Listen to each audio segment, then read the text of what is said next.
Someone says something, the MC wonders what it was. He gets confused. Suddenly, he wakes up in an empty place. He complains that his head hurts a lot. The guy comments that he smells a strange stench, like something is rotting, and wonders where he is. Then he gets up, he's on top of a building. And when he looks down, he is shocked by the people below. Something isn't right. Looking more closely, he is startled, realizing they seem to be zombies. The boy takes a few steps back, terrified, and he wonders what's happening. He was in the normal world just seconds ago. He searches his pockets for his phone to go online and see what happened, but he can't find it. In his pocket, he finds a bag of chips he remembers buying earlier at the supermarket. All he has left is that bag of chips, and after eating it, he'll rest forever. He wishes he had at least had a girlfriend first. Suddenly, the rooftop door opens. A woman appears out of nowhere. She starts walking. The MC hides so she won't see him. The guy wonders how the zombies got all the way up there and thinks he's dead. But the girl sticks a knife into the water tank and starts using the falling water to wash herself because she's very dirty. The boy is outraged that a zombie would do that. She washes her face, and the MC realizes she's just a normal human. He steps on a rock, making a noise.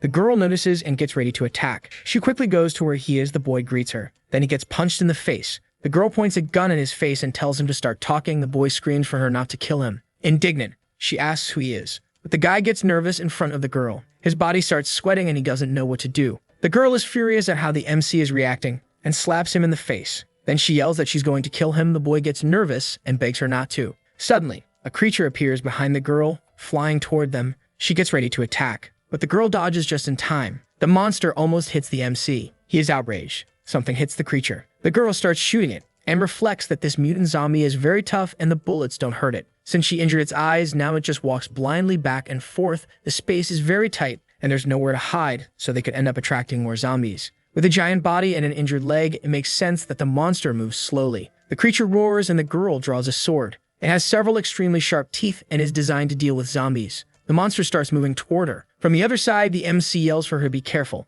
The girl charges and rips the creature's arm off. All with one quick move. The monster falls to the ground, and the girl wraps the weapon around the monster's neck, finishing it off. She picks up a glowing blue stone and comments that the zombie's core looks very good, then complains that she just took a bath and is already dirty again. Turning to the MC, she asks why he's being such a wimp, then asks which faction he's from. The boy is freaking out and says this is insane and it must be because of the horror movies he watches. This can only be a dream. He starts eating the chips. The girl steals his bag of chips. She asks who the boy is and how he has that precious elixir of life. The MC asks if she also likes chips. But the girl says she asked a question and demands to know what faction he's from and why he has such a precious food. The blades on her skin made him realize this is real. The MC starts screaming, introducing himself as Qin Shuang, just some random guy. He says he bought those chips at a supermarket. Suddenly, a bullet hits the girl's leg. She quickly turns around. Several shots are coming from above, thrown to the ground. Qin Shuang asks if she's okay. The girl reflects that she doesn't know why the mutant zombies are after her,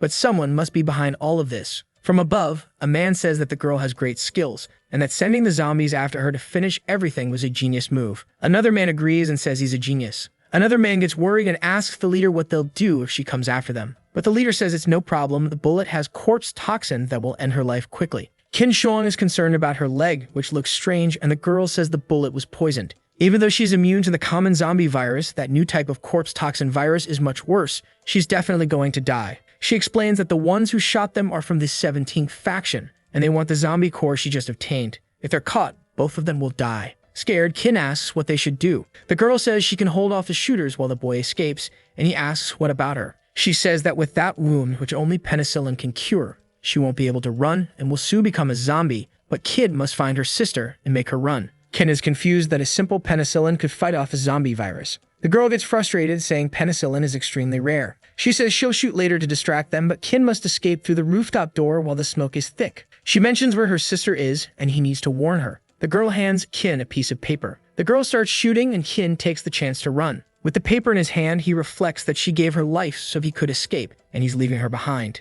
In his world, penicillin is something very easy to buy. Suddenly, a system window appears, asking if he wants to initiate dimensional transfer protocol. The girl asks what he's doing and tells him to run. Qin asks the system if he'll be able to return after going back to his normal world, and the system confirms. Then Qin says he wants to return to his world immediately. Out of nowhere, he wakes up in a hospital bed. The city is in chaos. In the hospital, doctors and nurses walk through the halls. Qin runs through the halls looking for penicillin. In the other dimension, the girl is sitting on the floor. She reflects that Qin should go find her sister. The man who attacked her says that since she stopped shooting, she must already be weak. Then he tells them to move in and it's time to collect the rewards. Meanwhile, in the normal world, a nurse tells Kin not to run through the halls. He sees several vials of penicillin on her cart. The boy grabs as many as he can and runs out. He shouts for the dimension switch and suddenly appears back in the other world near the girl. He pokes her and asks if she's still alive. The girl yells, asking if he's crazy, and says he should have left already. But he hands her a vial of penicillin and says he brought it for her. Shocked, she asks how he got that. Kin tells her not to ask too much and says it's real penicillin. He also says she's not going to die and they'll get out of there together. He gives her the medicine and the girl hesitates, but accepts the medicine. Nervously, Kin asks if she's feeling any better. After some time, the girl feels better and the toxin leaves her body. She is impressed and asks Shin what kind of penicillin that is. Suddenly, they hear a noise at the rooftop door. The girl pushes Kin in and yells for him to hide quickly. The boy falls into a hole and grumbles that his back hurts and how the girl is really strong. On the rooftop, members of the 17th faction enter. Their leader tells the others to find the girl and says they can have their fun with her if she's still alive. Standing with her sword in hand, she asks if they're looking for her. She says she's been waiting for them. The leader wonders how it's possible that the girl is still alive. Everyone starts running away from the girl. Ken thinks that he probably doesn't need to worry about her anymore. He sees a notebook on a table and wonders what the heck that is. On the cover, it says it's an adult diary. Reading the notebook, he concludes that whoever wrote it is not normal. On July 21, 2080, the diary's owner watched a girl in the house across the street washing clothes. She was beautiful. On July 22 of the same year, the new manager of the company sat near him. She had an incredible body, and then rumors began about a new virus. But looking at that new manager, he wasn't even scared of the virus. Later on, that manager became an enemy. She turned into a zombie that hunted him. The company went into quarantine. He was also locked in his office, not allowed to leave. On July 24, 2080, our virus had infected most of the population and he was down to his last food pack. On July 25, 2080, he reached his limit and decided to go out. He needed to find food on his own. He left. The streets were deserted. In the stores, there were only fights. In supermarkets and pharmacies, everyone went crazy and grabbed whatever they could. He finally managed to get some food and medicine, but saw someone get bitten right in front of him. On August 3, 2080, he wrote that the TV signal had been cut 2 days earlier. The anchor said they were all going to die. On August 17, all the food was gone, but if he left that room, he'd probably be bitten. He was already starving and near his end. In the house across the street, a woman screamed because she was in danger. He saw her screaming and being attacked. She was killed by her own husband. The boy wondered what the man was doing. Then he realized the husband was eating her flesh. He looked starved. The boy had to vomit after seeing that. By August 19, it had been 4 days without food and he was already dying of hunger. But just as he was about to lose hope, someone knocked on his door. It was someone asking if anyone inside had penicillin. The person traded lots of food for penicillin. It seemed that the medicine worked well against the virus. On August 21, he witnessed someone eating a dead zombie. He wondered if that was actually edible. On August 30, he was robbed and all his penicillin was taken. It was his only hope. On September 1, he decided to leave his house even though the outside was full of infected. If he stayed strong, he could keep finding food or do what the man he saw the other day did. When he found the zombie, he pulled out a knife. It was either the zombie or him. There was nothing else in the diary. It was as if he never returned home.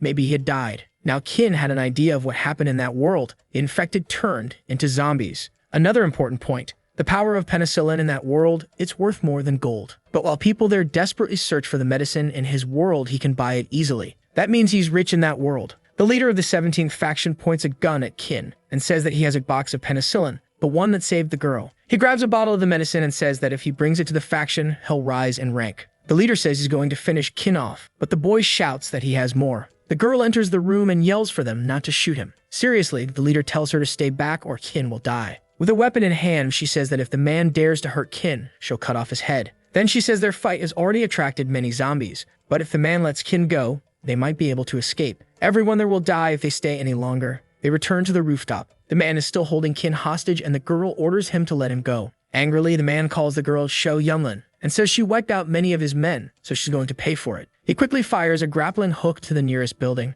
and pushes Kin toward Xiao. As he escapes, the man says that next time they meet, he'll turn her into zombie food. The girl gets angry while Kin takes advantage of the fact that he's wrapped in her arms. Xiao asks Shin how long he plans to stay like that. At night, there are many zombies on the streets. Xiao looks through a window and comments that they need to get out of that zombie-surrounded area, but they should rest a bit first. But before that, she wants to ask him some things, like who he is and how he has rare items. Kin reflects that Xiao seems nice in this apocalypse, but he needs to be careful with what he says. For now, he needs an excuse. Kin tosses a bottle of penicillin to her. Xiao is speechless. The boy says it's a gift for her, as payment for saving him. Kin says that if she stays by his side, there will be benefits. The girl asks if he's serious. Keen tells her not to be shy and to just accept it. In fact, he can get many more rare things. Xiao is impressed, and Kin confirms it's true. He says he can get all kinds of food. The girl is tempted and tells him to stop talking about food. Then she says she won't agree to protect someone just because of that, especially since he might be from an enemy faction. Kin says he's not part of any faction. The boy says she can see him as someone who enjoys the luxuries of a utopian land. The girl reflects that Kin really seems like someone wise, and as penicillin worked, she owes him her life. So she says she agrees and will keep him safe from now on, but if she finds out he lied, she'll kill him. Happy, Kin says she can call him Brother Shuang. He asks if now that they have a deal, he can ask her a few questions. The girl agrees. Xiao was going to give him a lesson about the apocalypse. The R virus infected 80% of humans, causing a global catastrophe and reducing the world population from 9 billion to 1.5 billion, leaving only zombies. With plant and mineral characteristics, zombie cores can be ingested, turned into potions, or stored for backup energy. Evolution potions are divided into 3 types with a 20% to 35% chance of triggering evolution. The core as an energy source can be used individually or in a matrix. The new R virus adapts quickly and resists modern antibiotics, but older ones like penicillin work well. However, manufacturing it became difficult, and it's now rare. After the world ended, people split into groups like ancient tribes. Where there are 3 small organizations: the 17th faction, Earth Builders, and the Climbers. The group they saw earlier was the 17th faction. They are violent criminals who seek rewards in women, even eat fresh human flesh. Kin reflects. He's starting to understand. Xiao comments that this area is full of zombies, and since she has to carry Kin with her, they need to find a place to rest. Then she tells him to go to sleep and says she'll stay awake. The girl stays still. Kin reflects that just looking at her face, you can tell she's a formidable survivor. The boy asks the system to take him back to the 21st century, and the dimensional transition is initiated. Kin opens his eyes. It was all very fast. A woman looks at him closely and seems happy that he's awake. The boy gets up, startled. The girl in front of him asks Kin to be gentle. He calls the girl landlady and asks what she's doing there. She says he ran off like a madman, but the doctor said he'd be fine. She put herself as his emergency contact and will pay for his treatment. The girl asks if he's mad and tells him to let her feed him. Kin is speechless. She giggles and says she'll make him some noodles. The girl says he doesn't have any food there, so she'll go buy some things and asks if he wants anything. The boy gives her a list. After he's left alone, he closely examines the primordial system. It seems the cursor appears on his arm. It's pretty straightforward. There's storage, dimensional jump, and power on. But he wants to know how to activate the power on function and wonders if it needs to be charged. Quickly, the girl comes back full of shopping bags and complains that she's exhausted. Ken gets up to try to help her, but the girl tells him not to move. After all, he's a patient. The girl is Jiang Lakshu, a wealthy heiress. Even if he were blind, he'd know she has a crush on him. But he has no money and can't make her happy, so he doesn't return her feelings. Now he has the primordial system. By traveling between both worlds, he can grow, and with money, maybe the two of them can be together. Someone enters through the door. Jiang Lakshu is startled and asks her uncle Zhao what he's doing there. The man says her father sent him to bring her to a dinner. Angrily, she says she already told them she's not going and that she's busy. But the man doesn't care. Zhao pushes her out and says it's an order from her father. He kicks her out and tells her to wait downstairs. She asks what he's going to do, but the man shuts the door. Zhao looks at Qin. The boy asks if he wants something. Sternly, Zhao says they thought they already resolved everything, but he's still clinging to Jiang Lakshu. The man asks if the money he gave Qin wasn't enough. He tells Qin to be honest if he wants more money, but to never go back to her. The girl's father will never allow the two of them to be together. Qin asks what would happen if he became really rich. Zhao says he knows every man has his dog days, but judging from what he's seen of Qin so far, he'll probably never get that far. Qin goes serious. In the other world, Zhou wakes Qin. The sun has already risen and they need to get out of there. It should take an hour to reach the base. The two of them move across rooftops, avoiding zombies. After some time, Xiao says they've arrived. She throws a rock at a gate. It opens, and both of them go in, and Xiao says that's their base. Qin realizes it's a very well-hidden place from the outside. It doesn't even look like anything's there. But the girl keeps walking ahead and tells him to hurry up. She speaks to a bandaged person named Ru Yu and says she's back with the penicillin. The boy is surprised. It's Xiao's sister. Excited, Xiao tells Ru Yu to take the penicillin and says she'll get better soon. Qin asks if that's her sister and what happened to her. Xiao says a zombie attacked her. She went out to deal with mutant zombies and tried to trade cores for penicillin, but she ended up in an ambush. Worried, Ru Yu asks if Xiao was ambushed too and if she's hurt. The girl says she's fine and that she's with a friend who got her the penicillin. Ru Yu thanks Qin and says she owes him her life. Qin gets nervous and says she doesn't need to thank him. He reflects that for two girls who survived so much, this is truly a miracle. Zombies are still roaming outside. Xiao arrives with some food and Qin is happy. He's starving. He starts eating excitedly, but right after, he spits out the horrible food. The girl asks if it's really that bad and says she didn't think it was anything unusual. The boy asks if they normally eat that stuff. Confused, Sho asks why he's crying. It's really that awful. Kin says no, he just feels really sorry for them. He tells her to stop eating that garbage and wait a moment. Sho is confused and says it was hard to get that. He digs into his pocket and tells her to open her mouth. Kin gives her something to eat. She finds it delicious.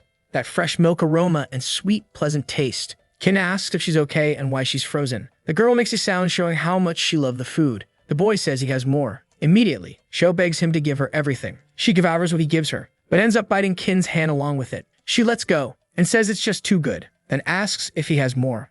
Kin puts all the sweets he has from his pocket on the table. Excited, Sho gives one to her sister. Ryu loves the taste and asks what it is. The girl replies that's a cream candy the boy gave her. Ryu eats it and says it's so good, even makes her happy to be alive. Excited, Xiao tells her sister to eat slowly, there's more. Kin tears up, thinking how all of this is so heartbreaking. He gives them lots of tasty food. The girl is shocked and says those are snacks they've only ever seen in books. Impressed, Xiao asks if all of that is really for them. Kin confirms and tells her not to worry, he has even more. The girl blushes and gives Kin something. It's a bag full of zombie cores she collected. Kin notices that as the zombie cores get close to him, the mark on his arm starts to burn. Maybe there's a connection. The boy says he accepts and asks if she's sure she wants to give him all that even though it's so precious. Kao says the penicillin he gave saved her and her sister, and the supplies he brought are worth much more than zombie cores. She says she'll pay him the rest over time, but Kin declines and asks where the bathroom is. The girl points it out and Kin heads over. The bathroom is just a square with a hole in the ground.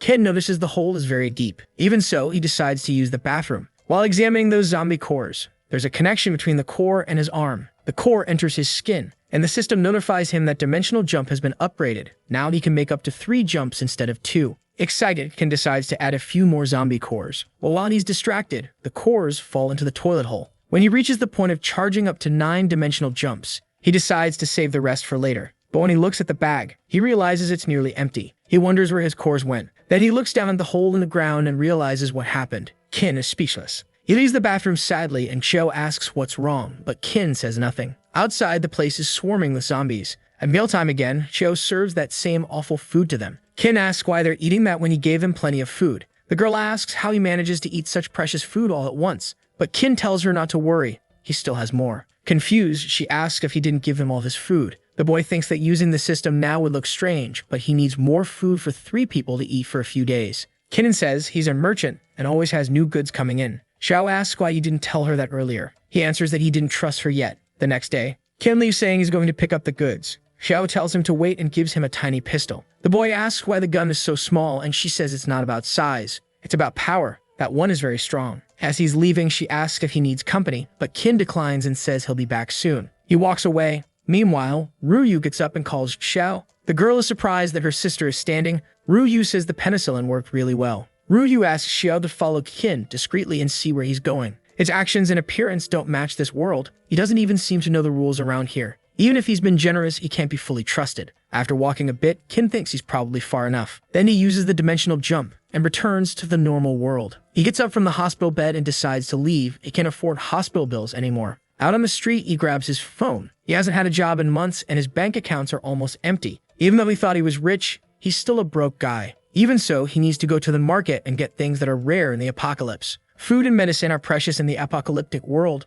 but he doesn't have any channels to sell it. In the 17th faction, they'll definitely just rob him. Kin passes all that food through the register. Jiao Yunlin is highly skilled, but she can only protect him from zombies. She mentioned another faction being around that could be useful. The cashier gives him the total, 1,054 yuan. Kin returns home. These items should fit in the system's storage. He'll take the chance to pack some extra clothes too. Since each dimensional jump is expensive, he has to minimize costs. He feels sad remembering he lost his other zombie cores. In the zombie world, Xiao wonders how Kin managed to disappear. She wonders if her tracking skills are really that bad. She decides to stay put and see if he reappears. Kin appears back in that world with a box in hand. He decides to carry everything himself to avoid suspicion, but then he notices the area is now filled with zombies. Kin wonders what's happening and why there are so many zombies there. He looks at the distance between that spot and the nearest rooftop, but it's too far for him, so Kin thinks it's better to go back. However, the zombies begin to climb toward where he is. The monster approaches him rapidly. Frightened, Kin falls backward. He grabs onto a wire, while the other zombies fall off. Kin asks for a dimensional jump, but the system asks if he'd like an upgrade by unlocking the quick climb skill. The boy says he can't hold on much longer and pleads for a jump. The system says he has 7 skill points, and activating that one only costs 1. Kin wonders what kind of system this is and tells it to do the upgrade.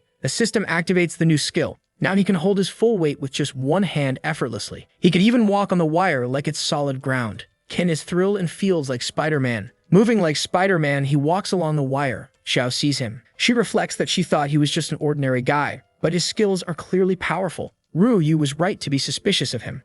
Kin lands on the rooftop of the neighboring building. He sees that the original path is completely surrounded by zombies. He'll have to climb somewhere high to find a new way back to the base. He begins using his wall climbing ability to scale the sides of the buildings, thrilled that he still has more abilities he can unlock. Looking inside the building he's on, he sees several zombies. They all become agitated when they spot him. Kin watches them and mocks the zombies since they seem to be trapped inside. But the glass starts to crack. The boy freezes. The glass shatters under the weight of the zombies. They all begin to rush at him. He strikes one in the neck, and its head falls off. Kin wonders when he became strong enough to take out zombies with his bare hands. Another zombie approaches from behind. He strikes it in the neck too, finishing it off. He finds himself surrounded by those monsters, so he leaps to another point outside the building. That was a close one. This world is seriously dangerous. Kin notices he feels lighter and checks his backpack, but it's gone. It fell onto the floor full of zombies. Kin starts crying and wonders how this could have happened. He did all that for nothing and lost even his supplies. He spent all his money on it. Seriously, he reflects this is his only chance to get rich. He can't waste it.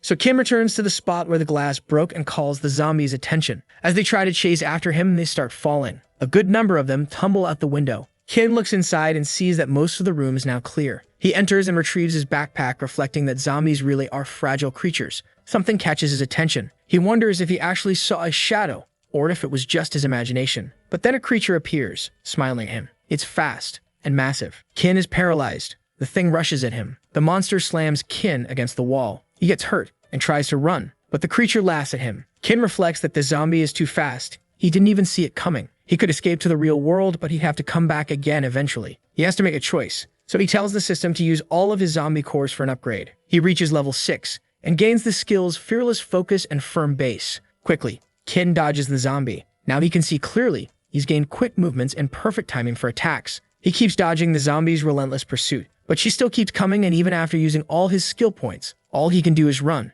Kin is frustrated. Even with his speed, his stamina is running out. He won't last much longer. If he slows down for even a second, it's over. The boy lands on the ground and looks at the monster. The zombie is closing in fast. Kin grabs a piece of wood and pierces the creature, but the zombie starts shaking and laughing while impaled. Kin complains that it still isn't dead. Outside, the zombies grow restless. Kin searches the zombie's body and finds its core. He's exhausted but happy he got something out of it after all. Later, Kin returns to the base. Xiao watches and wonders how he managed to escape. His combat skills seem as good as hers. The base's gate opens. Kin enters, excited, saying he brought cool stuff for them. Xiao's sister appears. She's already doing great and asks if Brother Shuang is back. Confused, he asks who she is, since now the girl has no bandages. She smiles and says she's Yu. The girl notices he's covered in blood and asks if he's okay. He says it's just zombie blood. Yu tells him not to lie and says she'll take a look. He agrees. She gets closer, and Kin feels happy. The girl says that if he's not hurt, she's relieved. Then she says he's filthy,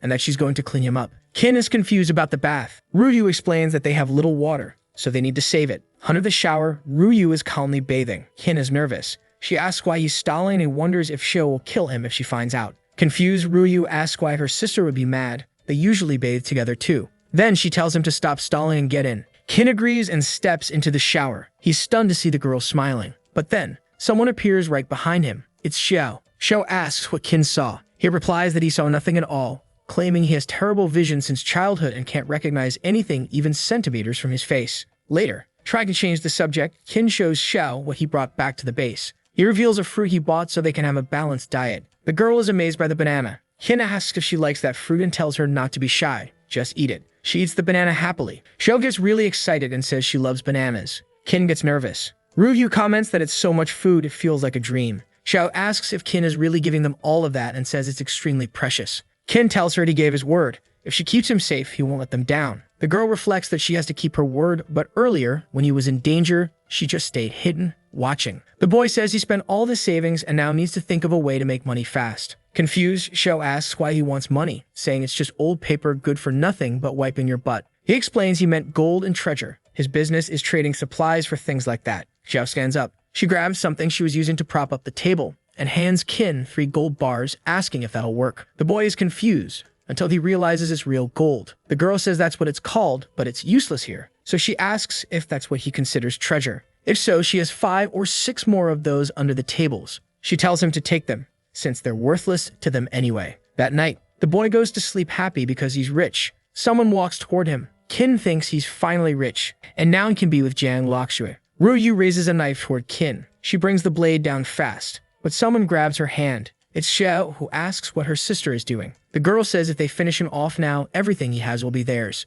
Xiao reminds her that he saved them. They wouldn't be alive if he hadn't given them the penicillin. They can't repay kindness with betrayal. Ruyu asks if her sister forgot how they ended up in that situation. Hu Xiaorong earned their trust, then sold them to the 17th faction. If Xiao hadn't stopped her earlier in the bath, she would have taken him out then. But Xiao insists Qin isn't like that traitor. He had no reason to give them penicillin. No amount of their money could buy even a single vial. Qin wakes up suddenly and asks what they're doing there. Dodging the subject, Ruyu says she wants to sleep with Qin. He's confused, but agrees. Xiao says she wants to sleep there too. He accepts but says he has to sleep in the middle of the bed. The night passes, and Qin is happily lying in bed. The 2 girls sleep beside him. Ruyu grabs a small sickle to strike Qin, but Xiao Yunlin knees her hand away. Qin wakes up startled because her leg hit him. He asks what she's trying to do. Seriously, she says she wants to sleep alone with him, and that she'll start sleeping with him to keep him safe. The boy agrees. The next morning, Ruyu asks if Qin Shuang is involved. He asks what that means and says he's just a normal guy. She approaches and asks how he escaped the building. Confused,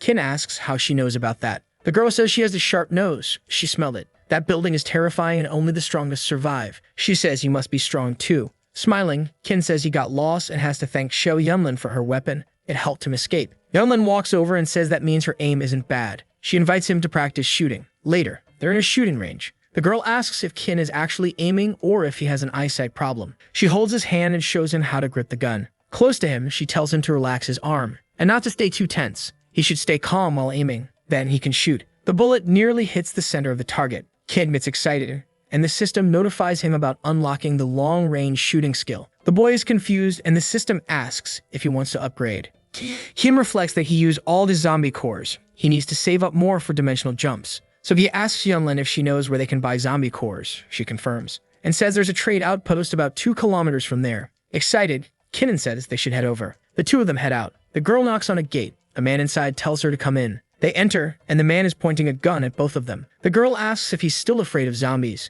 The man chuckles, apologizes, and says he's more afraid of humans, then asks what she wants. Qin asks if he has any zombie cores. Seriously, the man asks what the boy has to trade. Qin places some canned food on the counter. The man is shocked by the amount, especially because it's from the 21st century and extremely rare here. Qin takes the cans back and says he wants to see the zombie cores first. Laughing, the man says Qin might look silly, but he's actually pretty smart. The boy replies that he was the one who said humans are scarier. It's smart to be cautious. The man steps away and returns with a sack of all the zombie cores. He has minus 11 in total. He explains that normally cans are worth 2 cores each, but since these are new, they're worth 4. He should give 12 cores, but only has 11. Qin tells him not to worry and gives him another can, but then he makes a request. He asks the man to get close to the gold bar and see if he recognizes it. The man says he's no expert, but it looks like real gold. Qin gets excited. He says the man seems well connected, so he can help him get more of that metal. Qin is willing to trade food for gold. The man is confused and asks why Qin wants gold, since it's almost worthless here. Qin tells him not to worry, just try to get as much gold as possible. They'll trade whenever the man wants for it.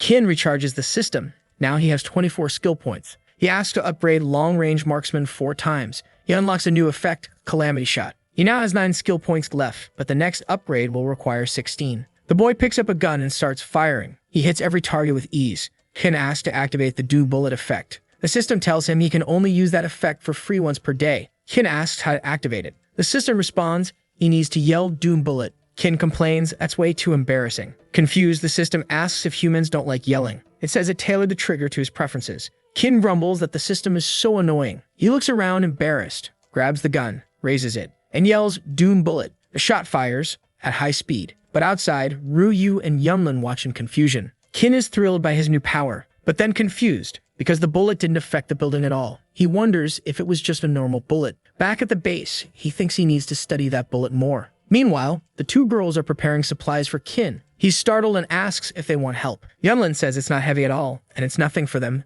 They're evolutionaries. Kin is impressed. The girl explains that ordinary survivors can't compare to them and few people can successfully evolve. Curious, the boy asks if there's a requirement and if he has a chance to become one. Yunlin looks a bit puzzled, then explains there are 3 ways to become an evolutionary. First, being infected by the virus. If you survive, you might evolve, but that was easier before the virus mutated. Second, by consuming a zombie core. If you don't explode afterward, there's a 10% chance of becoming one. Third, by taking an evolution potion, which gives up to a 30% chance of success. Excited, Kin asks how they can get those potions. Yunlin explains she can take him to the Builders Alliance. They only care about trade, and as long as Kin has something to offer, they'll deal. Kin tells her to take him there. The next day, Kin asks why Ryu isn't coming with them and why it always feels like she dislikes him. Yunlin explains Ryu isn't coming because she has a vision problem. Outside, as always, it's full of zombies. The girl wonders why there are more and more zombies surrounding the base and reflects that it's time to do some cleaning. At the shooting range, Ryu is training and complains that she still can't manage to finish off Qin Shuang.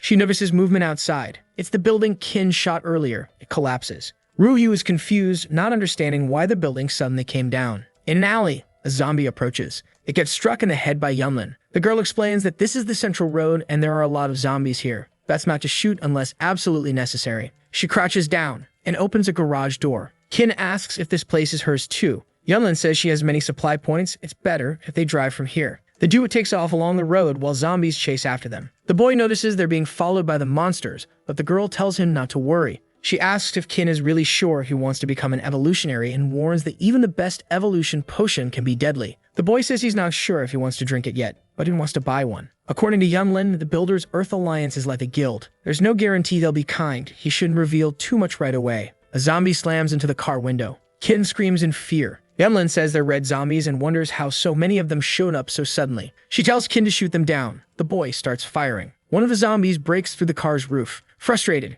Qin asks why he can't kill him. The girl explains that ordinary weapons don't work on red zombies. Holding the zombie's arm, Yunlin tells Qin to drive as fast as he can while she handles them. The girl climbs onto the car. She charges at a zombie with her sharp weapon and slices the enemy in half, but many more are closing in. Yunlin defeats them. One by one, she slashes through their bodies and heads, but one catches her by the foot unexpectedly and throws her off the vehicle. She crashes onto the asphalt. The zombies close in fast. Yunlin closes her eyes. She's out of hope. But Qin appears in front of her, glowing with power. He yells at the zombies not to touch his bodyguard. Yunlin is stunned. Qin managed to annihilate all those red zombies.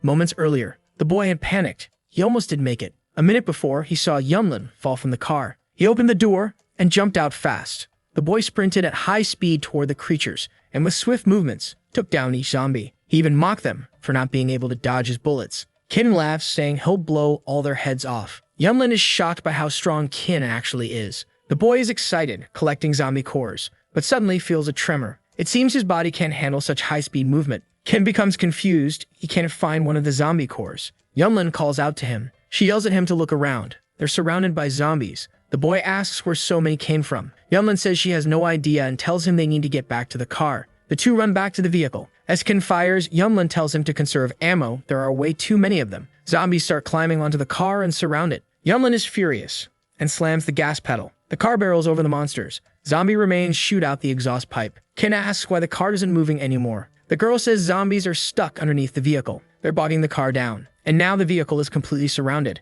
The boy asks Yunlin how many bullets she has left. She says not many. He says he has 10. 10 bullets mean nothing against so many zombies. The only skill he can rely on now is Doom Bullet. Qin confirms with the system if he can really use one Doom Bullet for free per day, and it says yes. He asks how many more Doom Bullets he can buy with his remaining skill points. The system replies, each bullet costs 1 point. He buys 7 Doom Bullets, leaving him with 8 total. His weapon is now charged with purple energy. Qin decides to keep 2 points for dimensional jumps. If 8 bullets aren't enough, he can escape back to his world. But he thinks of Yunlin. She wouldn't be able to get away alone. She'd definitely die here. The girl says the car is sturdy and they're safe for a while. Qin fires all 8 shots. Yunlin complains, saying he shouldn't have wasted all his bullets. She tells him to at least save one. It might be useful. Qin asks why he'd want to save a single bullet. The girl replies that you always save the last bullet because no one wants to be eaten alive by zombies. That last bullet is for yourself. In that world, death is normal. She's always ready to meet her end, but she hopes it's the least painful death possible. Kin is left speechless. Time passes,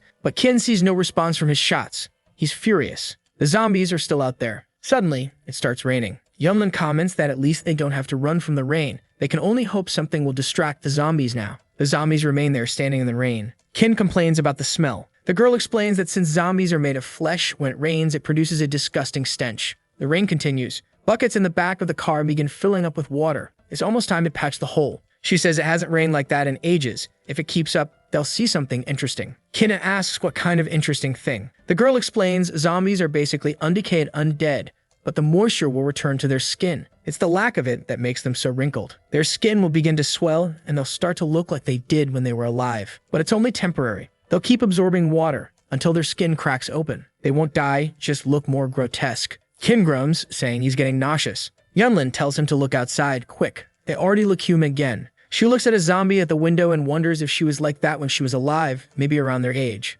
If she were still alive and the world was normal. Kin asks what Yunlin would do if the world were normal. The girl is confused. She says she's never thought about that. If there were no zombies and everything was still normal. She says she'd like to be the head of a pastry shop. Then she asks if Kin thinks that suits her. Kin says yes. Lightning begins to strike. Kin reflects that he can't leave her behind. There has to be a way. If he rests, he could use his speed to escape with her. A more intense lightning strike hits. The girl is stunned, saying she's never seen anything like it. The bolt drops fast from the sky and hits a tree, blinding them for a moment. Then another strike hits the vehicle directly, scattering the zombies. Kin is confused, then shocked. The creatures start falling to the ground. All of them die from the lightning's impact. The girl tells him to help move the bodies out of the way.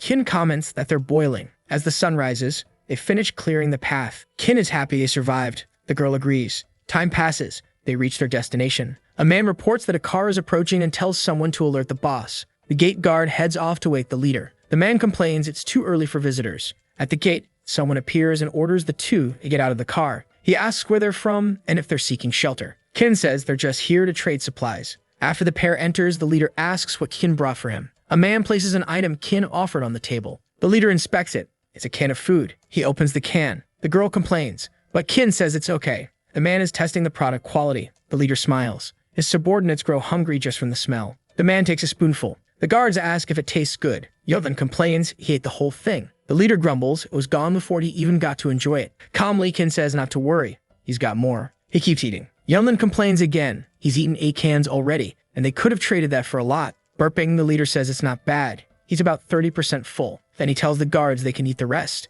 They start fighting over the nearly empty cans. The leader says it's delicious, and he'll take them to the Lord. He tells someone to escort them to the waiting room. A soldier leads the pair. Inside the settlement, everyone seems peaceful. There are vendors everywhere. Kin asks if all the houses are occupied. The soldier says yes, refugees taken in by the Lord. Without him, they would have been zombie food. Suddenly, a girl is thrown to the ground, and a man starts attacking her, shouting that she stole medicine. The girl begs him to spare her and says she won't steal again. Worried, Kin stops the man and asks why he's being so violent. Furious, the man asks if the boy knows what she did and says the girl stole medicine. Medicine is rarer than food, and stealing it leads to death when the Lord allows it. That girl has stolen from him several times. Fortunately, he caught her this time. The man yells at the girl to hand over the medicine. The soldier accompanying Kin says he doesn't need to worry. In the city, they have their own systems to punish thieves. Kin and Yunlin follow the soldier while the man grabs the girl and says he'll take her to the justice office to decide what to do with her. Arriving in another part of the city, the soldier tells the boys that the Lord is busy that day and won't be able to see them, so he gives them a key to a room for them to wait until the next day. The pair goes to their quarters. The next day, in the middle of the city, an old lady stops a man and asks if he's seen her granddaughter, but he says no. Even so, the old lady keeps insisting and the man starts arguing with her. Worried, the old woman says her granddaughter hasn't shown up since the day before. She asks if anyone has seen her. Kin observes that the lady's granddaughter must be the girl from the day before. The soldier confirms but tells him not to worry because she'll be notified soon. Even so, Kin decides to go speak to her directly and says her granddaughter was taken to the justice office. The old woman becomes desperate and asks if her granddaughter was captured. She screams that it's her fault. She's the one who needs the medicine. The soldier takes Kin with him and says it's almost time to meet the Lord. The old lady leaves murmuring that she needs to go to the justice office. In a huge hall, a man tells the Lord that the merchant Qin Shuang is arriving. He says to let him in. The Lord is shirtless with women and food in abundance. The young man is confused. Then the Lord says his rules are only to trade with people he knows, but they said Qin has very tasty goods. Kin says he has fresh meat and everyone who tried it liked it a lot. He asks if the Lord wants to try it. A guard takes the cans to the Lord. He opens one of the cans and eats its contents. The taste surprises him. The man grabs the other cans and starts eating them desperately. He shouts that it's delicious and 1,000 times better than the meats he usually eats, then tells Kin to give him all of them because he'll make the trade. Kin gets excited. Smiling, the Lord asks what he would like in exchange. The young man says he wants zombie cores, evolution potion, and gold. He gets confused about the gold and his guard explains what gold is. Excited, the Lord says he'll make the trade. The man orders his guards to bring Kin what he wants in exchange for the cans. Then the young man says he has one more request. The Lord asks what it is. Kin explains that a girl stole medicine the day before and is at the justice office. He can give them medicine if they let her go. Then the Lord asks the guard if it's true and confirms. He reflects that since Kin is offering medicine to make up for it, they won't have a loss. The man says that after the trade, his guards will take him to the justice office to release the girl. Happy, Kin thanks the Lord. After some time, the guard delivers 10 kilos of gold, 100 zombie cores, and 2 evolution potions to Kin. He reflects that he can gain many new abilities, but he mainly needs to return to the real world to sell all that gold. The young man doesn't know how much he'll get for that gold, but it'll probably be a fortune. Then the guard gives Kin a release order from the city's lord and says he'll take the young man to the justice office. He looks back and wonders where Xiao Yunlin is. She was supposed to be waiting for him. The citizens are all gathered, murmuring in despair. Some is bleeding, and people are watching. Kin wonders why there are so many people at the entrance of the justice office. The soldier orders them to get out of the way and asks what they're doing there.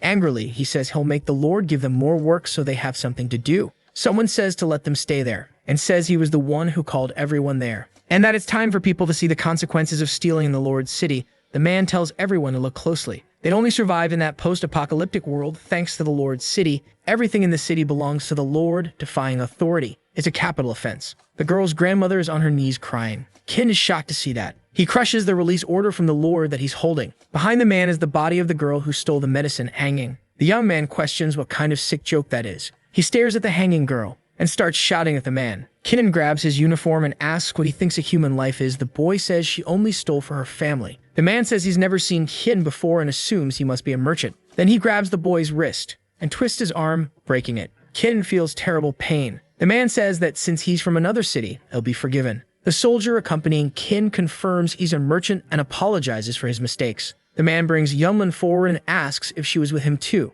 The boy is shocked and asks what happened. Then the man says she was caught trying to break into the prison. Seems she got really angry because they executed the thief, and he's not sure whether they should let her go or just end her life. The soldier explains that those two brought a lot of food to the city and ending them would mean the Lord never tastes those delicacies again. Seriously, the man says he only needs to keep one of them alive. Kin tells the system to upload all the zombie cores. He gains 200 more skill points. He can level up to 3 times with that. The boy asks to do it. The system uses 28 points to raise him to level 7, and 50 more to heal his injury. Kin reflects that the man really plans to kill Xiao Yunlin, and if he captured her that easily, he must be very strong. His best option is to use extreme speed to grab Yunlin and escape. He should be able to hold out until they're out of there. The boy activates his high-speed ability and rushes toward the girl. He passes straight by the man and grabs Yunlin from the guards nearby. Kin tells them to take a break already. The boy is thrilled that his ability can last even longer. Yunlin shouts for him, but the boy tells her not to worry and that they need to escape first. The pair heads beyond the city walls.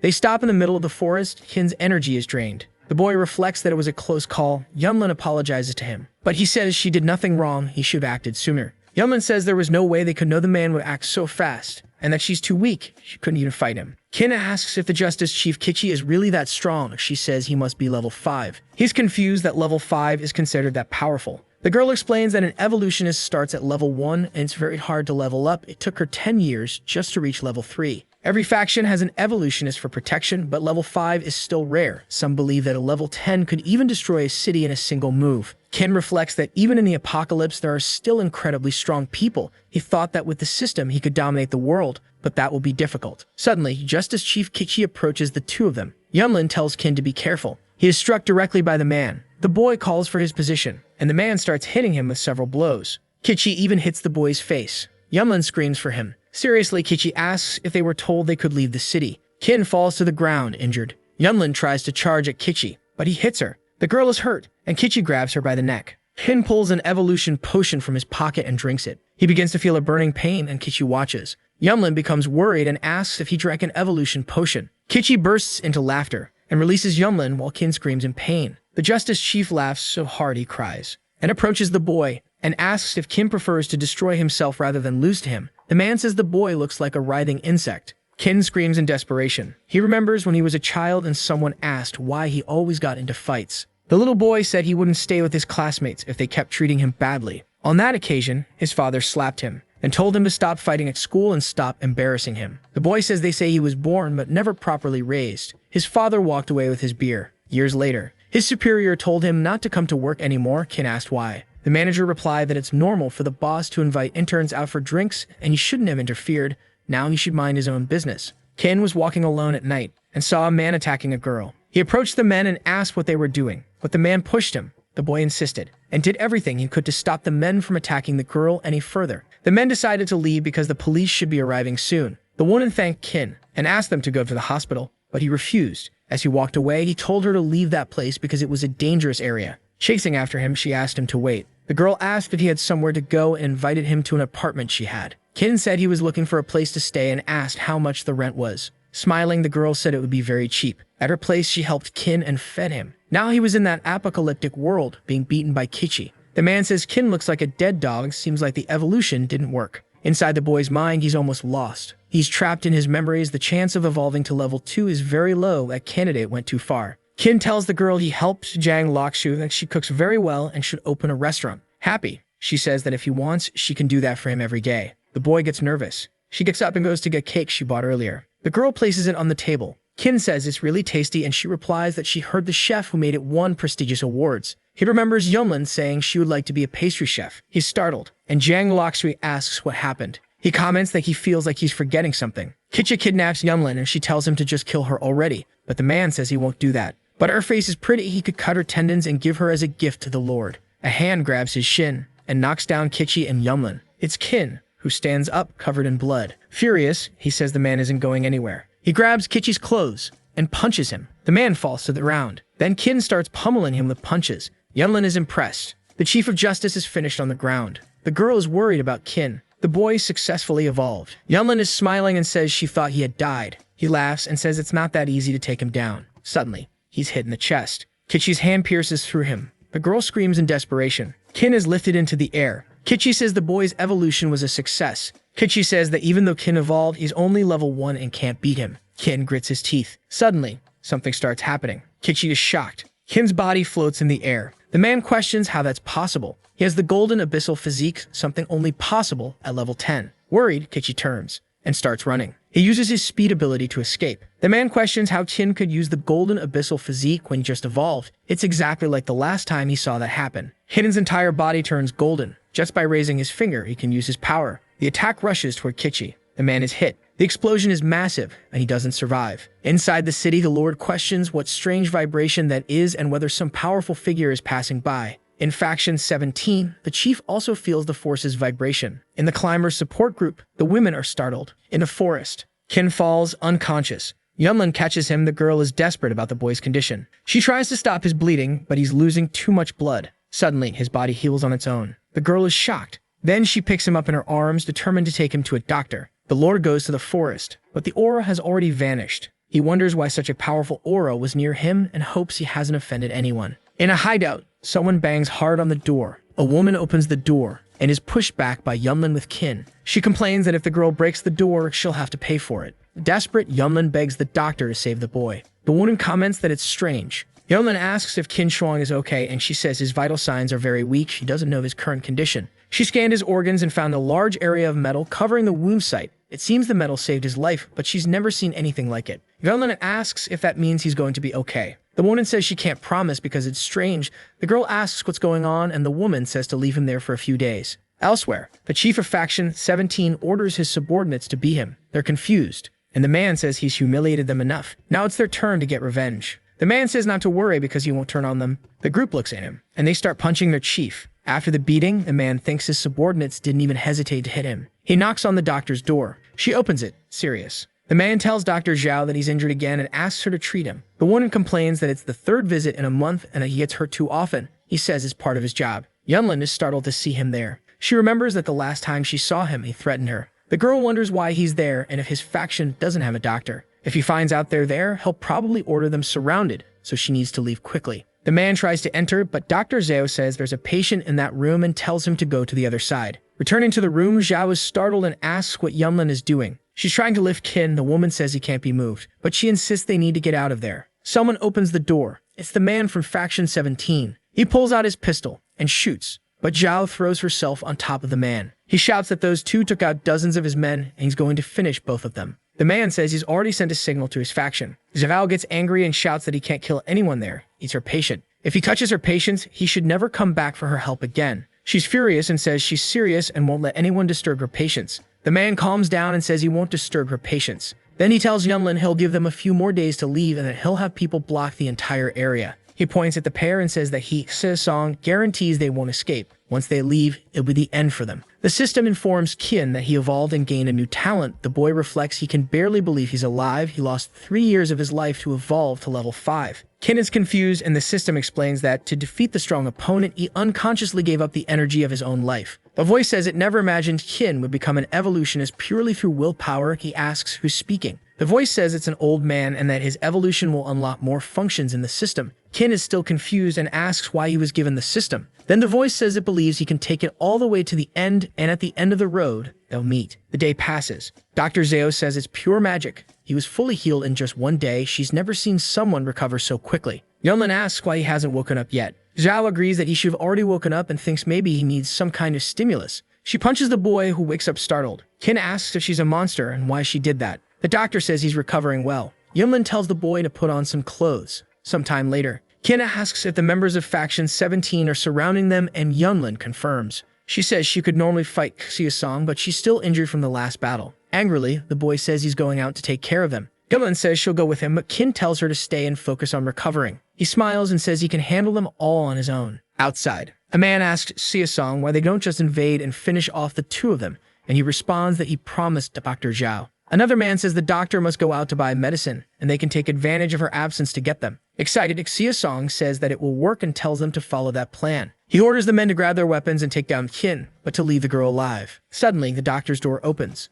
Song is confused. It's Qin standing there, and he says they have no reason to come over because he already came to them. Seeing the boy, Song is furious that he dared to show up and orders the men to finish him. But several energy beams begin to surround Qin. He looks confident. The status panel is activated. Qin can now see the power level of his opponents. All of them are level 1, except for Song, who is level 3. Meanwhile, Qin is level 1, a perfect evolutionist, and the system uses his abilities to increase his speed and strength, raising his chance of victory to 90%. He quickly starts moving among the enemies and hitting them, until he reaches Song and punches the guy. All the men fall to the ground, and Song is left speechless. Angrily, he says that the last time he saw Qin, he was just an ordinary human. The boy says that if he had used weapons, everyone there would be dead, but you will give them a chance to live. Qin orders them to kneel and bark like a dog. At the merchant's hideout, he says that's all the gold he managed to gather. Qin says it's exactly what he wanted and gives him several cans of food. The boy leaves and tells the man to keep stockpiling gold for him. The man is confused that Qin wants gold. Usually people trade food cans for zombie cores.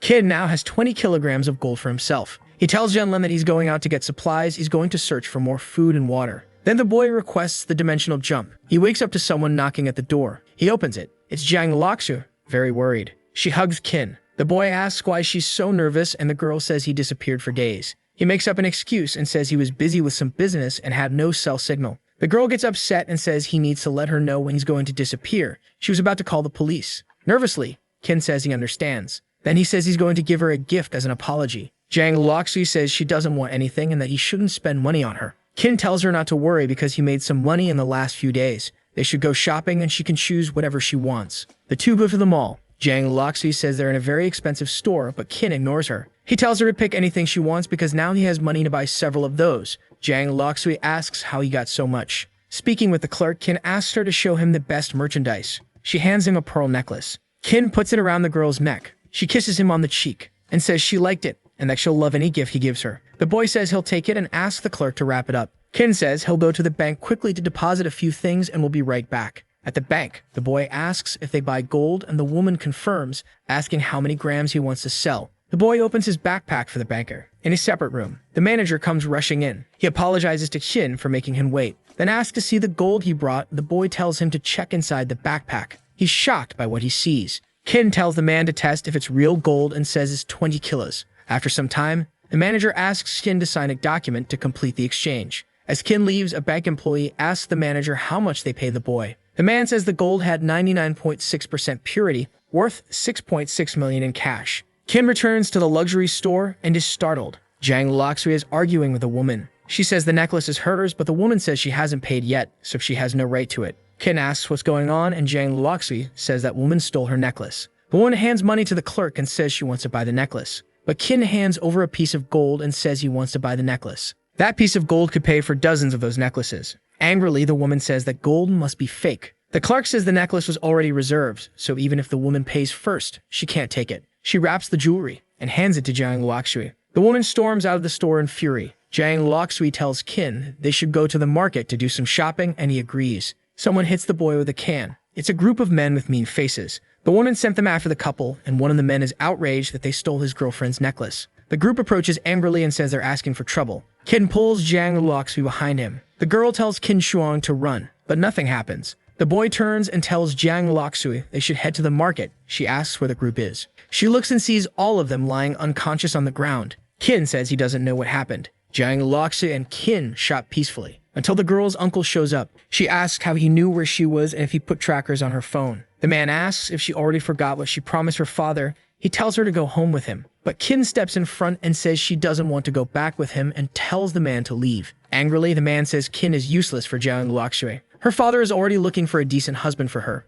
Once he finds one, she will get married. The man asks Jiang Luoxui if she remembers what her father said he would do if she refused. Her father said he'd get someone to buy Qin and throw him in the river. Lowering her head, Jiang Luoxui says she understands and will go back with him. But Qin tells them to wait. He asks if Jiang Luoxui could be with him if he became rich. Mocking him, the man asks if he means having more than 6 million in the bank. Then he tells Qin to stop dreaming and to come back when he makes 600 million in a year. Qin starts thinking about the 600 million and concludes he needs that amount to have Jiang Luoxui. He will gather that sum and go after her. At base G04, a man asks if the soldier found it, and he replies yes. The Earth Alliance wants thousands of black crystals in exchange. The man gets angry at the absurd amount and asks if they're trying to drain his blood. The soldier says that if he can't offer that amount, they told him to forget it because they'll sell to someone else. Meanwhile, the man reflects that although it's very expensive, if he manages to buy it and gift it to the right person, he will gain great support and everything will be his. The man says he'll do it and orders the soldier to fetch what he wants. Far away,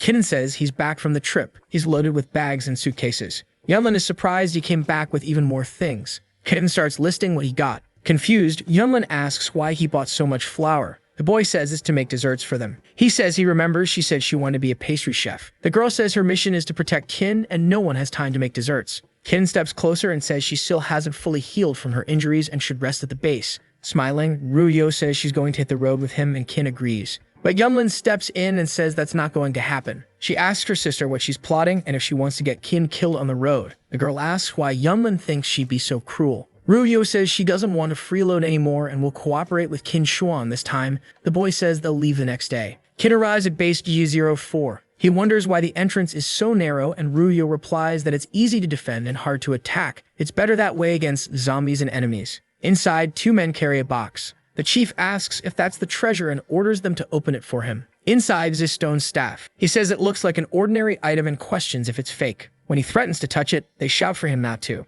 That staff is poisoned. Even an evolutionist can be affected within minutes of contact. Even a level 5 evolutionist can only hold it for a maximum of 15 minutes. The man is shocked that it's so toxic and wonders why anyone would want it. Then he asks if they confirm the item's authenticity, and the soldier says yes. They tested it on 5 non-evolutionist individuals. They all mutated shortly after touching it. The man is pleased and says he feels better when his subordinate takes care of things for him. Someone calls for the commander and says 2 traders just arrived and want to make a deal. They have a bag full of canned food. He gets excited and says that's a lifesaver, especially since he's broke. Qin and Ruyo wait for the commander, and the girl tells the boy she's never been to that base. He replies that he needs money fast and she doesn't mean to be afraid. Excited, the commander arrives apologizing for making them wait. He says he heard they brought items to trade and asks if he can see them. Qin opens the bags and shows him. The man is stunned and says that just one of those cans is worth a fortune. There must be nearly 100 there. He signals his guard and asks what they want in return. Ruyo says they want zombie cores, gold, and also jewelry. The soldier shuts the door. Ruyo asks why he did that. Smiling, the commander says it's nothing serious. He just wants to discuss the value of everything properly. Then the commander orders his soldiers to seize the duo. Ruyo asks why Kin is just standing there and yells at him to run. He takes a deep breath and questions why people in the apocalypse are like this. He just wants to do business peacefully. The boy moves through the soldiers with super speed, leaving them shocked. He climbs the wall using his hands against the rock. His leg strength now also allows him to make powerful jumps. His movements have also become very precise and he can land strong strikes at high speed. In the blink of an eye, he can take down his opponents. The commander is speechless after seeing Kin defeat all the soldiers. Ruvio wonders how Kin Shuang can be so powerful. In desperation, the commander says it was a misunderstanding, but Kin doesn't want to hear it. After being beaten, the man complains he's in pain and says he made a mistake. Kin asks why the man made him do that and says he doesn't like it. Then the commander says he'll give him whatever he wants and make the trade he desires. Angrily, Ruvio asks if he really thinks they'll trade after setting them up, but Kin says they will. Ruvio asks if he's an idiot and how he can trust that man. Kin says he's realized that in that apocalyptic world, there are many wolves in sheep's clothing, but if they're tamed, business can work just fine. The commander agrees and says that for masters like Kin, there's only respect. Then the man guides the duo to show them the resources for the trade. He shows them the box they recently received. Kin asks what that is, a broken stick, and says that's not what he asked for. Nervously, the commander says he spent all of his savings on that stick, so he has no choice but to trade it. The man assures him that the stick is unique and a precious treasure. Using it can increase damage. He tells Kin to try it out. The boy begins to pick up the stone staff, asking if it's really that powerful. Meanwhile, the commander reflects on how stupid the boy is. In 5 seconds of holding that item, he'll be poisoned. He smiles, certain that Kin is already dead. But Kin stops and tells the man to test it.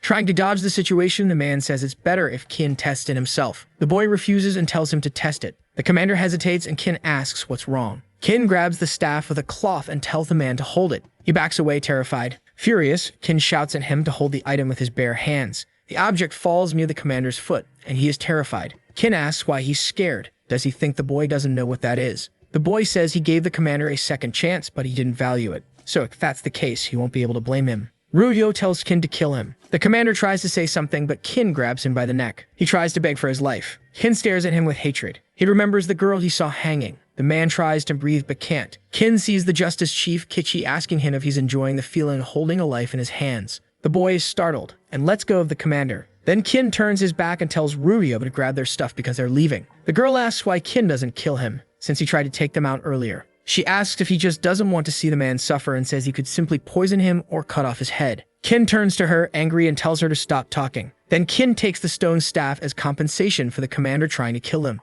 Ruvio reflects on how the boy is a coward because he can't even kill someone. He has several abilities, but they're useless. That boy can't protect her sister. As they leave, the commander asks them to wait. Nervously, he asks if Kin can save his base. Angrily, the girl asks if he thinks they work for charity. The commander begs for their help and says that if they do it, they can take whatever they want from the base. Worried, the man says they are on the brink of death, and if no one helps, the base will be destroyed. Ruvio asks if he's still trying to fool them and says the man is asking to die. The man says that to get a level 5 evolutionist to help them, they sent many supplies, but the others still want more, and now they have nothing left but to steal. He asks Kin to follow him and says that if he sees, he'll understand. The man shows the duo. There are several burned bodies in a ditch. Then the commander says those were his men, all killed in just one day. Kin asks why, and the man replies that every day they lose more men, and it's not due to outsiders. It's all because of the base leader. To avoid the spread of disease, they need to burn bodies daily. If you get too close, you can feel your stomach turn from the smell of burning flesh. Ruvio asks if their leader is insane and says that if he keeps going, he'll wipe out everyone in the base.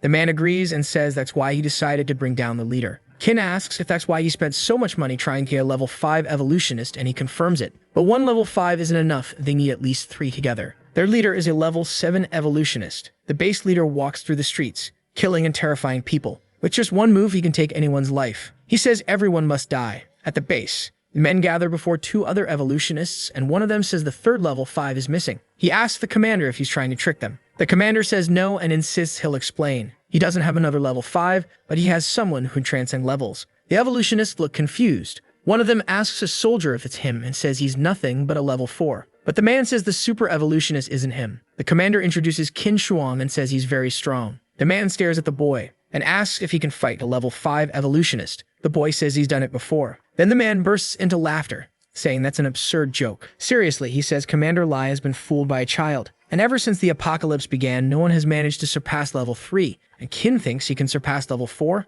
The boy says that the last time he fought a level 5, he really did get lucky and isn't sure about his ability to surpass levels, but he's willing to try. He says that if he loses, he'll give up. Qin adds that if he loses, he'll also compensate the man with 100 cans of food. He asks what the man thinks. The boy is wearing a glove that blocks poison. Commander Lai tells them not to waste energy and asks them to forget the fight. But the evolutionist says if Qin doesn't prove he can surpass level 4, he's out. He won't risk his life for a kid. Sometime later, Qin reminds the man this isn't a fight to the death, it's just a competition. The man agrees. They stand face to face. Someone signals for the match to start. The man charges at Qin, but the boy defends himself with a poisoned stone staff. The staff echoes. Qin reflects that punch was really strong. Besides that, the man is very fast. He'll need to use his best ability right away. The man says Qin can move a little, dodging some of his punches, but he's still far from surpassing level 4. The man knees him. Qin falls to the ground and wonders if all level 5s are monsters. The boy runs away and the man yells for him to stop dodging like a coward. Qin looks back and sees the man getting closer.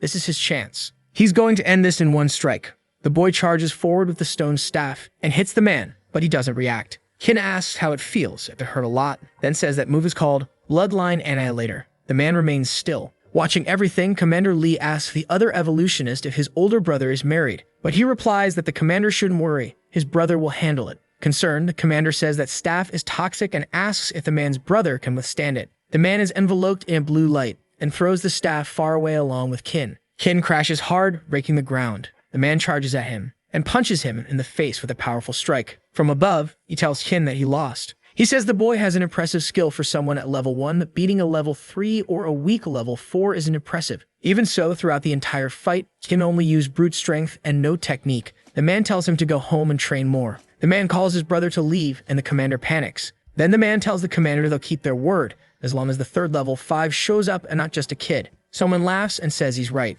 It's a strange person who says that Brat is useless and Commander Lai should have called him instead. Qin is shocked because the creature has stolen his staff and glove. The person says Qin is using the staff the wrong way. The boy freaks out and yells that the zombie is talking. The person gets offended and shouts that he's human. Qin apologizes and says he spun his head too fast, which confused him. Commander Lai is happy to see his brother Hao Jumi and asks if he's decided to help. Hao Jumi says he's not there for them, for that lovely staff he's been searching for so long. Qin complains that the staff was given to him. Outraged, Hao Jumi asks the commander if that's true. The commander says he bought that staff for Hao Jumi with a lot of money, but he should accept helping them. Please, the weirdo says then he'll accept. The commander asks Qin to calm down and says he had no choice, but if the boy decides to stay and help, he will be rewarded. Qin says he can stay and help, but on one condition. The boy says that once this is over, all trades made by the base must go through him, and he will be the sole supplier. The man says the base needs food and medicine and asks if Qin can provide everything. Qin confirms and says he sells everything cheap, they just need to give him gold. The commander says that sounds like a good deal and agrees. The level 5 evolutionist is in some pain, but hides it. Later, everyone is gathered, and the commander says he's grateful that they all agreed to help. Now he will explain the plan. To help communication, the commander starts with some introductions. One of the evolutionists introduces himself as Fang Wu. He has the ability to make himself bulletproof. His brother introduces himself as Fang Wen, level 5. He can freeze anything he touches. Hao Jumi introduces himself. He is also level 5 and giggles. Kit introduces himself and says he's level 1 and has the ability to gather energy. Ruyo says she's level 2 and can calculate like a computer. The man begins explaining the capture plan. The leader of their base is Yi Yi, and he is level 7. His ability is to liquefy his body. That ability makes capturing him difficult. The plan is to lure him into a secret room first. Hao Jumi will release gases to paralyze his nerves. Fang Wu, Qin Shuang, and the guards will restrain him while Fang Wen uses his freezing ability. They'll then activate the mechanism. He'll be sealed inside a special box. Fang Wu says the plan seems fine, and Hao Jumi laughs that they've discovered his special ability. The man asks when the plan will take place. The commander says they can't afford to lose more people. They'll move forward with the plan the next day. The next day passes. Commander Lai manages to lure the leader. As soon as they reach the mysterious room, the door closes. The leader asks if Commander Lee plans to kill him. The leader attacks the commander with a fluttering liquid, but Fang Wu steps in. He tells Lai to get back. The leader is angry. Hao Jumi tries to strike him from behind with his staff, but he is blocked. Qin pulls him away just before he's hit by a blow. Hao Jumi thanks the boy and says he should have been nicer to him. Qin yells at him not to touch him. Fang Wu tries to punch the leader, but he's stopped, and the leader manages to cut his skin. The man is shocked that something could break through his defense. The leader says that high-pressure, high-speed liquid can penetrate anything. Fang Wen approaches the enemy. He freezes the liquid the leader uses to attack, and Fang Wu throws him far away. The leader becomes furious and attacks Fang Wen, but Qin moves quickly and rescues him. As he goes to strike the leader, Fang Wu shouts for him to stop looking around and focus on him. The man punches the leader. He yells that the leader's form has broken. This is their chance. Fang Wen says this is the moment. Qin quickly takes him to Ye Yai. The evolutionist begins to freeze him, but he's blocked by a whirlpool of water. Qin asks if he's dead, but the man says no. It looks like the leader dispersed to escape. The liquid hits the floor. Commander Lai yells for the guards to protect the door and not let Ye Yai escape. Then the leader begins to reform. He's surrounded by liquid. Fang Wen wonders what he's doing. Lai grows nervous, recognizing the move Ye Yai is about to use. The commander shouts for the soldiers to hide behind their shields. Yi begins to unleash a cutting attack in all directions. It penetrates even the shields. The captain is hit. Fang Wu shouts for everyone to hide behind him. Yi keeps attacking. Lai yells that they broke through. Now is the moment. That move drained much of Yi's energy. So Yi will remain in liquid form for 10 seconds. It's Fang Wen's time to act. Qin rushes him in close. The man starts freezing the leader. Yi begins reverting to his human form. Fang Wen says with 10 seconds he should be able to freeze everything. Yi is surrounded by ice. Fang Wen finishes the job. Qin says it looks like it worked. They remain silent, staring, but the ice begins to crack. Desperate, Fang Wen shouts that he's breaking free. Hub Junmai steps in and tells Fang Wen not to worry. He's here. The man injects a liquid into the ice. His toxin can spread through the entire body. With a creepy grin, Hao Junmi says Yi will sleep forever, and without his antidote,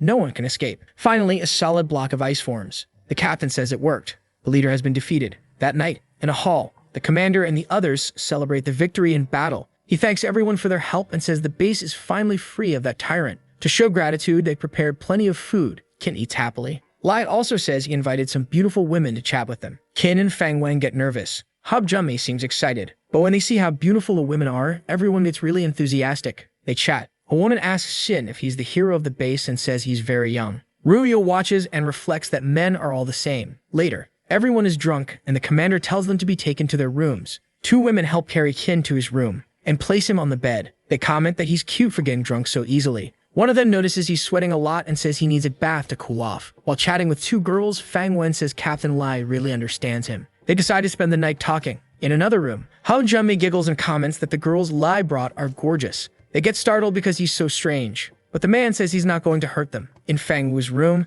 he sends the girls away and says that's enough, they can leave now. Then he shuts the door in their faces. In Qin's room, the girls wash him with a damp cloth. One of them says it looks like he'll sleep through the night. The commander told them to take good care of him. They decide to finish cleaning him and leave so he can rest. But something catches their attention, and they decide they'll stay and keep Qin company through the night. In the morning, someone slaps Qin in the face. It's Ruyo. She says he had too much fun last night, and it's time to wake up. She asks how long he plans to stay there. Pulling him by the ear, she orders that pervert to get up. They start yelling inside the room. Fang Wu and Fang Wen walk through the corridors. Fang Wen is having trouble with back and leg pain, and his brother asks if he's okay. The young man confirms. Commander Li asks if the group is leaving so soon and whether they don't want to stay a few more days. But the brothers say they have other jobs to do. Kitten says he'll get the supplies the base needs and should be back in 3 days. Han Junmi says being a merchant is too little for Qin and asks if he doesn't want to join him. If Qin follows him, he'll teach him a way to evolve levels quickly. Fang Wen tells Qin not to trust him.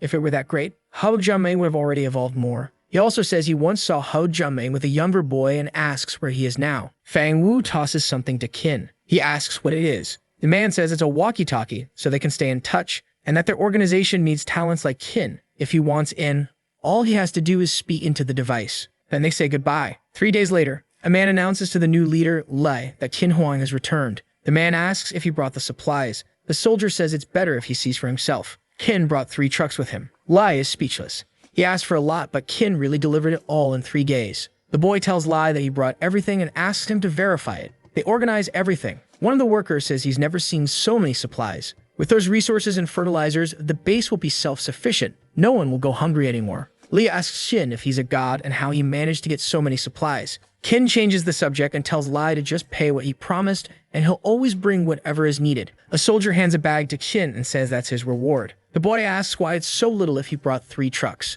Then Lai says that's a bag of black crystals, far more valuable than the zombie cores he had originally promised. Qin holds a crystal, and the system informs him that one of them can carry 100 ability points. He's shocked that such a tiny piece holds so much potential. It's 50 times better than a zombie core. Lai says he also has the gold he promised and calls Qin over. The man says they searched, but couldn't find much gold. He opens a wooden crate full of gold bars and asks if it's enough. Qin says it is and thanks him. Later, in the hideout, Qin tells Yunlin and Ruyo that he'll be gone for a few days. They agree. The boy returns to the real world with his box of gold. It's much heavier than his previous backpack. Under the lid, Kin finds a painting. It looks like an old piece of art. He tries to read the name, but it's in English. Kin reads the name Picasso and concludes it's a strange name. He hangs the painting on the wall. Another day, two men observe a painting. One of them says the piece is quite weird, and the 200 million he spent on it was worth it. Another man says that Jiang Luoxu is on the blind date they arranged for her. The man tells Uncle Zhao to keep an eye on his daughter and not let her cause trouble. Zhao agrees. Zhao asks what he should do about Qin Shuang. They still haven't tracked the source of his gold. He suggests they could contact the police. The man says Zhao doesn't need to call the police. He himself authorized the gold purchase. That boy has good connections, and they need gold. But Jiang Luoxu must not end up with him. The man wants a capable, worthwhile son-in-law. At the blind date, the boy meeting Jiang Luoxu asks if she liked the restaurant he picked. She says yes. He comments that her father said she's been spending too much time at home and invites her to his family's island. But Jiang Luoxu says it's not necessary. She's not interested. Trying to persuade her, the man asks where she'd like to go. Maybe a trip to another continent, but she refuses. Serious, she says she'll be honest. She only came to the date by force. She has no interest in keeping in touch with him. Jiang Luoxu stands up and says the boy is a playboy, so since they finish eating, she won't waste any more time. She walks away. The man, irritated, comments that she was ungrateful. At night, Jiang Luoxu returns home. Her father is there and says he heard about her dinner. Angrily, she asks why he's there. The man asks if she won't even call him father after everything. Jiang Luoxu tells him to leave, he has nothing to say, and if he shows up again unannounced, she'll call the police. Her father says that if she keeps scaring everyone off like this, she'll drive away all the candidates from prominent families. Furious, Jiang Luoxu shouts that he's only treating her like an object for his own gain. She already has someone she loves. Sternly, the man says that boy is a nobody and won't make her happy. Besides, he doesn't want to leave the business in her hands. Jiang Luoxu asks how he knows Qin isn't qualified and reminds him that he was a nobody in his youth. She doesn't care about the business. She just wants to be happy. The man asks if she'll still act like this even if it means Qin Shuang's death. If she doesn't obey, the boy will disappear. The girl says her father is driving her toward death, just like he dragged her mother to hers. That's his goal, to do the same to her. The man yells at her to shut up, but Jiang Luoxu yells back saying that's who he is. He drove her mother insane. He slaps her across the face.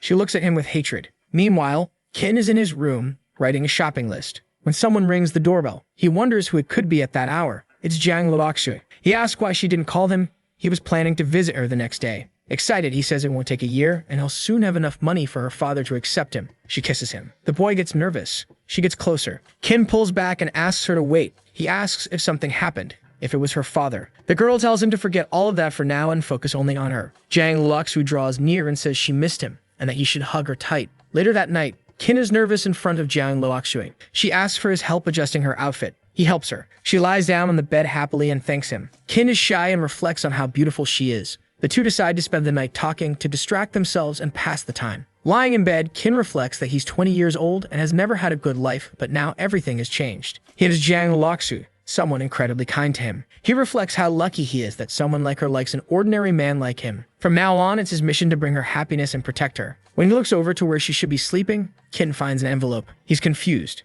He reads it, and in the letter, she says she's going to a distant land and can't say where. She wants to live far from her father and doesn't want Qin to suffer, so they must part. But she doesn't want to abandon the person she loves and run. She plans to come back when she's strong enough to face her father. To make sure he won't forget her, Jiang Luoxu made the first move the previous night. He should wait for her return. Qin is speechless. Sometime later, he returns to the post-apocalyptic world. He arrives at the hideout and announces he's back. He's in terrible shape, depressed, and exhausted. Yunlin asks why he looks like that. Ruyu asks if he couldn't find any supplies. Kitten says he brought food for them even more than last time, enough to survive for a few months. He's going to be away for a while. Ruyu is confused and asks if he's not going to sell the supplies and wasn't trying to get more gold. The boy says he's heartbroken, and even gold is useless right now. The girls are shocked. Yunlin reflects that this means Qin has a girlfriend. Ruyu says she didn't expect him to have one. Qin says they hadn't even started dating before she left. He questions why she didn't even say goodbye. She even canceled her phone number. He has no idea where to find her. Qin begins to leave, but Ruyu stops him. She asks if this isn't just a breakup and tells him to find someone else.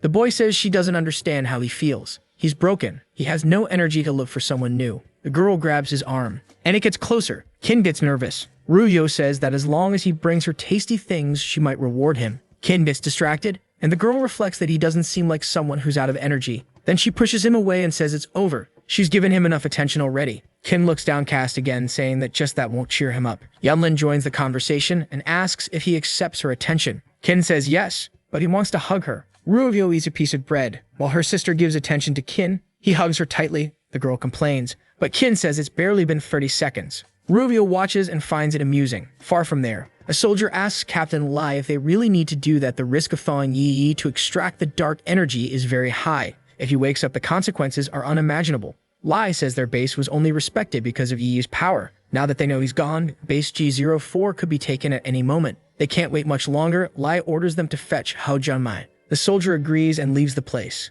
Li approaches the ice. The man says he doesn't know what Yi encountered that drove him insane, but it happened at just the right time. For a long time, he refused to expand the territory, but his power could have let them dominate all the surrounding regions. His indecision brought him down, so now Lai wants his power. He plans to use that power to control that land far away. Yunlin complains that Kin is already getting on her nerves. Something beeps in her backpack. The girls are confused by the noise. Kin searches his own backpack. It's the walkie-talkie Fang Wu gave him. Ruryo yells at him not to answer yet. If he responds, they'll be able to locate the Du's base. Kin says he'll leave before answering. He uses his speed to get out of there. The boy crosses part of the city and goes to the top of a building. He connects the walkie-talkie and asks if it's Fang Wu. Kin apologizes for not getting in touch. On the other end, Fang Wu says he doesn't want to talk about that. He needs his help but will reward him accordingly. It seems they're in trouble and urgently need his special abilities. A batch of their supplies was taken by a horde of zombies. There are also some people inside. Kid must get there as soon as possible. The man gives the exact location. The boy looks toward the direction he needs to go. There the zombies try to attack. The people trapped inside sit in despair on the ground. They don't even have bullets.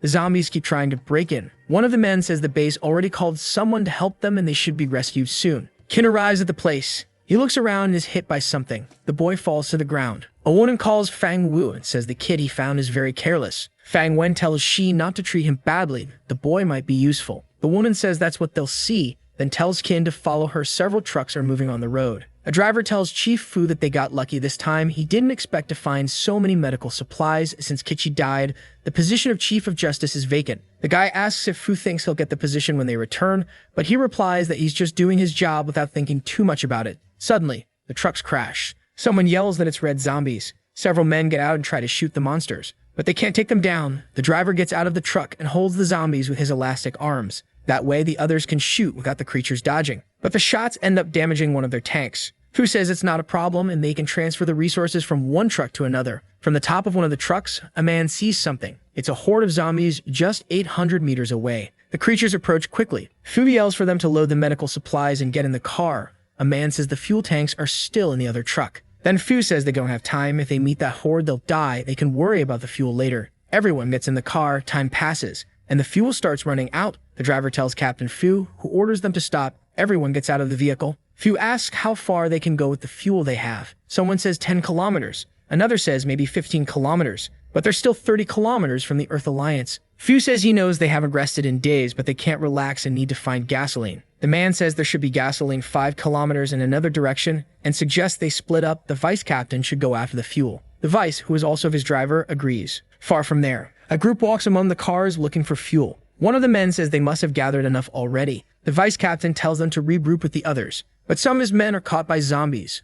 Others shoot at them. A soldier tells everyone to run. The vice orders them all to run. It's too late to help those who are bitten, and he shouts for them not to shoot or they'll attract more zombies. But there were too many zombies. They couldn't escape without shooting. Now they're out of bullets inside a truck. The vice tells everyone to breathe slowly for now. The zombies start banging on the vehicle. Everyone inside is panicking. While the monsters try to break in, the vice leader says the base will save them. Fang Wu says two people's job is to lure most of the horde south. Fang Wen will divert a smaller portion to the west. Kin asks what he should do, and the man says he'll help him rescue the people. The group moves forward to put the plan into action. There are a lot of zombies. A sound car approaches making loud noise. From inside the car, they yell for the zombies to follow the dance and let themselves be filled by the melody. The horde is diverted. Fang Wu tells them to move forward. Kin asks why there are still so many zombies there. Fang Wu says some of them are deaf due to decomposition. The man says he'll hold the zombies off and Kin should start the rescue, but it's locked. The boy yells for them to open the door quickly. They unlock it. Kin is shocked and asks if it wasn't supposed to be a dozen people. He asks Fu why he's the only one there. After the rescue, everyone gathers. Fang Wen is shocked to see it's just one person and asks where the others are. Fu says that the night before, he and his group were ambushed by base G04 and everyone died except him. Angrily, Fang Wen asks that it's really just him and no supplies, then says that if they had known, they wouldn't have mobilized so many people. Fu says he also sent a small group to get gasoline and they're trapped too. Seriously, Fang Wen says their lord only paid for one rescue, another will cost extra. Fu says it's an emergency. If no one helps, they'll die, and he's willing to cover the costs personally. Qin says he'll rescue them, but Fang Wen says they didn't agree to that. The boy asks if Fang Wu didn't promise to pay him and says that's the reward he wants. Fang Wen says he doesn't know if Qin is a genius or an idiot. Walking away, Fang Wu says Qin can go rescue them. His younger brother is outraged by Fang Wu's decision and asks if he knows how dangerous that's going to be. A zombie appears on the rooftop of a building. Fang Wen is startled. Several others appear. The group is shocked. Someone asks why so many red zombies appeared all at once.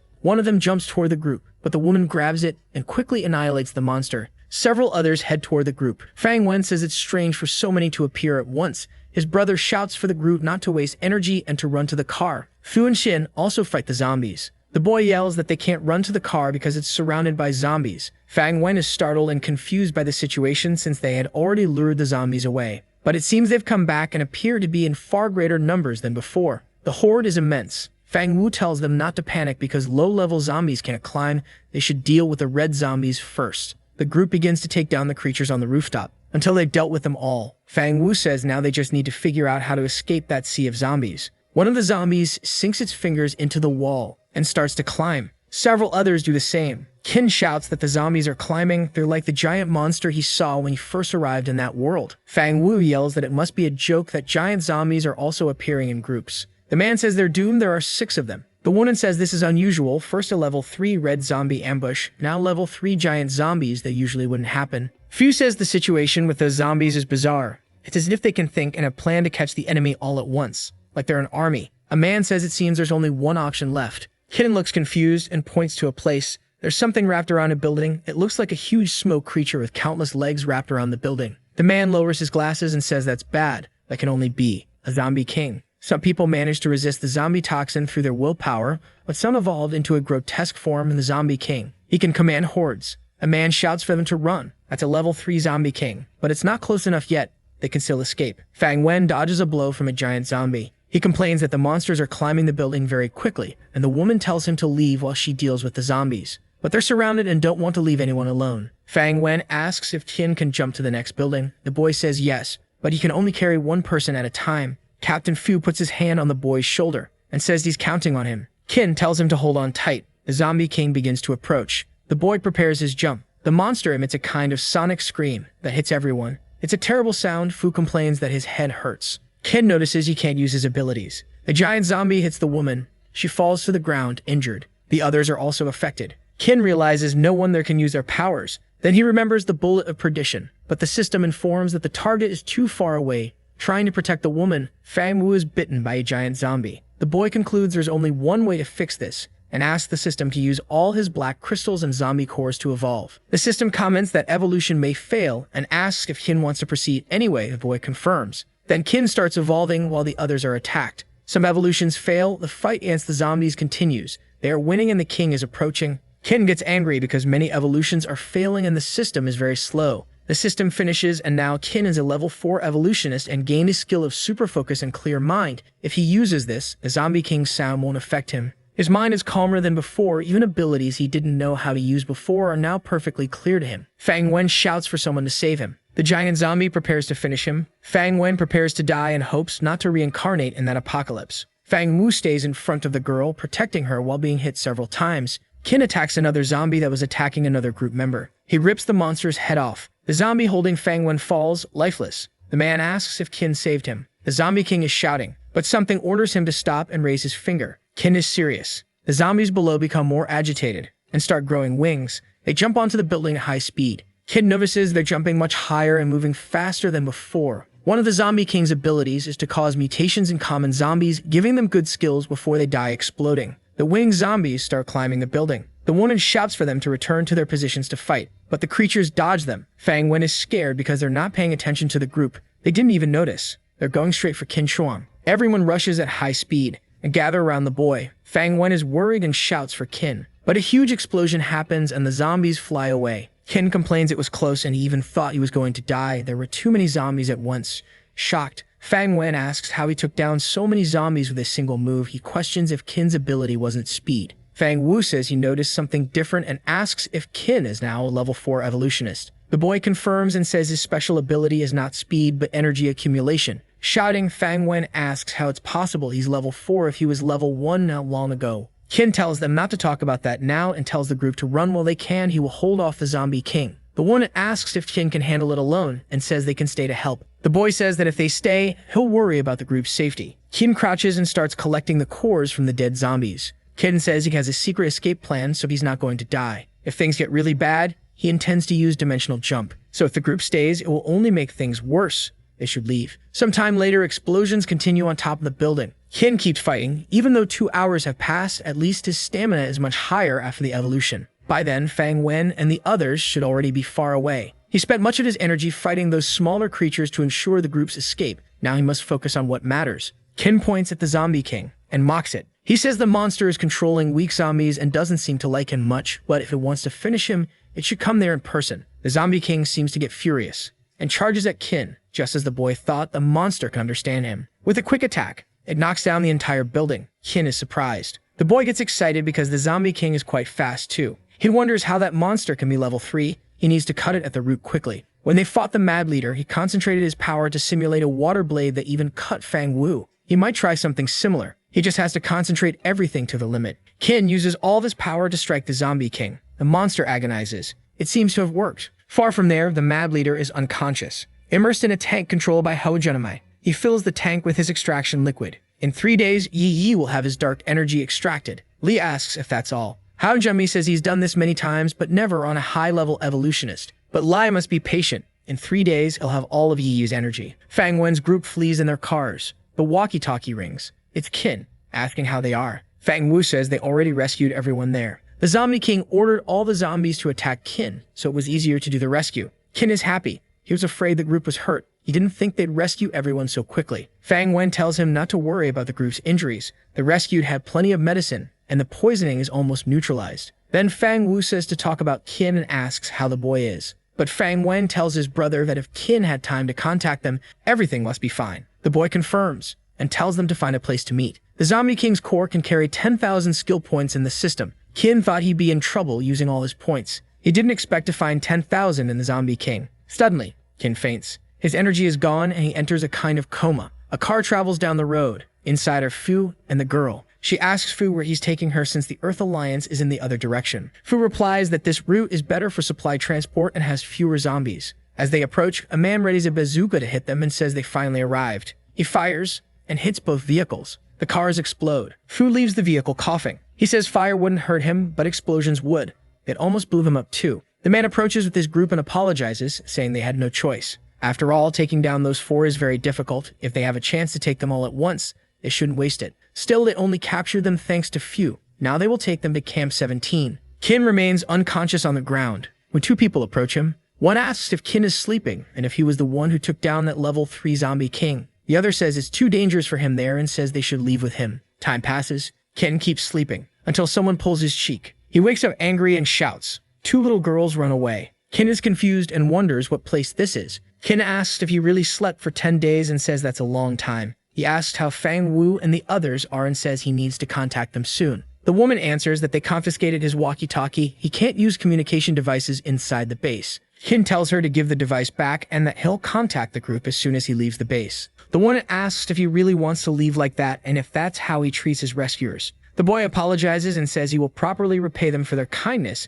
and asks if they need supplies. She replies that she appreciates his generosity, but that's not what they need most right now. What they need are strong people like Qin. The association has a favorite ask of him. Qin says he'll do anything, just ask, but he needs to talk to his friends first. Excited, the woman says she'll send someone with him outside the base so he can use the walkie-talkie. Outside, Qin wonders why no one is responding. The woman with him says they may have lost the device, but now they have to go back to the base. The leader is waiting for them. The boy reflects that it seems he won't be leaving anytime soon. They stand before a huge building. Qin asks where they're taking him and if he shouldn't be meeting their leader. The woman says she wanted to tell them earlier, but before meeting the leader, he needs a bath. Since he hasn't bathed in days, he smells very bad. She hands Qin a bathing kit. She takes him to a bathhouse, then says she'll wait for him outside. The boy enters. Qin wonders if he really smells that bad. He doesn't notice any scent. Inside the bathhouse is a woman. Qin is surprised and apologizes for entering the wrong place. Then he switches sides and enjoys a good bath. The boy relaxes in a bathtub. A lot happens suddenly. He hasn't even had time to think about his broken heart. It seems he needs to stay busy. Right now, his focus should be on making money. If he helps them, he should get another business partnership. Several people start entering the place.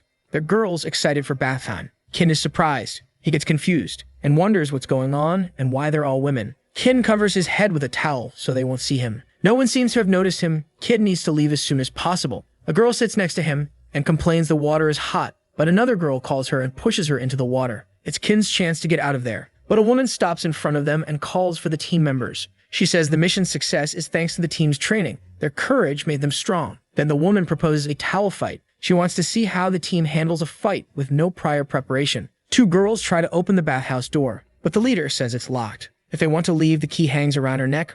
Only the final winner will get it. Now they have 3 minutes to find a partner. The girls grab the captain and say they want to join her. Some others pair up for the fight. Then the woman shouts that the 3 minutes are up and asks if everyone has a partner. One girl cries, saying she couldn't find anyone. The team has an odd number, and everyone thinks she's too weak and doesn't want to join her. The girl asks the captain if she can participate. The captain says there's one person without a group and points to Kin, who's hiding in a corner. The boy is speechless. He disguises himself to look like a girl and asks if the captain is talking to him. Everyone wonders who that person is and says he's not part of the team. The captain asks Shin to come closer and join. He agrees. She tells the girls they can't use their special abilities in the fight and that the duel can begin. The girls start attacking each other. Those who haven't liked each other for some time take the chance to settle scores. Kin's partner wonders why no one wants to duel them. The boy says he doesn't know either. Meanwhile, the captain keeps overpowering people. Her partner is happy to be on her team. Sometime later, almost everyone is defeated. Only 3 groups remain. She asks the vice captain which group she wants to face.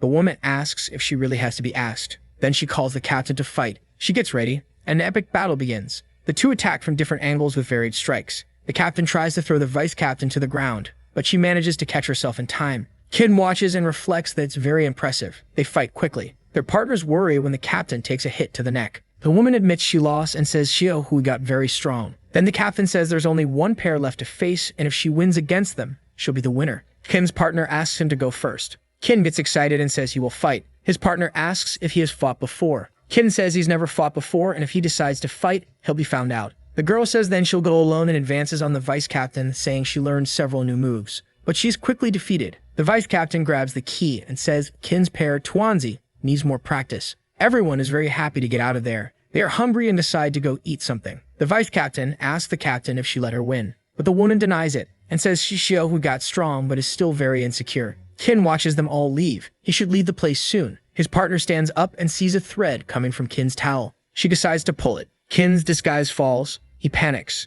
The girl has no reaction. She starts yelling for the captain, but Kin pulls her away first. The captain and the vice leave. Kin explains to the girl he didn't end up there on purpose, but she keeps shaking. Then Kin threatens her. The girl calms down. Kin relaxes and asks her to listen. He explains he's not a pervert. Before all this, far away a week ago, Ruryo asks her sister where she's going. Yunlin answers she's going after Kin because he has a return in 3 days. Worried, Ruryo says she'll go with her too. The two go to base G04. Ruryo says they should be able to get Fang Wu's contact there, even if they don't know where Kin is. Lai talks to the girls and says he doesn't know where Qin Shuang is. But if something happens to Qin, it won't be good for him. So he'll send his subordinates to find him, and they'll also get Fang Wu's contact. Yumlin thanks him, but her sister says nothing. When they leave, Yumlin asks what's wrong since she seems frustrated. Ruryo replies she's not sure, but something seems strange. The captain is different from before. His magnetic shield is floating uncontrollably. They must get Fang Wu's contact and leave. Elsewhere, far away, Fang Wen's group caught in the ambush is trapped.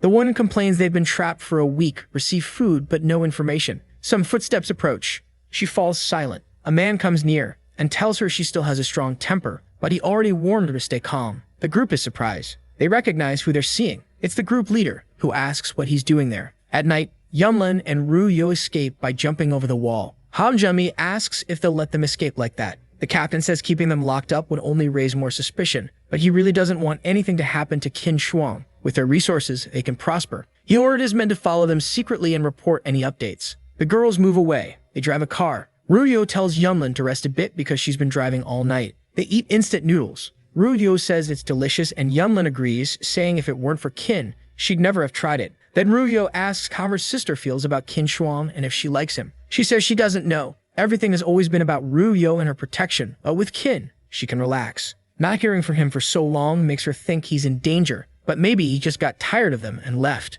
Yunlin says it doesn't matter. She just wants to see him again. The girl asked Ruyo if she didn't want to kill Kin and what changed suddenly. She replies he's not bad. Yunlin tells her sister to treat him well when they meet again. Smiling, Yunlin says Kin thinks Ruyo is very cute. He already told her personally and Yunlin agrees. In the middle of the road, the car has a problem. Yunlin asks her sister if it can be fixed, but she answers no. They'll need to check other cars on the road that have the same model. Ruyo complains the car always lets them down and Fang Wu's faction is only 10 kilometers away. Yunlin says they should get another one, but her sister doesn't want to. They go to a parking lot. The pair looks for the part they need. Ruyo finds what they're looking for. Something approaches. It looks like a tricycle. Yunlin yells to her sister that someone is approaching. The tricycle stops and it's the leader of Fang Wu's group driving who says he doesn't steal women. He's shocked when he finds out they want to find Fang Wu and says he's going to get in right now. The man asks them to get in and go together. The girls climb into the truck bed. Ruyo tells Yunlin that getting into a stranger's vehicle isn't a good idea. Yunlin says he even has a photo with Fang Wu, but her sister says that doesn't guarantee he's a good person. Then Yunlin says if he's a liar, she can kill him and Ruyo agrees. Inside the vehicle, the man hears everything. Later, at Faction 17, the leader asks what time the man they called will arrive. His subordinate says he should arrive late afternoon or not at all. The information wasn't clear. Angrily, the leader threatens him if he keeps telling nonsense. They're at a market. Fang Wu's friend's tricycle approaches. He parks and says they're almost at Faction 17 and should wait there for him. The man will go get Fang Wu and the others. But if he doesn't return by the next day, they can leave. Someone announces to the leader that Shaikao is there. The man approaches and apologizes for being late. One of Faction 17's members says it's okay and they're happy to see Shaikao. He asks the man to sit and says he prepared food for him, but Shaikao refuses. Seriously, Shaikao says they kidnapped his people and forced him to come there so he doesn't want to eat with them. Shaikao tells them to hurry up and say what they want because he has no patience for that little group. Then the faction guy says he knows Shikao's group does anything for money. They want Shikao's group to refuse helping J04 because they want to invade. Hidden outside the market, Yunlin tries to observe what's happening inside and asks her sister if they shouldn't wait in the car. Ruvio says they don't know if that guy knows Fang Wu and it's not safe to wait there. If they hide, they can see him when he leaves. Someone watches the two running. It's a man with a sniper. He prepares to shoot, but is hit in the head by one of Lee's men. The man tells the sisters to stop. He says from that point on it's Faction 17 territory and he can't help them. Ruvio is outraged that the J04 man is following them. Underground, Fang Wu's group is imprisoned. The woman questions again why Shakao is there and about Faction 17. Shikao asks them to leave first and says two girls are waiting for them. Hidden in the bushes, Yunlin and Ruyo see when they arrive at the tricycle. That's Fang Wu's team. They get into the truck bed, and Fang Wen asks when Shikao will replace that electric tricycle, but it was left by his wife. Yunlin and Ruyo leave their hiding spot. Sometime later, Fang Wu tries to contact Qin with the walkie-talkie, but gets no response. Yunlin asks if something really happened to Qin Shuang. Fang Wen says that probably isn't the case. With his strength, he can protect himself easily, and instead he come back to find them. Fang Wu says he and his brother will help them search for Qin Shuang. They'll map the Zombie King's region for clues. They head there, a 3-day trip. The Zombie King lies lifeless on the ground, likely defeated by Qin 10 days earlier. Even seeing it personally, it's hard to believe Qin defeated such a monster alone. Ruyo is shocked that the boy's strength was enough to defeat a level 3 zombie. Fang Wu says the boy wasn't the same level as the last time they met. His power grew at an absurd speed. The J04 soldier observes everything. Fang Wen notes they find no trace of Qin there, so they should look elsewhere. Ruyo asks them to wait while she searches. The girl uses her super information processing ability. There's Qin's handprint on the ground. 2 different people approached, judging by the different grips. There are also marks showing Qin was dragged from there. So Ruyo understands what happened. 10 days ago, Qin was likely taken by the climber aides. If that's the case, Qin should be safe as that's a group that doesn't kill innocents. Fang Wen says he's not answering the walkie-talkie and the girls in that group are pretty, so he might have decided to stay there. The J04 soldier says they've been traveling for a long time and would like to take a break and eat something. Everyone agrees. The sisters prepare instant noodles for everyone. Fang Wen leaves the area and enters the building. Inside, someone approaches. It's Lee's soldier. Fang Wen asks if he also came there to urinate. Then he says Captain Lee knows how to handle things, sending someone to care for Qin's company, and therefore they'll give them a discount the next time they're hired. But the man catches Fang Wen off guard. His ability makes evolutionary beings of the same level lose their powers and nobility while within his domain. Lai ordered his soldier Wu Yang to protect those girls and help them safely find the group. Yi was easily captured by Fang Wen's abilities. Now that he possesses Yi Yu's power, the only one who can threaten him is this young man. It's Wu Yang's duty to find Fang Wen and capture him. The young man's ability has great potential and could be useful to them. Wu Yang remembers Ho Junmai laughing. He grabs Fang Wen to take him away. At that moment, Fang's walkie-talkie falls from his pocket. It starts beeping. On the other side, Qin is trying to contact the group, but he had returned to meet the leader. A girl approaches. She asks if Tuanzi captured Qin Shuang in the women's restroom. The girl confirms. She says he even gave her a precious lollipop to keep her quiet, but she would never sell herself. The vice captain questions if that's the kind of man the captain brings inside.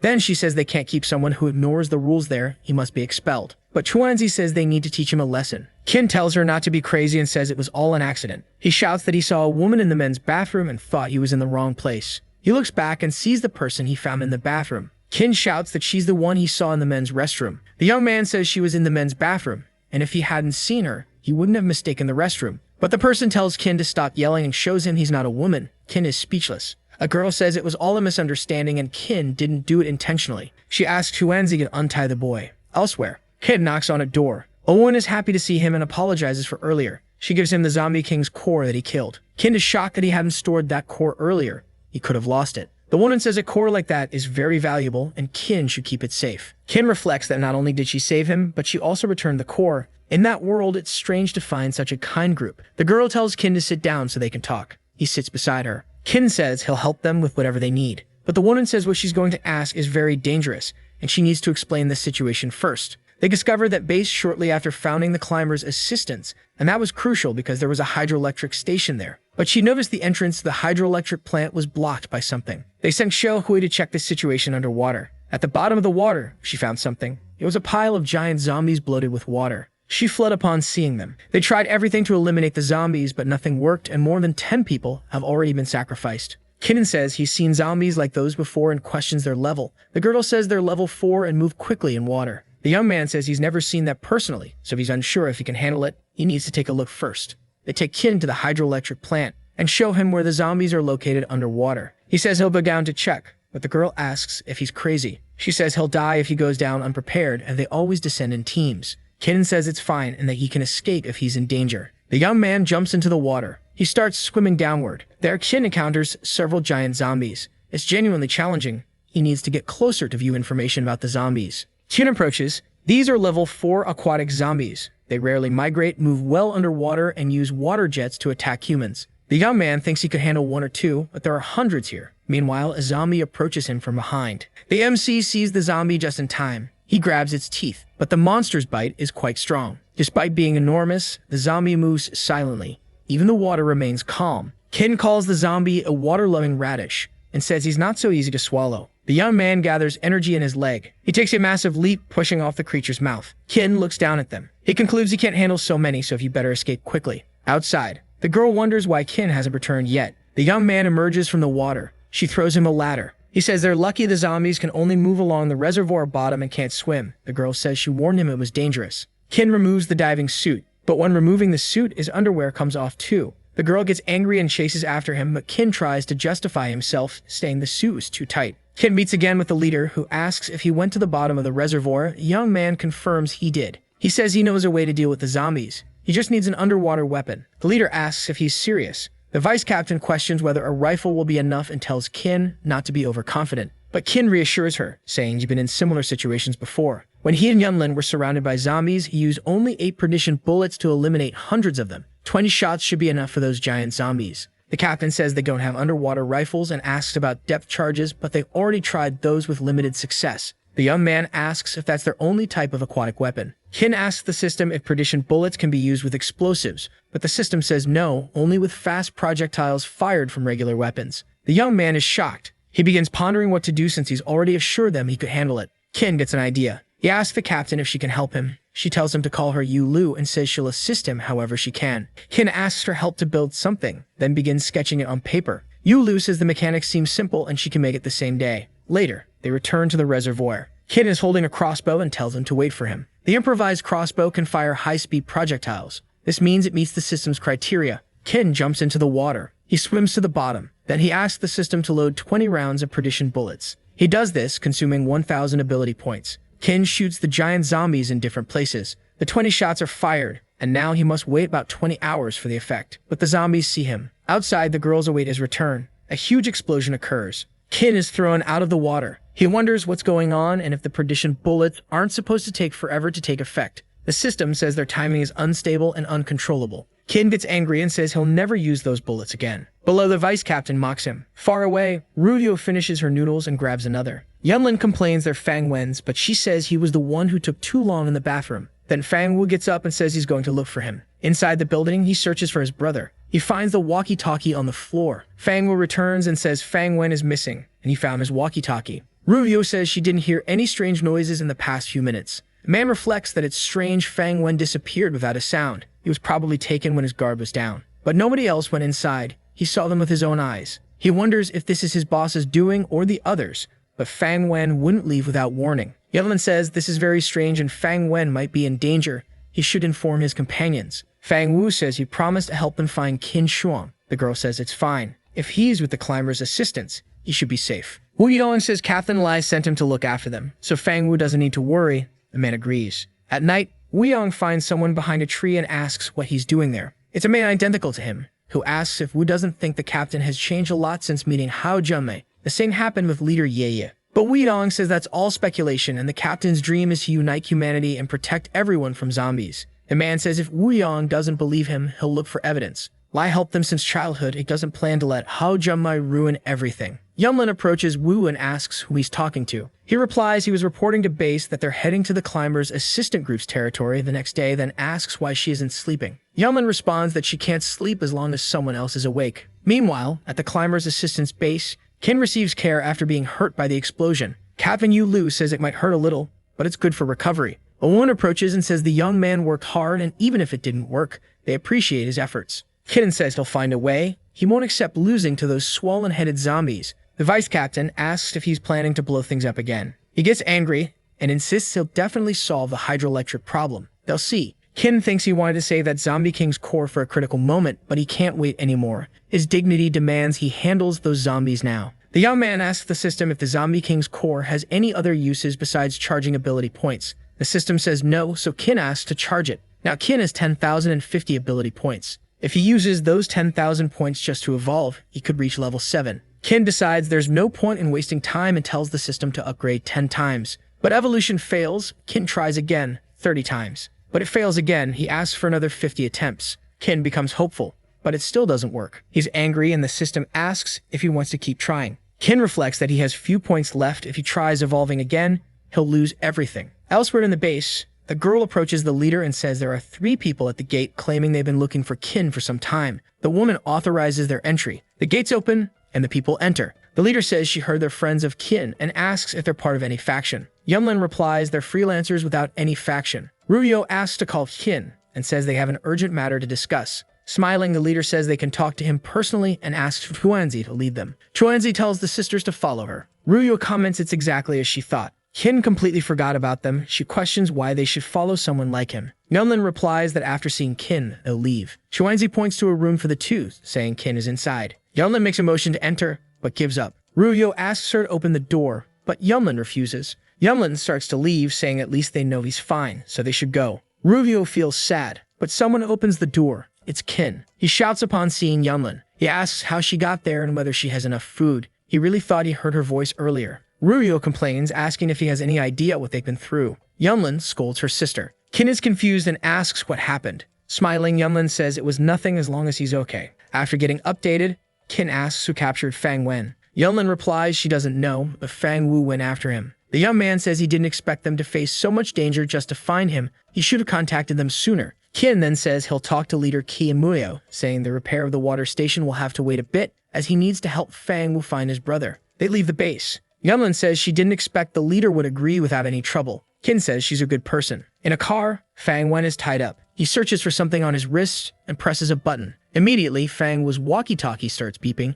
It's Fang Wen's transmitter sending his location. The transmitter is hidden beneath the skin and only pressed in emergencies or dangerous situations. Fang Wen's location is at the J04 base. Li's soldier approaches him and reports that Fang Wen has arrived. The commander is pleased and orders Hou Junmei to be summoned. Concerned, the soldier asks if his chief's body is alright. Ever since Yi's energy was transferred to him, his health has deteriorated. Lai replies that he's fine and healthy. This is just an initial rejection reaction, and he simply needs to take a suppressant medication for a while. Nervously, the man says Lai trusts Hou Junmei too much, as he has no reason to help them without receiving anything in return. Lai tells him to stop talking. He says he knows the soldier is worried, but he has his reasons, and they must remain focused on their goal, creating a safe fortress for everyone. That way, people won't have to fear zombie attacks and humanity will evolve. This is their shared wish, but humanity is divided into factions, so initially, power must be taken by force. They must establish control over all factions. Only then can humanity become stronger. Only then will humans unite and they can build an impenetrable fortress. Wu Yang says Qin Shuang seems safe, so his mission is complete. Qin says Yunlin told him Wu Yang kept them safe. Wu Yang confirms it, adding that he only didn't enter because of his bad relationship with the climber's assistants. Now he'll leave. Qin says he didn't realize Wu Yang's leader was so loyal, and next time they do business, Qin will deliver 10 tons of rice for free. He uses the walkie-talkie. He contacts Fang Wu, telling him he's safe and sound. Fang is relieved to hear he's safe. He then asks if someone is with Qin, saying he wants to speak privately. Qin agrees. He steps away from the group. Fang Wu tells Qin his brother was captured by the J04 group. Qin asks if he's certain and Fang Wu confirms it. Qin then asks where Fang Wu is. Fang Wu says he's outside J04's base and has informed the organization. When they arrive, they'll raid to rescue him. Qin tells Fang Wu not to act recklessly as J04's defense is strong and asks him to wait so they can plan together. Fang Wu says he fears that waiting might endanger his brother even further. Qin acknowledges Fang Wu's concern but reassures him that if J04 wanted Fang Wen dead, they wouldn't have taken him to the base. He asks for 20 hours. In 20 hours, it'll be early morning, an ideal time to strike. Plus, Qin will already be inside for support. Fang Wu agrees to wait the 20 hours. They travel by car. Qin tells Li's soldier he wants to personally thank the captain. The soldier confirms that the captain wishes to see him, so Wu Yang will escort them to the J04 base. At the J04 base, Captain Li coughs heavily. A purple fluid appears on the cloth in his hand. He asks Hao Junmai if his medication shouldn't relieve these symptoms and wonders why he feels such chaotic energy within him. Hao Junmai replies that the captain shouldn't rush things. Everything has its own pace and his body needs time to adapt. The man gives Lai a vial and says this is the new medicine he should take. Lai takes it and Hao Junmai asks if he feels better. Excited, Lai says the medicine acts quickly. He barely took it and already feels his energy stabilizing. Hao Junmai says that's good, and from now on, whenever Lei's energy feels uncontrollable, he can drink that. Later, Hao Junmai is alone saying he needs to report something. He wonders if the Witch Queen will reward him. On a tablet,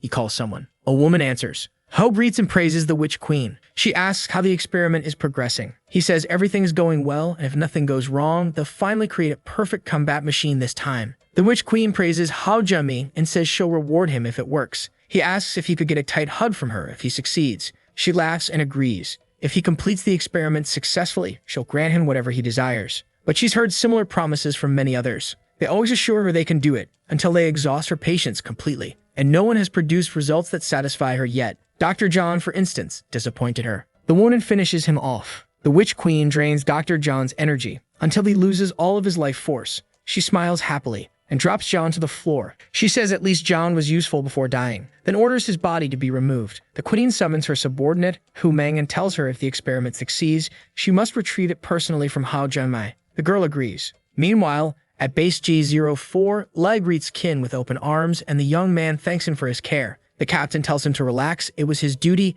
and he wouldn't want to lose such a valuable supplier. Hao Junmai greets Qin, saying he looks stronger, and Qin asks why he's there as well. Lai replies that Hao Junmai is providing him with some medications. Qin starts to understand what's going on. He then says he's brought several boxes of wine to enjoy the night. Hao Junmai remarks that Qin must later tell him how he got so strong. In the hall, they gather to drink. Hao Junmai comments that the wine is sweet and delicious but causes terrible hangovers. 2 cups weren't enough to make him drunk. Li agrees, saying he has great tolerance, but after 3 cups, he can't even stand up. Qin laughs, saying he didn't expect it to be so strong and decides to stop drinking. He asks Yunlin and Ru Yo to help him to his room. Then Qin whispers to the girls that Fang Wen is at this base. He didn't have a chance to tell them earlier because of Wu Yang. They must find Fang Wen's hiding place before 3 a.m. Fang Wu is waiting outside, so Qin tells Yunlin to follow Captain Lei. He instructs Ru Yo to follow Wu Yang as he might know something. Qin will follow Hao Junmai himself. They'll escape and regroup in Qin's room by 3 a.m. Yunlin follows the captain. Ru Yo follows Wu Yang. Meanwhile, Qin follows Hao Junmai. Hao enters codes into a wall panel. Qin observes from afar. Then Hao Junmai goes through a secret door, exactly as Qin suspected.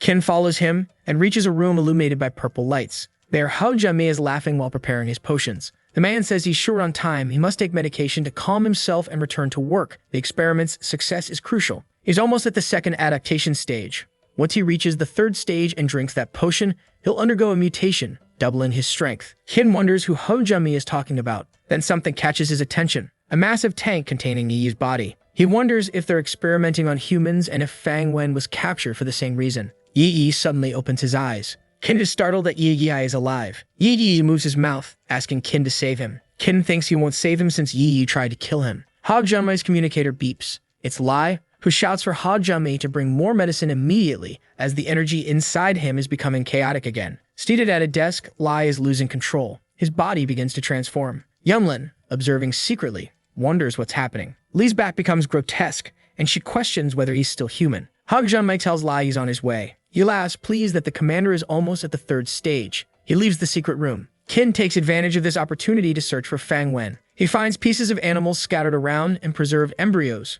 Qin wonders if they're human, but thinks that's impossible since they have wings. Qin opens a metal box. Inside, Fang Wen floats in a liquid. Qin pulls him out, shouting for Fang Wen to wake up. Fang Wen still has a pulse and is alive. Qin decides to get him out first. He passes by Yi again and feels anger, but decides he can't leave him there. Qin says he's saving him only because he can't bear to watch, but Yi must stop trying to kill him. Yi stares at him seriously, but doesn't move. Qin asks if he can't walk. Qin takes a deep breath. He decides to carry them both, wondering how he ended up in a situation carrying 2 naked men. Inside the base, a man approaches the gate. The guard asks what he's doing there so late. With a swift movement, the man slashes the guard's throat, then opens the gate. Outside stands a large group. They're members of Faction 17. Elsewhere, the woman tells Fang Wu they can't enter tonight. He agrees, saying all they can do is wait for Qin. They hear a noise. Looking closely, they see several cars. They belong to Faction 17, which has already started moving. The sniper takes down the tower guards. Meanwhile, another member climbs up to attack them as well. He signals to the faction. All tower guards have been neutralized, allowing them to move freely. A man approaches Wu Yang, but as soon as Wu Yang turns around, he's shot. Ru watches closely as the man orders the rest to enter. Faction 17 follows him as he says the captain is upstairs. On the ground, Wu Yang stands back up despite the bullet to his head. His wound heals instantly, and the bullet drops into his hand. Ru realizes she's seen these people before. They're members of Faction 17. Meanwhile, in the captain's quarters, Lai takes medicine provided by Ho Junmi. After drinking, Ho Junmi asks if Li feels better. Lai confirms. Ho states they're nearly at the 3rd stage of treatment. Success is near if they get through this. Ho Junmi thinks about how Lai took the 3rd stage medication without rejection, which is excellent. Suddenly, gunfire erupts. Faction 17 is attempting to eliminate Lai. Bullets from machine guns riddle the door. They break it down soon after. The faction leader is shocked that none of the bullets hit Captain Lai. Li asks if he's from Faction 17, Kong Wujing. Surprised that Lai knows his name, Kong replies that he's not just the leader of Faction 17, but now the leader of the J04 base as well. In the corridors, Qin continues carrying the 2 men. He sees an explosion and someone gets thrown violently aside. Kong Wujing crashes to the ground. Lai threw him. The captain faces him, water energy surrounding his body. Kong Wujing recognizes that energy is belonging to a level 7 evolutionist. Qin, confused, wonders why there's fighting. He had asked Fang Wu to wait. Moreover, he doesn't recognize this person. He quickly decides he shouldn't seek logic here, but instead exploit the chaos to escape. He moves toward the exit. Once past the gate, he can contact Fang Wu, but something blocks him. It's a magical stone staff. Ha Junmi says he noticed someone acting suspiciously, and asks if that was why Qin invited them for drinks. Then he orders Qin to drop the 2 people he's carrying, stating they're extremely important to him. Qin turns away and continues walking. Ha Junmi asks if he's trying to escape. He thrusts the staff, hitting Qin in the back. Qin's legs tremble and he nearly falls but manages to stay up and starts running. Qin feels pain where he was struck. Zombie toxin is entering his body. Ha Junmi throws the staff, breaking the gate in front of Qin. Ha says Qin won't escape. If he returns the captives, Ha will let him go. Qin says he doesn't want to fight as they were once battle allies, but if Ho insists, he has no choice. He sets Yi and Fang Wen down, declaring he'll deal with Hao. Ha Junmi says Qin talks too much. He already imagines dissecting him. Qin activates his ability. Energy gathers in his hand. Ha Junmi activates his toxin ability, eager to see Qin's progress, saying even Fang Wu wouldn't stand a chance. A mere drop of his poison can immobilize a giant once struck. The toxin will paralyze Qin's movements. Qin agrees that it's true, but immediately rushes toward Hao. Ha Junmi attacks, but Qin dodges swiftly and lands a powerful blow to Hao's stomach. Qin says he'll finish this quickly. With Ha Junmi on the ground, Qin picks up Fang Wen and Yi again. On the other side of the base, Li and Kong Wujing face each other from afar. Kong Wujing says Lai's power is impossible since Lai shouldn't have Yi use fluid manipulation ability. He laughs, finally understanding why Yi Yi was suddenly killed by his own people. Lai stole their leader's powers. Kong Wujiang says Yi Yi, a level 7, was foolishly murdered by his subordinates. Someone like Yi Yi should never have trusted Lai. Li unleashes a water attack. It rushes toward Kong Wujiang, but he suddenly vanishes. Lai is stunned. Kong Wujiang appears behind him, placing a gun against Li's head, asking if he's looking for him. Kong Wujiang pulls the trigger multiple times. He hits Li's head several times, but the bullets pass through his head, which has turned into liquid. Kong Wujiang notices that Lai's power includes transforming his own body into water. Lai tries to attack Kong Wujiang again, but he disappears once more and reappears in front of him. Serious, Lai realizes that Kong Wujiang isn't just fast, it's not even possible to trace his movements. Worried, Kong Wujiang says he can't defeat Lai with traditional methods. He's a level 6 evolutionist whose ability is teleportation up to 500 meters. Lai tries to hit Kong Wujiang multiple times in a row, but he doesn't succeed. The boy appears in different places, so Lai starts getting frustrated. Kong Wujiang says that Lai's ability is truly amazing and wasn't part of their plan, so he'll have to think of a way to stop Lai. Meanwhile, they can have some fun. Time passes and Li keeps wasting strikes trying to hit Kong Wujiang without success. Lai says they'll see how long Kong Wujiang can keep this up. Kong Wujiang concludes that Lai has high stamina and winning by exhaustion is impossible. The members of Faction 17 appear, saying they've already taken care of everyone on their side, and Kong Wujiang is shocked to see them. Kong Wujiang gets excited and goes to them, but Lai strikes the 3. Kong Wujiang teleports. One of the guys uses a shield he created with his ability. Immediately, Kong Wujiang appears behind Lai and shoots him in the head. But once again, Lai turns his skull into water and the bullets go right through. Kong Wujiang shouts that it's the moment, and one of the Faction 17 members uses his ability. He creates a sort of whirlwind that captures Lai. Kong Wujiang shouts that it's great and tells the subordinate not to let Lai escape. But the guy says he can't hold him for long. His ability is wind control. Lai turns into liquid and Kong Wujiang shouts for them not to let him escape, then orders the other to grab Lai tightly. The other creates 2 steel hands and grabs Lai. Kong Wujiang is happy and tells the whirlwind guy to hang in there because he'll be right back. Inside the seal prison they made, Lai tries to break everything to escape. The guy who trapped him is having a hard time keeping him in. Kong Wujiang passes by and says he'll be right back. He grabs something. It's a flamethrower. Kong Wujiang fires at the steel hands. His intention is to cook Lai inside. Inside base J04, chaos has broken out. Qin jumps off a wall. He's carrying 2 men and runs through the bushes, heading toward Fang Wu. The man is impressed to see Qin Shuang with Fang Wen. Qin says he rescued Fang Wen, but couldn't wake him up. Emotionally, Fang Wu thanks the boy. The boy says there's no need to thank him and he would have helped save him anyway because Fang Wen is his friend. The woman picks up Yi Yi and asks who that person is. Fang Wu recognizes him quickly and wonders how he ended up there in that state. Qin Shuang runs back toward the base before giving any explanation. He says that Yunlin and the others are still in there. He needs to help them. Fang Wu asks about Yi Yi, but Qin runs off without saying another word. Yunlin enters the room where Ruyo already is and asks if her sister found any clues about Fang Wen. Yunlin says no, but she found out that Faction 17 invaded. Kong Wujiang is fighting Lai and the situation doesn't look good. Ruyo says they need to run, but Yunlin is worried about Fang Wen. Qin enters the room. He says he already saved Fang Wen and they need to get out of there quickly. Everything in base J04 is exploding or on fire. The faction members are wreaking havoc on the base's civilians. Yunlin watches from a distance. A man is shot in the leg. Ruvio notes that Faction 17 also invaded her home and did the same. The people there will end up like them. A child is dragged by the hair. The faction members laugh at the people. One of them drags a girl away from there and slaps her face. The man tells her to obey him if she wants her little brother to live. The girl is scared, her eyes full of tears. But before she could do anything, he was hit in the face with a frying pan. Qin hit him. He crouches in front of the girl and asks if she's okay. Her brother runs in and hugs her. Qin leaves and tells them to stay inside. He drags the Faction 17 member with him. The little boy asks his sister who that is, but she doesn't know Qin, and she forgot to thank him. Inside base G04, Yunlin attacks a young man. He falls unconscious to the ground. Ruyo says the area is completely clear of members from Faction 17. Yunlin says there are still some in other places. Qin says they should go expel the remaining members of Faction 17. Captain Lai captured people to perform human experiments. Qin has no intention of saving him. But Faction 17 is killing innocents, acting like rabid dogs. They can't allow those rabid dogs to keep killing freely.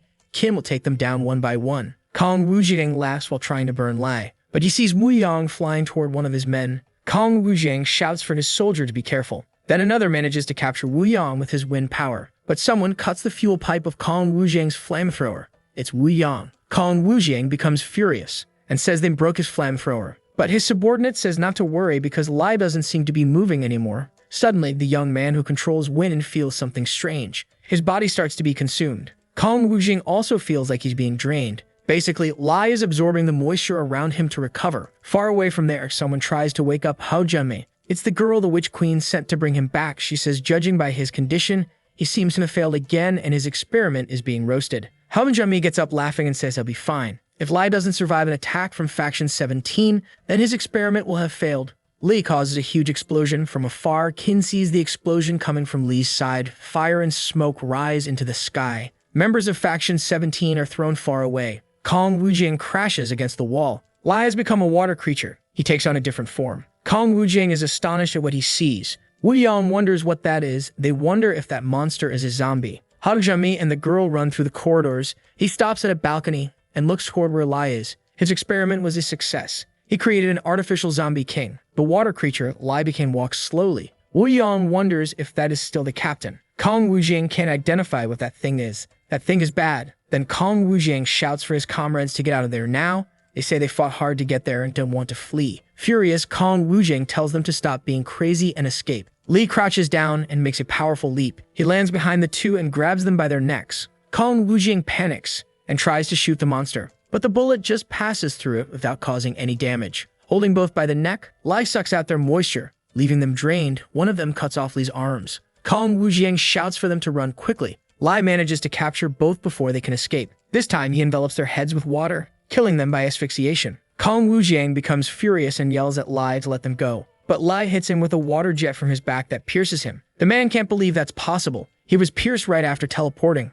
Lai throws him far. Meanwhile, he absorbs the vitality of his opponents. Weon observes that Lai is absorbing the moisture from his opponents. They wonder if that's still Lai or if he really became a zombie. Then Wunmeng says if he tries to attack them, then he's just a zombie. Li drops the bodies of the Faction 17 members on the ground. Wunmeng asks if Lai recognizes them. The monster looks at them and immediately attacks. He pierces one of them in the chest. Qin charges toward him from behind, but the zombie king dodges quickly. Qin gets scared and wonders if that zombie has eyes on the back of its head. Quickly, the zombie attacks Qin. The boy dodges but notes that the creature is much faster and more agile than Yi Yai. He keeps dodging the zombie while reflecting on what that monster is from above. Hao Jianmei is happy with his creation. The girl says it's impressive and the Witch Queen will be very happy to hear about it. Hao comments that the zombie is just a mutation that combines a level 4 evolutionist and a level 7 evolutionist, but it still has a level 4 core. That is the first species they've managed to create successfully. It's not just a zombie king. Even though it's not a level 10 zombie king, Hao Jianmei is fully capable of creating one too. Qin keeps dodging all the attacks. Wunmeng says that just as he suspected, the captain has become a zombie. His wound heals. If it weren't for the other's symbiosis ability, he wouldn't have survived. Wu Yang has the symbiosis ability, so if one lives, the other will too. Wu Yang says they need to control the captain, otherwise everyone there will die by his hand. Wunmeng must have the abilities necessary for that. Then Wunmeng says he can only silence the abilities of people on levels similar to his, and now Li possesses the energy of a level 7 evolutionist. Seriously, Wu Yang says that just having Yi's energy doesn't make him a level 7 evolutionist, but regardless they need to try. Wunmeng says he understands, but he can't even get close to Lei. Yunlin and Ruyo approach, saying they can help them. Ruyo says she has a way to get close to the zombie. Hao Jianmei watches everything from afar and comments that he didn't think Qin would be strong enough to dodge attacks from a level 4 zombie king. He becomes curious about how Qin managed to evolve so quickly. Now Hao wants to capture Qin Shang to study him. Up high, Yunlin and the others move quickly. Ruyo says the position should work and there's no time to explain the plan to Qin, but the boy is already attracting the zombie king's attention. Her sister will throw them the first chance they see an opening in the zombie's guard. Wunmeng is confused about how Yunlin managed to throw him so far, but she says she's carried heavier things before. Ruyo says she doesn't know how long Qin will be able to hold on, so they need to hurry. She watches the zombie king closely, looking for an opening. The girl tells her sister to stay alert for her command. Yunlin gets ready. She lifts Wunmeng high. On the other side, the girl with Hao sees the group and asks what they're doing. Hao Jianmei comments that they seem eager to throw their lives away and shouldn't blame him if that happens. Then he sees Wunmeng being carried and remembers his ability. Hao panics and searches for something, saying Wunmeng won't destroy his experiment. Ruvio keeps her hyper-focus. Then she finds an opening and tells her sister to throw. But Hao Jianmei blows a whistle. Immediately, the zombie king turns and sees the group. Ruvio yells for them to dodge quickly. An attack comes at them, but Qin grabs the water tentacles. He complains that the zombie didn't even get distracted fighting him. With his strength, he makes a super jump and rips off the tentacles. Kin says now they'll see how the monster fights without tentacles. With the water, Kin holds dissolves, and he begins to fall. Kin's head is wrapped in water. Yunlin is shocked that the zombie king can move his tentacles even without them being connected to his body. Wunang says that zombie's power is as strong as Yi used. He can absorb moisture from nearby humans. Yunlin tries to shoot the monster, but Wunang says it's useless.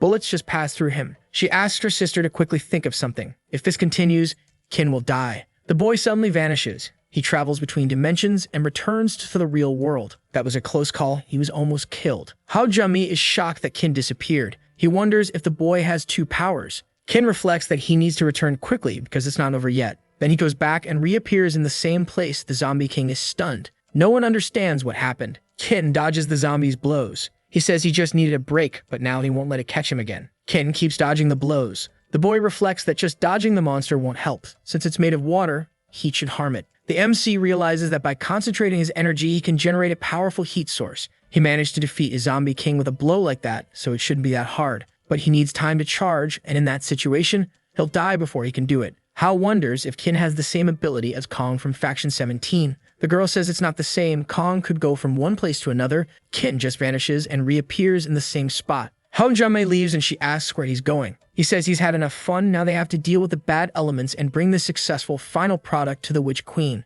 Kin thinks this is his first time trying that plan and he doesn't know if it will work. He'll return to the real world to charge and come back when he's ready. If it works, he'll defeat the zombie king. The zombie tries to hit him, but Kin vanishes again. Yunlin is startled. Then something hits her. It looks like a blowgun dart. Ru-yo becomes worried about her sister as Ho Junmi approaches from behind. The man says it's just a sedative because they decided to mess things up. Wu Yang and Wu Nang are already unconscious on the ground. The girl grabs a powerful weapon and raises it. She aims at the spot where Kin disappeared, since he should return at any moment. Kin returns. He has charged all his energy. The zombie sees him. The girl pulls the trigger, and the bullet flies. Kin looks in her direction. Ru-yo threw herself in front of the gun and took the shot instead. Kin is in shock. Ru-yo falls to the ground. The boy shouts her name. The two sisters lie on the ground. Hao Junmi is surprised. Kin yells his name and charges at him. With his handful of energy, he grabs Hao by the neck and asks what he did. The man wonders what kind of energy that is and how a level 4 evolutionist can have so much concentrated energy. Hao Junmi says Ru-yo is not dead yet. If they stop fighting, it's still possible to save her. She was shot in the chest. Hao says Ru-yo jumped in front of the gun on her own. They didn't mean to hit her. If Kin lets him go, he can help her. Kin releases the man. A water attack nearly hits him. Hao Junmi remembers the zombie king is still there. He uses his whistle, and the creature stops. The zombie returns to human size and stands in front of the man. Hao Junmi says he didn't expect him to be so obedient and comments that the genetic technology worked. Kin notices the zombie obeys Hao's commands and wonders what's going on. Hao laughs and tells him not to worry because the zombie won't attack him anymore, continuing that fight wouldn't benefit either of them. Later, Hao Junmi injected an anesthetic toxin into Ru-yo that can stop the bleeding for 2 hours. During that time, Kin must find a doctor. The sedative he used on the other 3 will also wear off in 2 hours. Given the chaos in the city, it's unlikely Kin will find a doctor. He turns to Hu Meng and tells him to leave. The girl looks thoughtfully at Kin. He glares at her with hatred. Then Hao Junmi, Hu Meng, and the zombie king leave the area later. Far from there, someone knocks hard on Dr. Zhou's door. The woman opens it. Kin is holding Ru-yo in his arms and says she was shot and needs help immediately. The doctor rushes to prepare the operating table. Kin asks if the girl will be okay. Zhao tells him to get out and not to disturb her. The boy leaves the room. He reflects that Hu Meng tried to shoot him and Ru-yo protected him. But he wonders why, since she always hated him. The boy thought he was strong enough and even dreamed of being a hero, but he couldn't even protect his friends. It feels like a joke. Inside the room, Zhao works hard to operate on Ru-yo quickly. She manages to extract a piece of the bullet, but there are many fragments and her equipment isn't enough for such a delicate surgery. Zhao leaves the room and Kin asks how the surgery went and if it worked. She says it didn't. She says her equipment isn't sufficient. Ru-yo needs to be transferred to a better facility. Kin asks where that better place is and says he'll take her there. The woman says the nearest hospital is at the Earth Alliance facility. Meanwhile, at the Earth Alliance, a man enters a room and asks for updates. There's another man there with a bionic leg sitting on a bench. He tells the first one to start talking. The soldier says 3 people are outside the city. One of them was shot and they're requesting medical help. They offered any supplies in exchange. The man stays silent for a moment and orders them to let them in the city. Someone is driving a car. It's Hao Junmi and Hu Meng, and he says he's grateful for the shots she fired. Otherwise, he would have suffered some losses. Hu Meng is confused and says the bullets were blocked by Ru-yo. Then Hao Junmi says that's exactly why they got Kin Shuan's attention. If he used all that energy, it would have been a disaster. He can't afford to make any mistake with his first successful experiment. Mang says that even if Qin is powerful,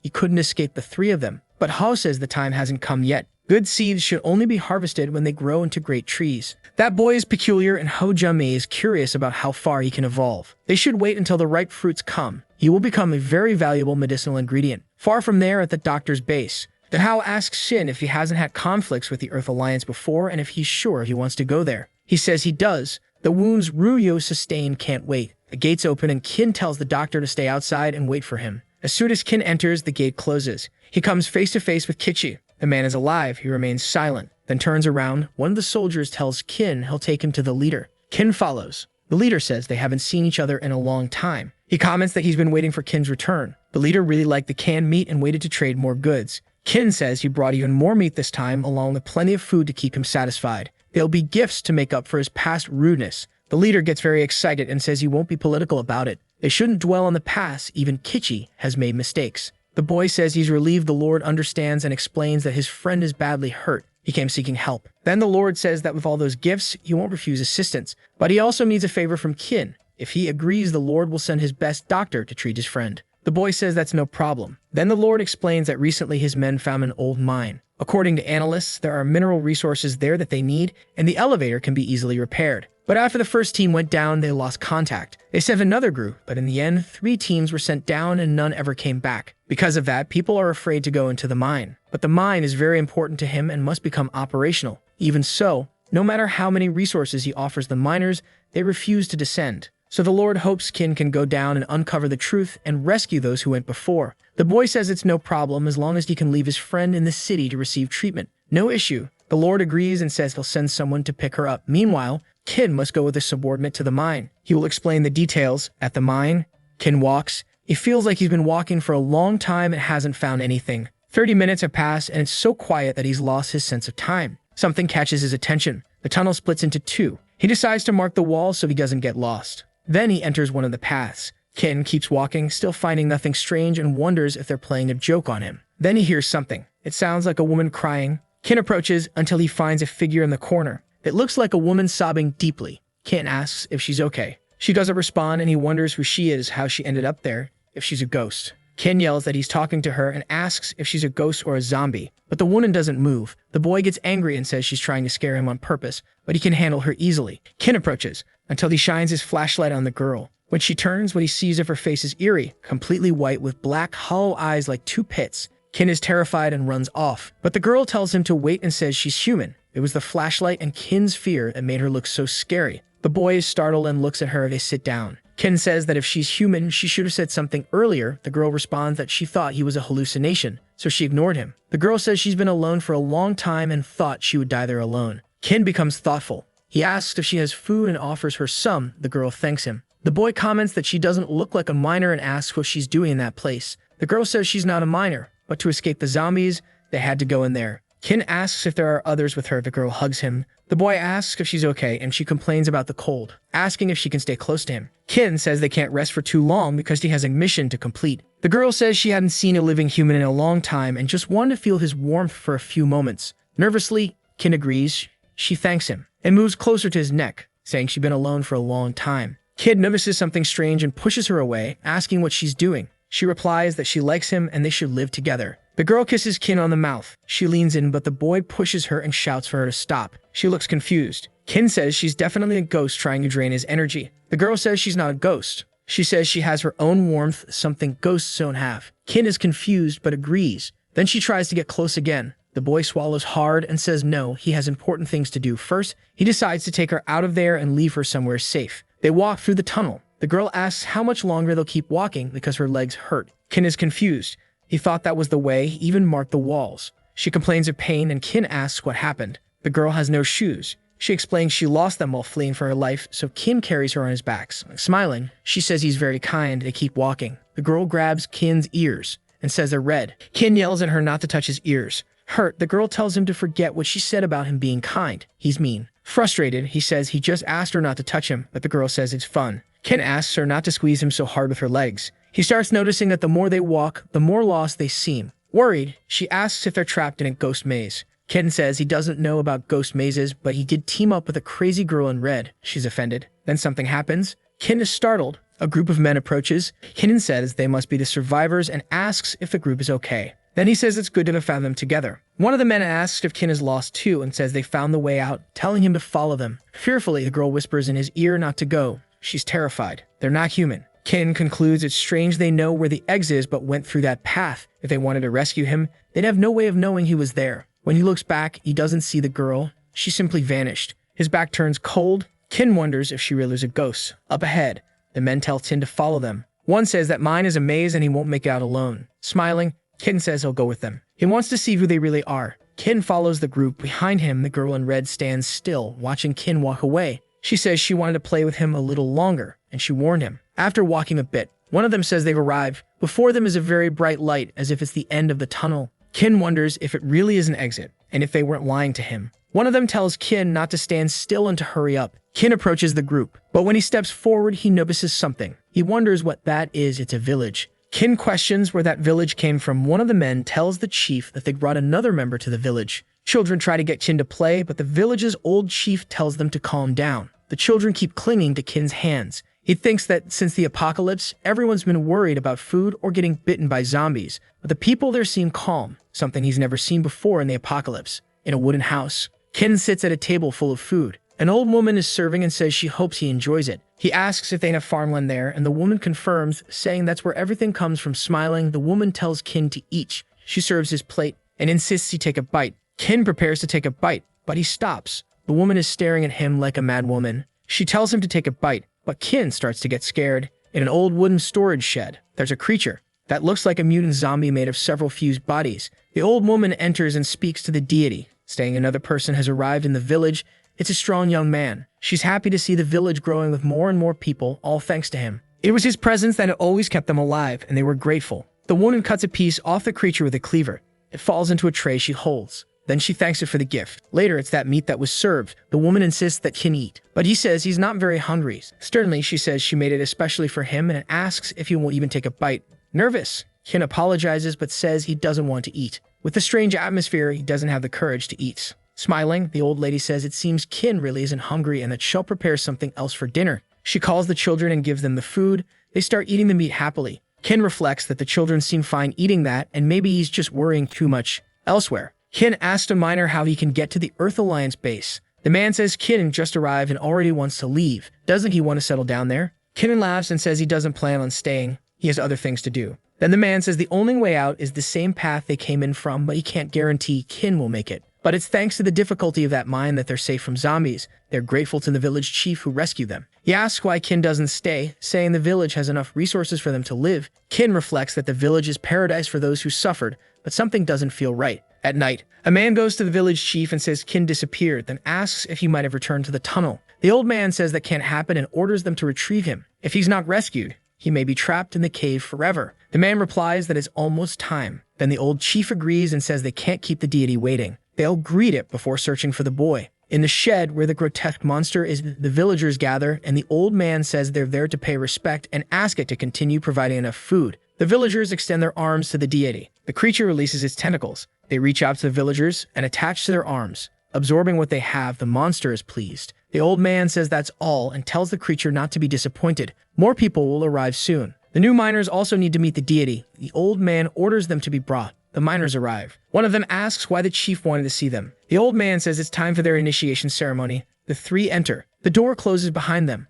One of them jumps in fright upon seeing the creature inside. The others are also shocked and shout that it's a mutant zombie. The group tries to flee, but is blocked. One of them asks if the people there are crazy, saying the thing is a giant zombie. The old man tells them to calm down, the creature won't hurt them. He's standing right next to the monster and it does nothing to him. That mutant zombie truly doesn't even touch the old man. The village chief tells the miners they don't need to be afraid. It's okay to approach. The men slowly begin to walk closer, and the old man asks how their dinner was. One of the men says it was tasty. It was the first time he had eaten fresh food since arriving at the village. The elder says that when he was young, you could buy good food anywhere, but that was decades ago. After the apocalypse, 90% of animals were infected, only a few were protected, and normal people can only eat infected meat, but doing so you won't live past 40. He says he had to eat that meat once. If he hadn't made it there, he'd probably be dead by now. It was all thanks to meeting that creature. The village only exists because of the deity. As long as they regularly offer blood to the deity, it will continue to produce fresh meat for them. That's why there's always food. The miners are shocked. One man asks if they were eating that meat, and the old man confirms it all comes from the monster in there, all because they offer fresh blood as part of its diet. It's even producing more meat now. The man says all that pink meat is edible. The men are disgusted. Then the old man continues, saying the delicious meal they had for dinner came from the deity. The monster makes strange noises. As more meat grows from its skin, the three miners vomit. Someone grabs one of them, who panics, and the old man says it's time to offer blood to the deity. The three are restrained and taken closer to the creature. The monster's tentacles approach them and are terrified. Meanwhile, Kin walks through the night. No matter how far he walks around the village, he always ends up in the same place. It seems the only way out is through the cave. He hears screams coming from inside the barn. It's one of the miners shouting that the village chief is a lunatic and begging to be let go. Kin is confused by the screams, but the girl in red suddenly appears beside him and asks him to wait. She says they already become zombie food. It's too late. Kin is startled by her sudden appearance and asks if she's human or a ghost. The girl asks if he really wants to leave that place, and he confirms. So she says that ever since he entered, he's only been walking deeper into the realm of the dead. There's no way out. The village is part of the lie. Once someone enters, they can't leave. To survive, they must offer their own blood. So if Kin wants to escape, that's the only way. He must go in and kill the creature. Once it dies, the place will naturally vanish. Kin says she came out of nowhere and asks why he should believe her. The girl tells him to go in and see with his own eyes. Inside, the miners scream. Kin and the girl approach the window. She says she told him it was true. Those villagers are sacrificing their own blood to feed a zombie and then eating the tumors that grow from it. Otherwise, they'd have nothing to eat. Kin shouts for them to stop. The girl yells at him not to act suddenly. She hasn't finished explaining her plan. But Kin starts using his power and yells for them to release the men. He quickly slices through the zombie's tentacles. The old village chief panics. Kin shouts that the zombie is disgusting and that he'll kill it. Then the old man yells no and steps in front of Kin's strike. The boy ends up wounding the village chief. Kin is left speechless. He didn't think someone would risk their life for a zombie. The old man begs Kin not to hurt the beast. Kin yells that it's not a god. It's just a zombie feeding on their blood. That thing must die or they all will. Then the elder says it's not a zombie. It's his brother. He remembers his brother and how happy he was to see him. He had just bought food for them and gave his little brother an apple. The boy asked when they could talk to their parents again, but the man told him to go back to his cartoons. Time passed, and the zombies overran everything. The man tried to get his little brother to be quiet, but he was too scared. Everyone fled. The man led the group and decided they should rest. His brother asked what they'd do if the monsters caught them, but he said he was there to protect him. The child fell asleep, and the zombies came. The boy woke up in terror. His brother was fighting off the monsters, trying to hold them back. But the door wouldn't hold much longer. The man shouted that he had been infected and told them to grab his brother and run. A woman screamed for Zhang Hong. His little brother was desperate for him. The boy said he wanted to stay with him, but Zhang yelled at them to go. The child cried hard, and his brother told Xiao Lu to survive. While he lived, there would be hope. The woman took Xiao Lu by the arm and led him away. The boy kept crying for his brother. The zombies broke the door and swarmed over Zhang. A little further away, Xiao Lu collapsed on the ground, heartbroken. The woman told him that wasn't a place to rest. The boy told the group to go and not worry about him, but the woman tried to lift him. If they didn't hurry, they'd be left behind. Xiao Lu said his whole family was dead. If he hadn't been a burden, his brother would still be alive. He said he caused everyone's death. The woman slapped him across the face and told him to keep going and end all of that, then asked if he'd forgotten his brother's last words, that Xiao Lu should live while he was alive. There would be hope. He didn't just need to survive, but fulfill what his brother wanted. 10 years later, it was raining heavily, and Xiao Lu was inside a place. Outside, the zombies were about to break through. A man says that if they're accidentally infected, they'll be in serious trouble. The group's doctor tells them to stay inside until the rain stops. The doctor is Zhang Lu, 22 years old, and he helps take care of the group members. The group notes that without Zhang, they wouldn't have advanced as fast. A good doctor is worth more than 3 evolutionists. If they keep doing well, they'll owe him a drink when they return to the faction. Suddenly, a loud noise echoes. The group is startled. Zombies are invading. One of them says it's impossible. He scouted the building and there were no zombies. Another yells for them to grab the supplies and get out. Someone else shouts there's no time to grab the supplies. They start fighting the zombies. The doctor yells for them to carry the wounded first. But there are too many zombies. Zhang falls to the ground and is attacked by the monsters. He screams as death stares him in the face. But then something happens. A zombie stops in front of him. All the others stop attacking. Zhang is confused. He looks up and recognizes that zombie protecting him is his brother. He stands up and stares at his brother. The boy is terrified. Far away, the expedition group returns with many supplies. Everyone gathers to help them carry everything. A man complains that one of the boxes is too heavy. The guy says it's the last box and asks him to carry it. Excited, the man says he'll leave that one for the doctor. Something bangs inside the box. Months later, a man asks the doctor if he can save a soldier. The doctor says there's nothing more he can do. Then he covers the body and tells the soldier to leave. He'll take the corpse to the morgue. He pushes the stretcher through the hallways to a certain room. The doctor enters a place filled with bodies and says finally someone died that month. His brother must be starving. Even though many people die during the apocalypse, it's hard to find suitable bodies. The zombie emerges from the room and approaches the body. The creature smiles. The boy says he injected enough sedative into the man to let him sleep peacefully, then tells his brother to eat slowly, but the zombie eats violently as always. He devours everything. The next day, a man says he has a question for John Liu. Some people say the bodies of his patients don't match up in some areas, so he asks to see the medical files. The boy gets nervous and says he may have gotten the dates wrong, besides he has too many patients to manage. The man agrees. That's true, and in this chaos, it's impossible to keep everything perfect. So he tells Jean to keep doing his work, and he'll take care of the issue. The doctor thanks the hospital director. Later, the doctor brings another body and says his brother's appetite has grown. If this keeps up, people will notice. But not to worry, he intends to find a solution. He tells the zombie to eat quickly. The creature is no longer human in form. Someone suddenly opens the door. The doctor is startled. It's the director, who asks if it's Jean Liu's fault. On the floor are many pieces of the dead patient. The boy says it's not what it looks like, and he can explain everything. The zombie won't hurt them. The director shouts that they can't let the zombie escape and orders the guards to be called, but the doctor yells not to do that and to listen to him. Suddenly, John's brother strikes both of them. The zombie takes them down in a single blow. In the end, the director's death didn't help John escape because the guards arrived. They had to flee and hide in the mine. But his brother did nothing wrong. He only protected him. The old man begs Kin not to harm him, saying that without his brother's sacrifice, none of them would have survived until now. The girl in red enters and shouts that it's easy for him to say, but many innocent people were deceived inside that village. In the end, the goal was to feed his brother. An old woman says it was their choice. The village chief is right. Thanks to the deity, they survived. Staying there is their decision. The girl is outraged and asks if they've already forgotten how they tried to force the miners earlier. The old woman says the first offering is always that way. Afterward, it gets easier. Everyone there offers their blood willingly to the deity. She can ask them herself. Kin says that if that's how they feel, he won't interfere. But they must understand he and the others don't want to remain trapped there forever. The old man replies that if Kin wants to leave, they won't stop him, and he'll ask his brother to let him go. Turning to the zombie, he tells it to allow Kin to leave. The creature opens a portal. Kin and the girl are shocked. The girl is indignant. She waited for that exit for years and had even been deep inside the zombie. Kin turns to the group and asks who wants to leave. No one answers. Kin asks the miners, but they say it's not that bad and they want to stay. The girl urges them to leave that place.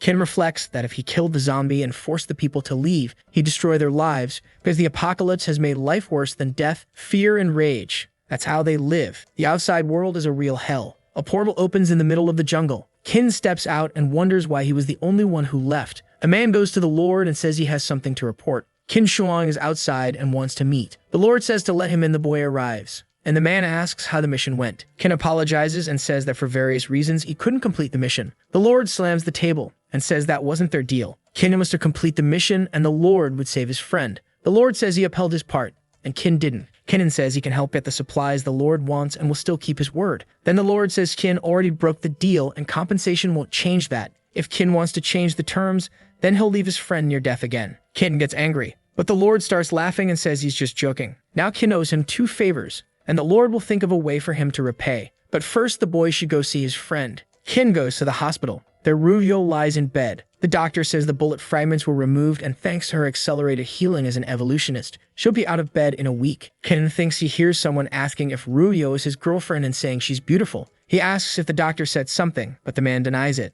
The boy gets nervous, unsure if he's hearing things. Later, Kin is asleep. He feels strange and uncomfortable. He senses something under the blanket. When he looks, he sees something moving. He lifts the blanket and is startled to see the ghost girl. Kin kicks her hard. The girl flies across the room and asks if he's human. How could he kick a girl like that?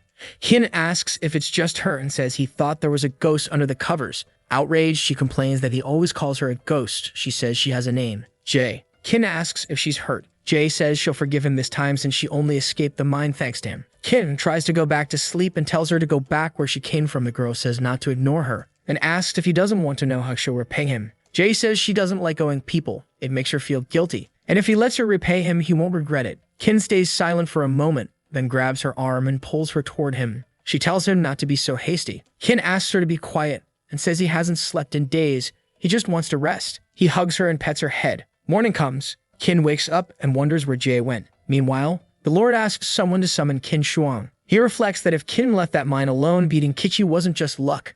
Now he owes him 2 favors. With Qin on his side, his base will have flawless defense. Over the years, he never skimped on security. That's why it's so strong. A soldier enters the Lord's hall and says he has a report. They sent men to Qin Shuang's room, but he wasn't there. The Lord is shocked and furious. He orders them to check if the girl is still at the hospital. Seems like that boy is trying to trick him. The Lord storms into the streets enraged. The people are alarmed. The soldier says they didn't find Qin, but his friend is still in the hospital, so he definitely hasn't escaped. The Lord says he ordered the soldier to keep eyes on Qin and not let him escape. The boy apologizes and begs for another chance. The Lord grabs his own head and says keeping that soldier around is just a waste of resources. The guard shouts that he'll find Qin, but the Lord keeps squeezing the soldier's head tightly. Suddenly, Qin appears in the middle of the crowd, shouting for the Lord and saying he's the one he's looking for. Qin says he brought a gift for the leader, something he won't be able to refuse. The Lord looks at Qin Shuang and asks where the boy was and why his men couldn't find him. Qin laughs and apologizes, saying he had to step out to prepare the gift. He's glad he made it back in time. If he had taken a few minutes longer, that soldier would have been dead. 4 hours earlier, Qin had reflected that there were too many guards around. The Lord clearly didn't want him leaving. From his past experiences, that Lord isn't as nice as he pretends to be, so Qin had to act fast. Then he had an idea and made a dimensional jump. He returned to the real world and sat at a computer. He searched for the best restaurants around. He looked through the rankings until he found the perfect place. When he got there, there was a huge line. Qin would have to wait some time before getting in. He joined the line and wondered what would happen if he cut it. With his speed, no one would notice, but that would be really rude. A staff member came out the door and said they only had ingredients left for the next 3 people in line. Qin was happy to be one of the next 3, but someone appeared behind him, furious, saying they had been waiting a long time. The person shoved him and told him not to cut in line, then stormed up to the staff member and asked if she knew who he was. She replied that he was some kind of online celebrity. The girl said that even if he's famous, they still had to follow the rules. The man got furious and asked how that place could have such incompetent staff. Qin muttered that the guy was insane and questioned whether someone like that should even be a celebrity. Then the staff member told Qin to go in and enjoy his lunch.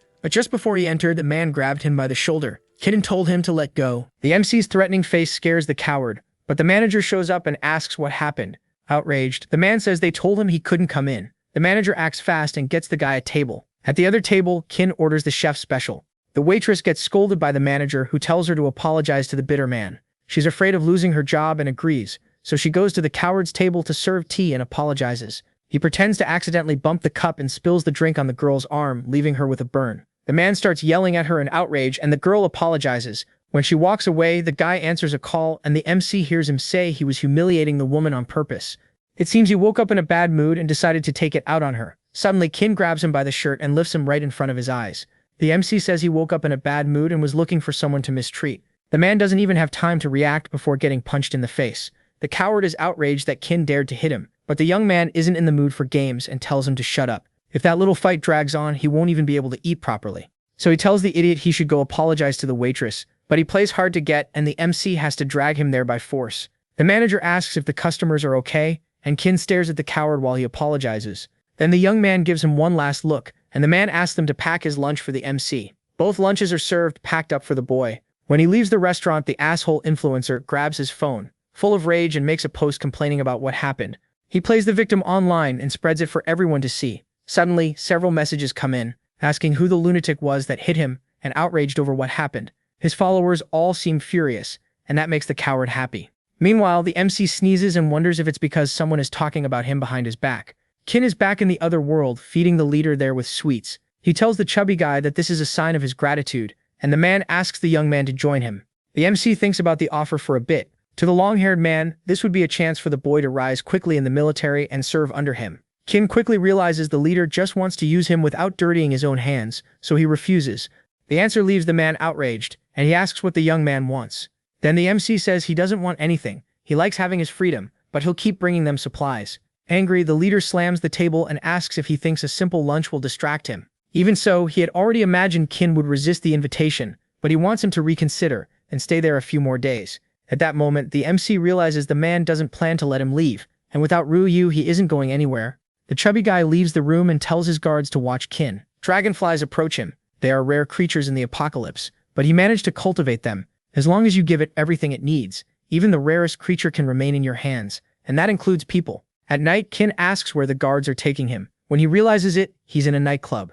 Inside, several girls try to attend to him, but the MC isn't interested. He tries to bravely resist the pampering, and the girls don't seem to mind. In the end, there's no way around it. The next day, Kin is exhausted and weak in the knees from enjoying the night so much. The little guards find him and take him along so the young man can see the gift the leader left him. That catches the MC by surprise. It seems the chubby guy found out he liked gold and gathered all he could to give him. His intention is to give him all the gold there. Later, he goes down the stairs to meet the leader. The man asks if the MC wants to know why a level 5 follows him even though he is level 4, or if he's interested in understanding why a weak base like his does better than Camp 7 or J04. Kin says he wants to know. He prefers direct confrontations to resisting temptations. The leader says his decisions are the most suitable for the apocalypse. The MC uses the abyssal physique while only at level 10, and with that he can annihilate many zombies. If everyone as strong as him took action, they could wipe out all the zombies once and for all, and humans could live normal lives again. But now he wants to discuss more practical matters, like what made him burst out laughing when the MC failed the mine mission. Kin saw the zombies in time, but let one escape. Sending the young man there was just a test in which the MC managed to trust the zombies that protect humans, but doesn't believe in a leader. That remark leaves Kin speechless. He remembers the man laughing, and the person hanging there. The leader says the MC even turned against them because he wanted the little girl to be able to save her grandma, but didn't consider that without medicine, saving an elderly woman would mean letting a young adult die. Even zombies know how to give their lives in exchange for help. You can't expect him to save everyone unconditionally on his own. In the end, the man asks if the MC is underestimating the apocalypse. The leader has already realized that to Kin, all of this is just a game he can escape from. Staring at the boy, he asks if he has the power to travel between worlds or through time. The food he brought is from decades ago, but it's still fresh.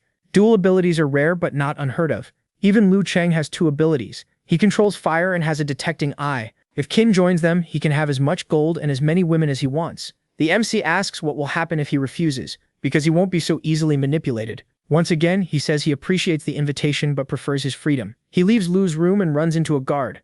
That makes him angry, and Kin asks if the Lord is trying to stop him. He's starting to realize he'll need to kidnap that fatty to settle things. But Luo asks him to look at the paperwork on the table because they need to convince the boy. Curious, Kin picks up the papers and starts reading until one piece of information catches him by surprise. That makes the MC change his mind, and he accepts the offer. But first he needs to go where the document points. This time, the guard lets Kin leave. The boy can hardly believe that it could be real. It seems there was another dimensional traveler before him. Far from there, Xiao and Zhao are happy to see him. Kin explains that Ruoyu should wake up soon and is being cared for by the Earth Alliance. But Zhao knows they have a bad relationship with the Alliance, and they must have their own motives for rescuing Ruoyu. Kin thinks about replying. But Ye Yi appears, saying Lo would never have let him leave without giving him something first. The MC says that doesn't matter, and asks how things are at base J04. It seems everyone was captured by Fang Li's organization. Kin acknowledges that the guy is level 7, so he's unstoppable, then asks what happened to him. Yoi says how Jumei's organization is formidable. He caught up to him and offered him an ability upgrade, and since the guy already wanted that, he accepted. The two of them went to the eastern edge. Lastly, Yui doesn't know how he was ambushed by someone level 5, but by the time he realized it, he was back at base J04. On top of that, his sanity was drained, and he turned into that bloodthirsty man Kin first met. The boy grows thoughtful as he looks at the paper in his hand. He shows Yu Yi the map of the Raha Desert, and the man confirms that's the place. Since Kin was already planning to go there, he asks if the guy wants to join him, and he agrees. Zhao says she wants to go too, but the MC doesn't want Ruchiyu left unsupervised, and someone needs to update Liu Cheng. Without some leverage, that fatty won't leave them alone. In the end, Qin and Ye Yi leave in a jeep, driving straight through countless zombies, leaving only smoke behind as they cross the sand. Even so, the undead seem bloodthirsty and unwilling to give up. Qin asks how fast Ye Yi recovers. The man uses his power over liquids to deal with the zombies. It seems he's gotten a little weaker, but he's fine, and they manage to send zombies flying through the air. The MC is indignant that someone at level 7 usually can't handle that, but Ye Yi can. To Qin, it's strange that someone so powerful was ambushed. In the middle of the journey, the MC turns around. Ye Yi is confused, but it seems Qin wants his help to take care of something. His intention is to make Lu know that he's on the side of the powerful Ye Yi. They go to the Climbers Association and are greeted by a very curious girl. Qin tells them not to worry because this time he brought help. Meanwhile, Jumei uses a whistle and a monster approaches, dragging a body toward the man. The thing places its hand on the victim's chest and removes its core, handing it to Jumei. They are ready to move on to the next stage. At the edge of the dam, the girls guide the MC and Ye Yi. One of them is worried Qin won't be able to handle the job, but he's confident since he has Ye Yi by his side. Without thinking twice, the guy heads straight for the edge and jumps into the water. The MC goes right after him, but is hit by a jet of water. Indignant, Yayi tells the boy to get out of his way, because he's busy controlling all the water in the dam. While Chin is sprawled on the ground, the MC feels humiliated by his companion and gets indignant, but Yayi is already taking care of everything. The man lifts all the water from the dam to everyone's surprise. While Yayi is up there with the water, the ground is revealed and the zombies there have nowhere left to hide. In an instant, the guy forges daggers out of water and hurls them at the enemy at high speed. They fall, striking them violently. Using the turbulence of the water, Yayi manages to create steam and hurls the water back down to the ground once again. When he comes back, the girls can't believe what they just saw. One of them asks where Chin found that guy, and the boy says he beat him in a little fight. Saying goodbye to the president, the MC says he has more things to do and that she should let him know if she needs supplies. Then he leaves with Yayi, and the girls can only watch. In the jeep, Chin comments that his companion seems much stronger and he says he was at a disadvantage before. The car starts moving down the road again. The young man reflects that with Yayi by his side, the journey will be much smoother, but he still remains tense. Meanwhile, at the national organization, a woman runs through the hallways, holding papers. Yuka hands it over to Wei Kei and tells the captain that Chin was attacked online and is now missing, but made suspicious gold transactions. That information interests Wei Kei. The woman goes on to say that they found an authentic Picasso at the MC's house, but dated many years in the future. While a collector has the original Picasso, which is correctly dated, Wei Kei finds it interesting that the painting came from the future. He asks UK to return the artwork to its place and cover it up until Chin comes back. Looks like they're gonna have a few exciting days around here. The captain asks the girl not to inform their superiors for now, and she agrees. In the apocalypse, the jeep crosses the dunes. The MC is shocked that Yayi has been drinking water the whole trip. He's emptying entire jugs. Now Chin understands how Junmei managed to ambush him, since he needs all that to sustain his power in the desert. They stop the car, both get out in front of an oasis that wasn't there before, and the MC asks if they can't go around it. Yayi comments that there are a lot of zombies around and asks if he really wants to do that. To Chin, the zombie horde seems less dangerous than that oasis. The man agrees, but says they'll have to leave the car behind. Since there are only a few kilometers left, they should arrive quickly. Both take off at high speed, leaping across buildings and over the zombie hordes. The monsters end up looking up and spotting the two guys. The two stop on top of a building. Yayi wonders why the wind is so strong there, and the MC notices it too, but wants them to get out of there first. Suddenly viruses rush toward them, and a huge tentacle tries to hit them. The thing comes out from inside the building, smashing everything. The buildings are overrun by what look like roots. Before long, the buildings begin to collapse and Chin shouts for them to find shelter. Yayi spots an open area ahead and they head for the forest, dodging the roots sprouting from the ground. Hidden, the MC says they should be safe, and Yayi notes that trying to avoid the oasis was pointless.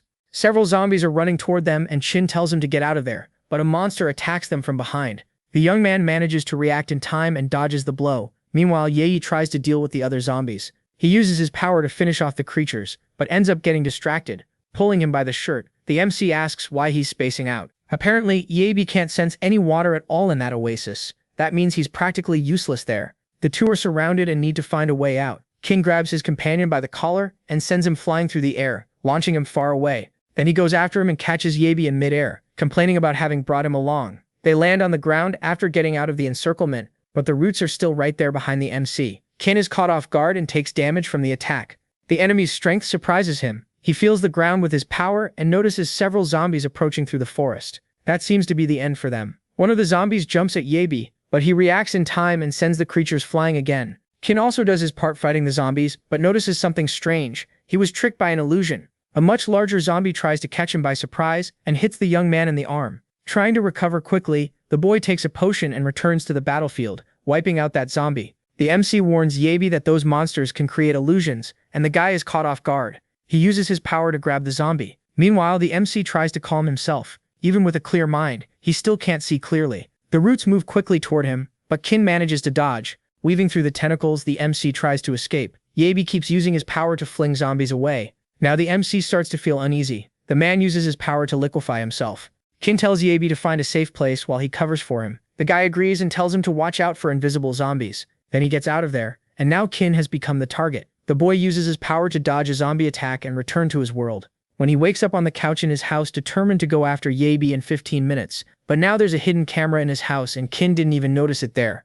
Wei Keiki is impressed as he watches the monitor. It seems the MC is even more impressive than he had imagined. At the right time, Kin returns to the future and tries to remember which direction Yayi ran. He starts jumping across surfaces looking for his companion. When he gets there, he asks how Yayi found that place. The guy is in a pool of water and stares at the MC. It seems those roots don't have any kind of power in their attacks. Now they should be able to get answers about all that. Later in the city, the MC says it was all just a mirage, and now they'll use the night to escape. A melody arises and several zombies carry a box. They place it on the ground, shocking Yabe and Kin as they kneel before a woman right in front of the two of them. The woman rises from the coffin. She is a level 5 illusion zombie queen with light and projection abilities. That catches Yabe off guard and Kin shouts for them to run. The two flee from there in desperation. The zombies try to catch them, running after them. Kin tries to hit one of them, but the monster simply disappears because it was just another illusion. There seem to be many advanced zombies there, and Yabe uses his water to try to deal with them. He hits the zombies he can, but the queen suddenly appears behind him, and Yabe has no time to react. She laughs and draws back her fist, rushing forward to punch him. The zombie lands the hit, and the man is sent flying. He is badly injured after that blow, but he still tries to fight back however he can. That surprises the illusion queen. Kin meets up with Yabe and asks if she is too strong. The creature is completely unharmed, so the MC grabs his companion and runs away. The zombie queen lets out a huge scream which catches the young man off guard. The zombies there seem crazed and violent. A horde bigger than anything seen before approaches vertical bar right toward the two of them. In the end, they can't escape and the two end up trapped together. In the possession of the zombie queen and her zombie servants, they are taken by the grumpy little zombie to the door of a cell. She stops right there and lies down asking how many people they need. Confused, the MC asks if she is human. The woman ignores the question and orders them to take the two away. Her guard puts them in the cage and locks the pair inside. Yabe uses water to cut the chains, but now his hand is necrotic. King gives the guy penicillin. It seems breaking the chains released the zombie virus, and he only got through it thanks to the MC's medicine. But the young man is too busy thinking that the level 5 zombie queen is human. Yabe is in a bad mood because even though she is human, they are going to be turned into zombies. Since there are no guards outside, the MC suggests they escape when it gets dark, and the man agrees, saying the place seems familiar to him. That makes the boy think about the situation. Meanwhile, Hao Jumei is with the zombie woman who wants to know if they now have what they need for the experiments. Jumei looks at the photos of Kin and Ye and says it is complete now. Then something catches his attention. It seems the zombie will have to get one more victim, because Kin is too powerful to be wasted like that. In the end, the MC and Ye manage to escape. The boy suggests they explore the place, and the two head out. Kin doesn't understand how such a big place can be empty, so he decides to look for hidden doors.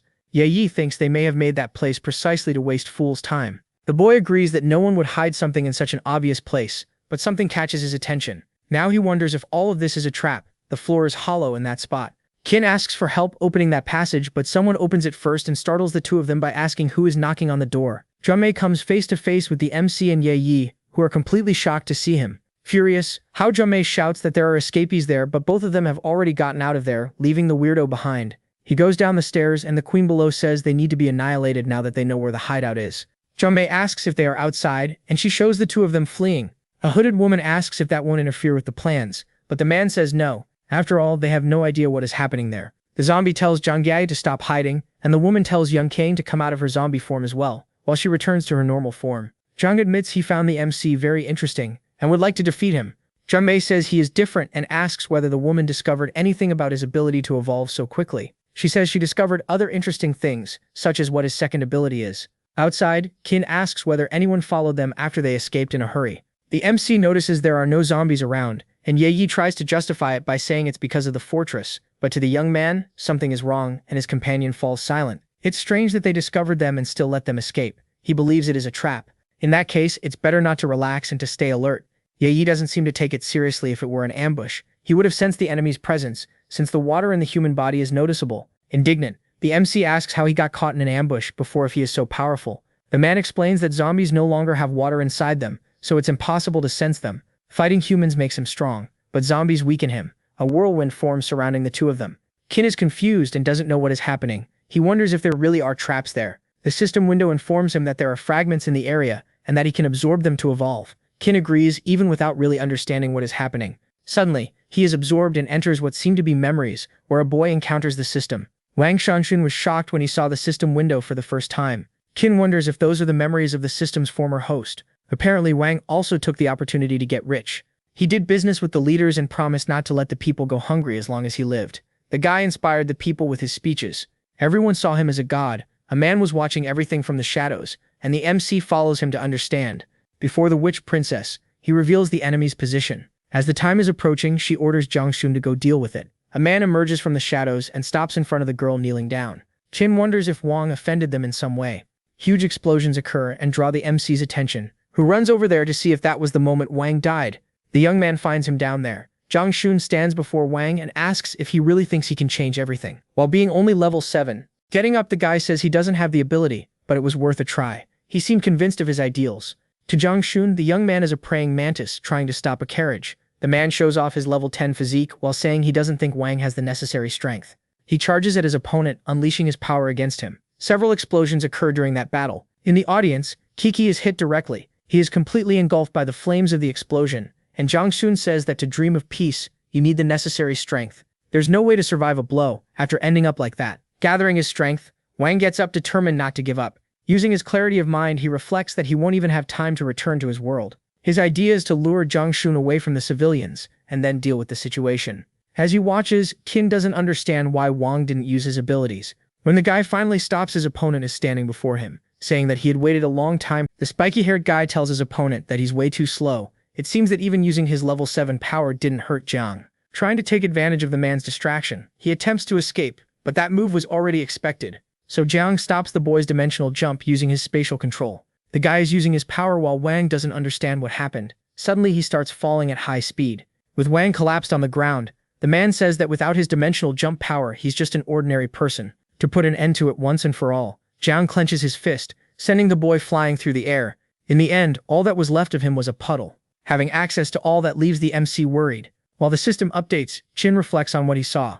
The update finishes, and the boy wonders if 6 hours have already passed. Now Qin has reached level 5 and activated a lucky wheel. It seems that part of his body has entered the abyssal physique state, a consequence of level 5. Now the MC wants to know what that lucky wheel is. Apparently a single spin costs 100 points. Qin stares at that price and concludes that it's a ripoff. But in the end, a black crystal isn't that expensive, and the reward could be good. So he spins the wheel, but when he wins nothing, he gets indignant. Suddenly the system announces a mutation. The boy has awakened a level 5 transformation ability. To Qin, the ability to change shape is very useful. Finally the MC remembers where he was, and notices that he can no longer see Ye. In any case, if he's fine, he must be waiting for him in the car. As night falls while zombies try to get into the jeep, the boy makes it to the vehicle. But Ye isn't there. Suddenly, someone appears behind Qin and tries to grab him. The MC turns around in time, noticing the movement. Then he counterattacks, thinking it's a zombie, but he soon realizes it's a person, who begs for mercy and says he means no harm.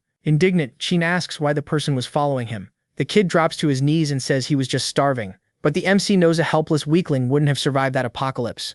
He explains that he is Wang Zhan's only son and because of that, he was kept alive. But about a month ago, the alliance was destroyed by zombies, and his father sacrificed himself to save him. If he hadn't found an abandoned well, he would have become zombie food.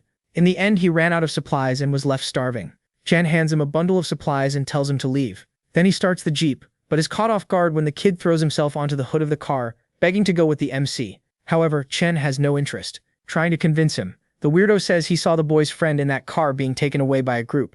Apparently the kid knows where they went. Chang grabs him and decides to take him along. They head to an alliance. Before entering that zombie nest, the MC asks if it really isn't a trap, but the boy denies it. He doesn't know those who took Yeji, but they can check the alliance warehouse first. The MC takes them to the place and tells the kid not to leave his side. The two go down the steps. Chen follows behind, following the boy. Both arrive in front of a huge door. The MC quickly notices that it's unlocked. Behind him, the kid closes the door and says that there really are only normal zombies there. Lights turn on, blinding Chen. Inside, the two of them are surrounded by zombies. The monsters charge at them. At that moment, the MC notices that there are advanced zombies there.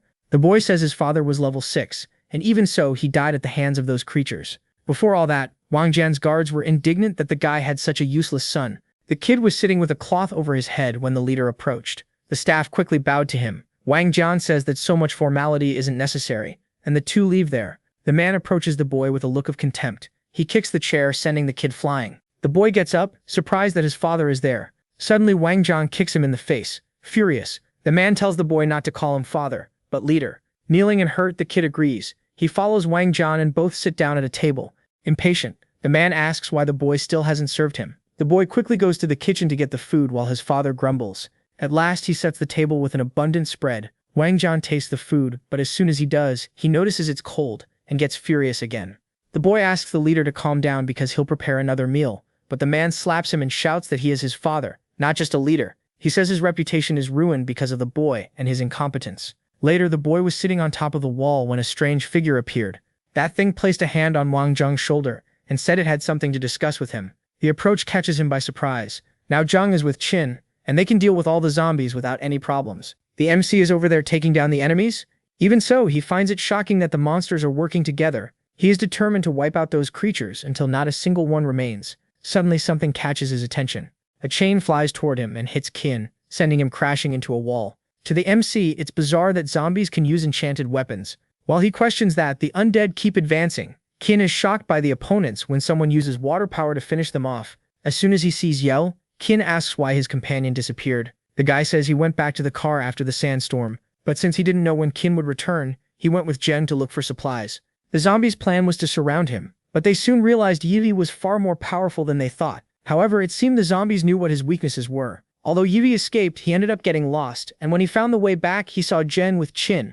It seems the guy used the MC as bait to go after those zombies and the brat. The young man believes zombies working with humans are connected to Hao Jumei. His intention is to find their leader as soon as possible. Meanwhile, the monsters are startled, and Quine strikes down the zombies trying to flee. Suddenly Zong appears. The two are outraged when they see the brat.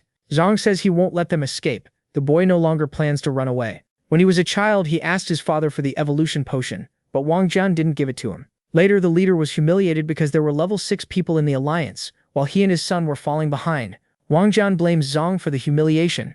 The child says again that he wants that potion, but he is attacked by his father. Furious, his father says he is useless, and that drinking that potion would be asking to die. That leaves Shang speechless, but now he has access to it and swallows the core without thinking twice. Dory is shocked beside Qin. The brat's features begin to change. Shang falls to the ground before the two of them. The MC notes that he may be evolving, which is very rare from eating a zombie core. Meanwhile, he seems bothered. When Zhang ends up completely wrecked on the ground, Qin comments that he must have failed in the process. His intention now is to deal with the remaining zombies. The MC charges at the monster with all his power, which is ready to attack along with its horde. Qin moves faster and lands several hits in a row, annihilating the enemies. Ye uses water control and destroys several other zombies. The rest of the horde, however, does not give up the chase. The MC heads toward the enemy in order to put an end to that nonsense, and hits it in the stomach. Behind him, another zombie approaches, ready to bite him, but Qin sees it in time and stops it. Finally, he blows the bold one's head apart. One of the creatures lets out a roar. The MC believes they can deal with the monsters without any problem, even if that one is bigger than the others. Qin is ready to deal with it. The young man has already noticed that that zombie's power is controlling the others. Afraid, the monster says it can help them if they spare it, but the MC has no mercy and tells Yi to finish it off. The man quickly obeys, attacking it. When someone desperately shouts for them to spare the zombie, Sheng is almost crying, afraid they will annihilate his little friend. At that moment, Yi notices that in the end, the brat really did manage to evolve. Qin doesn't understand why Zheng wants the zombie alive, but the boy shouts that that creature gave him dignity and a chance to survive. Apparently that bizarre zombie is a creation of the artificial king that was discarded by Zhu. The monster saw that Zheng was a poor wretch hated even by his own father and identified with him because both had been abandoned. The zombie proposes a fair trade in which it gives the boy dignity and receives food. To Zheng, that proposal made perfect sense, so he quickly accepted. That makes it clear that the end of that alliance happened because of Zheng and his pet zombie. The brat doesn't seem remorseful and thinks everyone got what they deserved, but now Qin has had enough. Yetri gets ready to put an end to that nonsense, and Zheng reacts furiously. The monster is hit and its head goes flying. That stirs the boy's emotions and he charges at the MC, but he doesn't seem shaken and hits him in the stomach. The brat is left shaken by the attack. As he destroys Deng, Qin says that dignity comes from the person, not from zombies. Suddenly the boy manages to pull away, but the MC sends him flying with a simple powerful blow. That brat's way of surviving is truly unique, and the two stare at him all battered up. It seems Deng's heart has already been corrupted by that world. A secret passage catches Qin's attention. He kicks the door open and is shocked by what he finds. There are several women hidden there, looking confused. The MC says the mission there is complete, and they should take the survivors to the nearest base. All of them are grateful to the boys and willing to reward them for their kindness. Later, at the nearby base, Qin arrives with the group of women. The girl asks Tuyanzi to take the survivors inside. The MC is already in the jeep, ready to return to the Earth Alliance. The girl worries about the zombies along the way and asks them to be careful. The two finally get out of there and return to the Earth Alliance, where Qin meets Lu Cheng. The chubby guy asks if he got anything from his trip, and the MC asks how Wang Shanshin died. Apparently it was announced that Zhang Xun wiped him out, but the mastermind behind it was a witch queen. Qin is interested in the story of this dear lady, and Lu Cheng says the woman is from the detestable society. That is an organization that recruits talented people and ignores the rules of the state. One of those talents is Mei himself. Wang Shangxin tried to resist the despicable ones as a member of Pure Land, but the Witch Queen managed to annihilate him. Lu Cheng remembers that his guard Kiki was a member of Pure Land. The guard turns serious and says he was there and saw Wang make many enemies before meeting a tragic end. Qin says that Mei obtained the technology to create artificial zombie kings, and if the witch uses them it will be disastrous. Lu Cheng acknowledges that this zombie king is far too powerful and could destroy the surviving organizations. Now the MC wants to know if there is anything he can do to help. Once the battle with the witch begins, they will run into unexpected problems, so they will need medicine. Qin commits to getting those supplies before leaving. When the young man returns to his companions, he asks how Rao Yu is doing. Xiao says the doctor said she would wake up soon and be fine. Qin reflects that if the Witch Queen wants to take over the entire territory, she will end up harming his friends, and he has no intention of accepting them becoming zombies or dying. At last, the MC understands why Wang Shanxin wanted to create a paradise in that chaotic, apocalyptic world. He probably also met someone he valued deeply. The young man's intention now is to become strong enough to protect the ones he loves. Xiao asks why Qin is looking at her with a smile, and he says he thinks she is very cute. But the girl has an unexpected reaction, and slaps him across the face. Finally, the MC leaves because he needs to buy more medicine. As soon as he returns home, someone is already waiting for him. Yuki places a hand on Qin's shoulder, catching him by surprise. He quickly grabs her wrist and throws her to the ground. Yuki lands on her butt, and the MC asks who she is. The woman introduces herself as being from the Space-Time Administration Department. Then the young man realizes they know his secret. His fear is being used for research, and he starts breaking out in a cold sweat. Now Qin sees only one way out, so he ties Yuki to a chair. He takes off her heel, threatening to tickle her with a feather. That drives the woman to despair, but the MC does not care. He wants to know what she wanted by breaking into his house. Yuki asks to be released and says she was not planning to set him up, but Qin has already seen the cameras and knows they have been watching for some time. Noticing that he already knows too much, she says they noticed the young man is a dimensional traveler. The MC is outraged because now they know everything about him. With a knife, he says that the more she knows, the less right she has to live. Trying to save herself, she says the temporal administration only supervises, but does not interfere or control. Yuke shouts that they can help the MC. Qin lunges with the knife but stops millimeters from her. In the end, he asks how they can help him and what they want in return. Apparently, dimensional jumps have a major impact on their world, and the goal is to prevent that. He understands that they will keep an eye on him because they fear he might destroy that world, and the woman agrees. Letting her go, Qin remarks that this is very interesting. Yuki says they only will not tolerate the MC harming ordinary people. Otherwise, they will have to annihilate him. Outside, a bunch of people are shouting for the young man. Even though the woman is weak, she has a sharp tongue. On the other side of the door is a crowd wanting revenge, because Qin attacked some shitty influencer. That asshole is using the girls who like him to get revenge, before discarding them. Finally, someone opens the door, and the MC steps out beside Yuki. The girl is full of hatred, and shouts that he will pay for attacking her little buddy, like a lunatic. She charges at the MC and he realizes the situation is getting a little out of control. But Yuki acts fast, kicking the crazy girl's face and putting an end to that farce. The girl is knocked unconscious, frightening everyone else who was there. Qin notes that Yuki would be weak in the apocalypse, but in the normal world she is very strong. That explains why she did not resist. She simply knew she could not beat him. Furious, the asshole influencer shouts that he is going to ruin the MC's reputation, and they start filming. Yuko notes that that asshole is Li Jiayang, and that he has been with around 2,000 women in the last year, including underage girls. That catches the coward by surprise. His followers try to defend him while filming everything, but the woman says she contacted the victims and has enough to keep him in prison forever. Scared shitless, Li Jiang says she is nobody to be saying that nonsense. Qi notes that the guy is still arrogant and he was far too kind last time, so he slaps him across the face to see if he learns his lesson. The influencer falls on top of the crazy girl. Now they are together to live a beautiful romance. The other followers get out of there, afraid of Qin and Yuke. The MC tells the woman not to waste her breath on those blockheads and that justice will deal with them.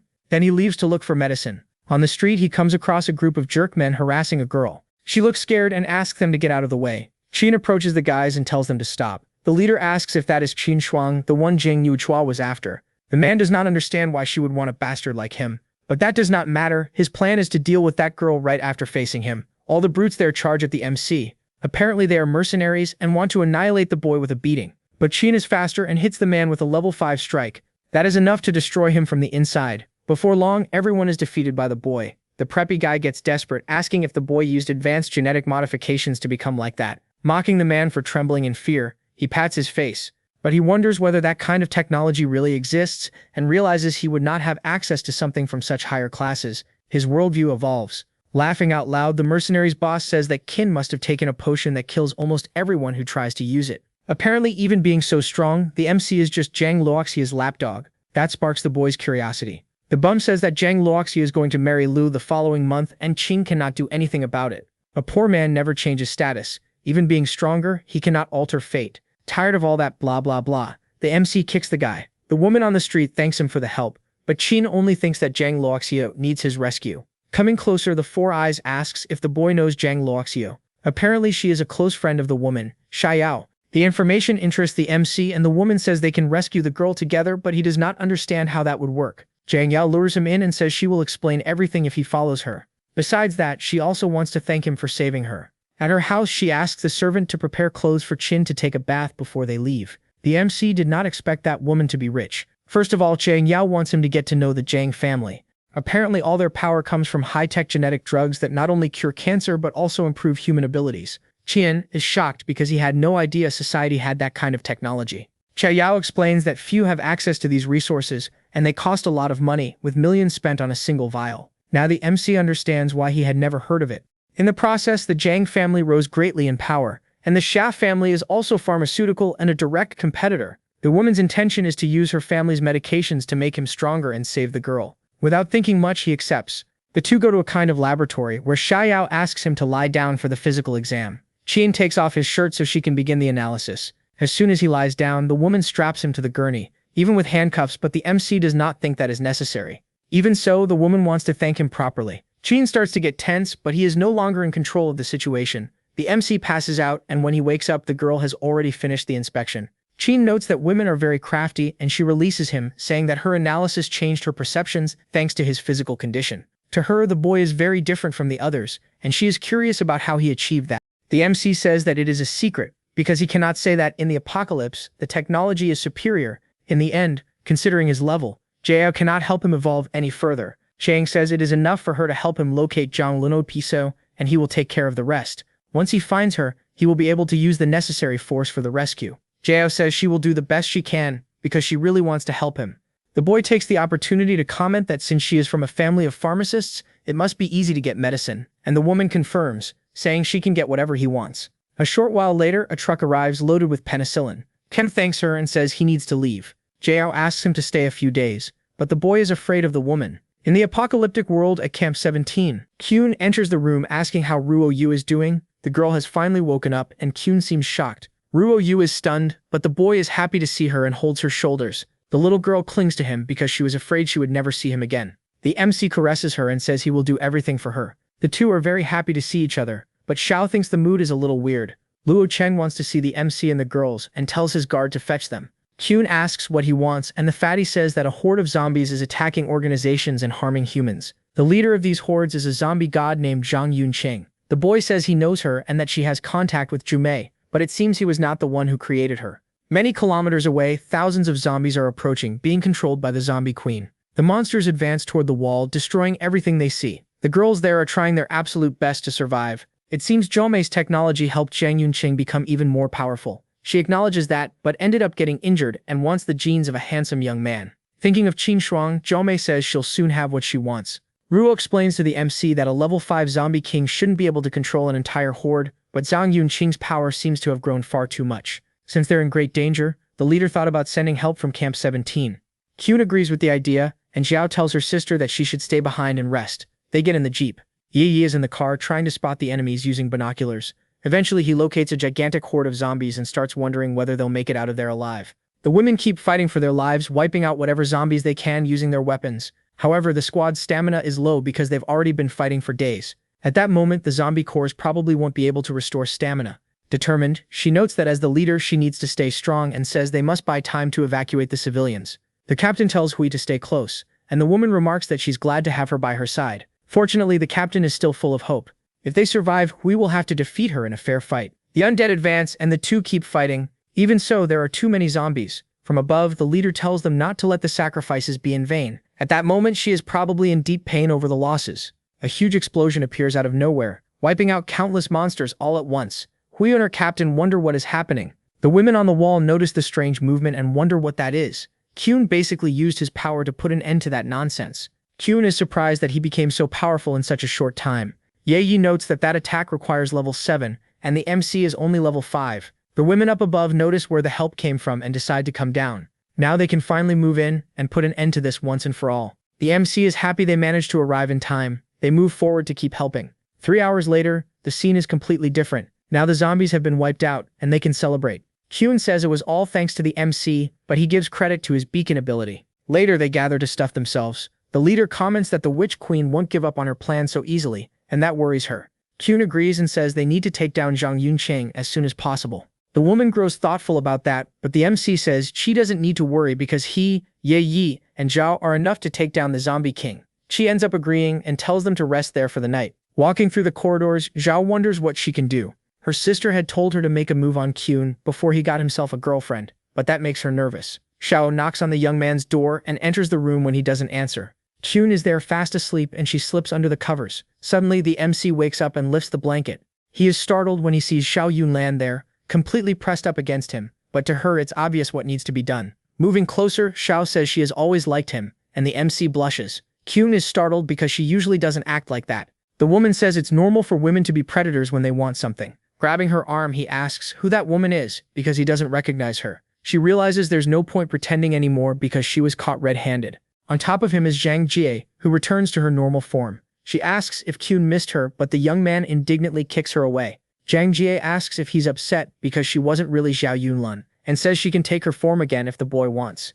But Kyun tries to put a stop to it and asks how she knows Yoma's appearance. The woman says she saw the girl go to his door that night, but she gave up on knocking. Hearing that makes the MC blush, and she notices that he really wanted it to be Xiao there in the room. Now the young man is out of patience and asks what the woman wants. Jiayi is upset that he's being such a hothead and says she knows Zhang Yuncheng's exact location. That catches Qin by surprise, and he asks how she knows. The woman says that in the end, that crazy zombie is her sister. Years ago, they went to the Witch Queen, and Zhang Yuncheng gained the power to turn into a zombie while she received a ghostly ability. When her sister uses her zombie form, she becomes stronger, but also gets closer to being one of the undead. Now the MC realizes that she wants him to help stop Zhang Yuncheng.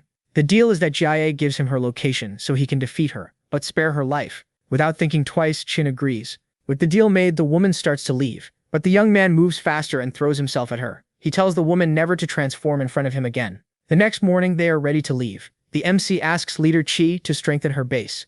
Hui offers to go along, and Qin accepts the help. The captain gives her a crystal that restores energy to help her. The two say goodbye because they still need to beat the crap out of each other. The group sets off in the jeep. Ye asks if the MC saw that there's a city up ahead, and he says yes, but it's not on the map. Zhao points out that the only way forward is through the suspicious city. Jiaye is in her ghost form and tells the MC that it's an illusion created by Zhang Yuncheng, and that he should keep going while she deals with it. Then Qin tells Zhao to keep driving. The city seems to be intact. Hui tells them to stay alert because of the zombie horde ahead. But when they get closer, they notice they're living women. The car brakes and the women try to convince them to rest there, offering water and anything else they want. One of them is on top of the car hood, making Qin and Xiao uncomfortable. Hui and Ye also don't understand what this ridiculous act is supposed to be. They get out of the vehicle and the MC gets nervous about the whole situation. Suddenly he is in a strange place. Someone approaches him. Lu Shu is there and asks if he missed her. Someone approaches him. Lu Shu is there and asks if he missed her. That cheers Qin up and he quickly hugs her, and she says they'll stay together forever. Ye comes face to face with her old mommy, while Xiao sees an illusion of the MC grabbing her. Hui finds her own captain holding her hand. Everyone in the group is in a trance, trapped in their hallucinations and controlled by zombies. A massive horde stands before them. Jiaye notices that Qin seems to be enjoying himself, but she doesn't know who that woman is. The ghost starts getting a little mad because the MC is ignoring her. Then Jiaye yells at him to wake up. The guy was actually hugging a zombie. Furious, he punches her in the face. Jiaye says that if Qin keeps daydreaming, he's going to end up dead. Now the MC realizes he almost died in the middle of all those zombies. Trying to save his group, he shouts for everyone to wake up and snaps them out of the trance once and for all. Finally, the group is ready to fight the zombies and put an end to this. They attack the monsters together, but there are too many of them, so the best option is to escape in the jeep. Qin asks Jiaye to help him get out of there, and she starts guiding him. The MC hopes the ghost isn't messing with him, and drives straight toward a wall. Everyone panics because the jeep is going to crash, but the vehicle passes right through the mirage and escapes the area. The city disappeared, but the presence of the illusion proves that Zhang Yuncheng isn't far away.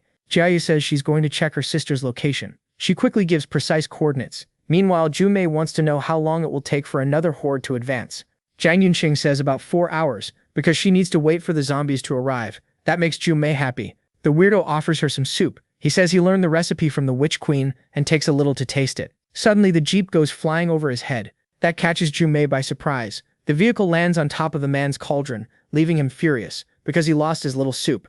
Jiayu's group gets out of the car in front of Junmei and Yunqing. Bucktooth is outraged that Jiayu is on the good guy's side, but she plays dumb. Junmei is already fed up and says the woman will get a reward for bringing them there. The MC is outraged and asks if Jiayu betrayed him. Smiling, she says he was the idiot for believing her. Yunqing tells them to surrender, because they're surrounded.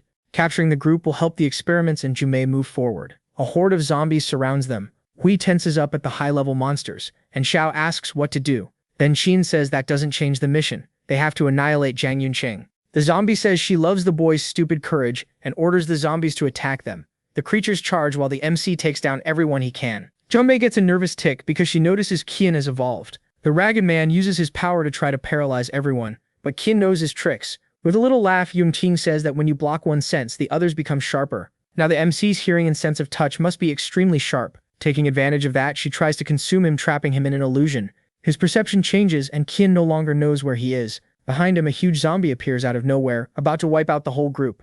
The creature smashes the ground, sending them flying. Junmei asks if Yunqing can keep that up, and she says that if they stay trapped for half an hour, they'll be too exhausted to fight. The zombie tells them to take care of her while she keeps the group in a trance. Junmei waits eagerly, when suddenly, something hits Yunqing. Jai has just pierced her chest with her hand. Shocked, the weirdo asks what just happened. The woman crouches down and tells her sister that she won't die, just be immobilized. Instantly, Qian and his group wake up. The MC comments that he thought Jia was really going to betray him. The night before, the two of them had come up with that whole plan. The woman acts all dramatic because Qian doubted her. Junmei asks if Jia isn't afraid that the Witch Queen will take her life. She says that to the Queen, they're all just pawns to be used. The woman asks if he wants to be a disposable pawn or fight outside the board. The guy doesn't care about anything she said, and uses his power to disappear from there.